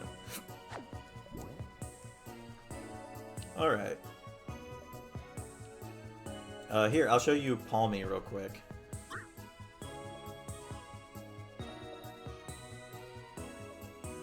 Now, there is one thing that's interesting about this, and that's that Orange Oasis... I haven't talked to Man on Fire yet, because I haven't gone that way yet, because I was going to save Unbred Twins for post-game. I guess I could do it right now, though, so that way they're at last resort when I go there. I am kind of sleepy, though. Maybe I can...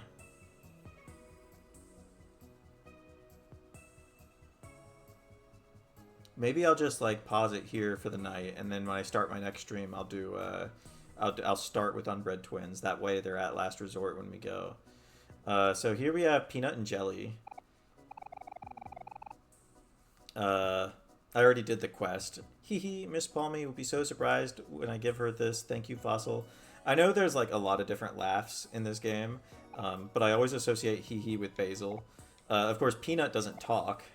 Which is very Sunny-like. Also, Peanut and Jelly each have their own bookcase. If you look at this house, it is based off of Sunny's house. The wallpaper is the same. You have the fireplace here. You know, I mean, the staircase, obviously, it's, like... interpretation, whatever, but, like, come on. Like, it looks like Sunny's house. And then you have Palmy here. Peanut and Jelly are always giving me the strangest gifts. I wonder what they'll have for me this time. So like, if I do think Palmy is kind of based off of both Polly and Basil's grandmother in a way. Um, but yeah. The only thing about it is that Orange Oasis is supposed to be like Sunny's really childhood memories in a way. Um, but it is weird that this is here in general because it is said it's supposed to be that everybody always like everybody here says that Orange Oasis is like mostly old people, which these are like children. Um, and they're the last two children. Um, I think you could also connect this to Charlie. Um, because these are supposed to be like the last two children when there used to be more. Um, Charlie's grandmother has two kids left in the house. They also kind of have like a matching wallpaper. I don't think it's the same shade. Um, but yeah, that is also just like a weird concept. But I think Charlie's situation is very similar to Basil's situation, even though it's her mom that's really old, not her grandma. Um, they have very similar situations going on, basically. Um, so yeah, I think I will.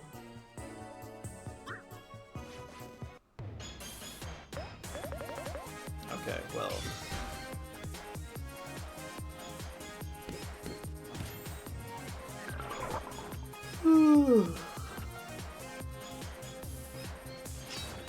I'm excited. I'm gonna make curry tomorrow, and I'm gonna put it in a big pot, and I'm gonna eat it like all week. Um, let's call this off at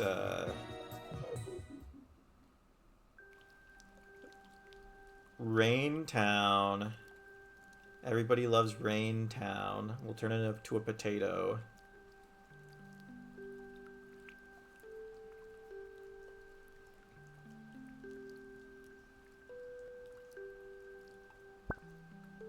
There it is.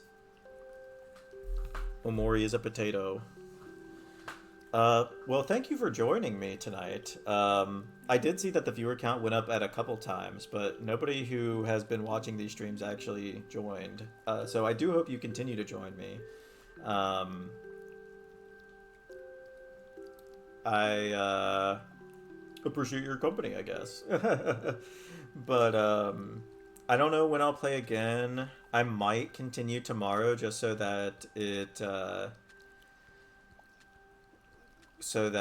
I can just like get this out of the way, because I am anticipating getting into like the Omori route exclusive stuff. I'm excited for that stuff. But also I have other stuff I should be doing. But I will DM you the link to the fic, and I'll see if I can find the smoothie analysis thread as well. But thank you. Goodbye. Good night.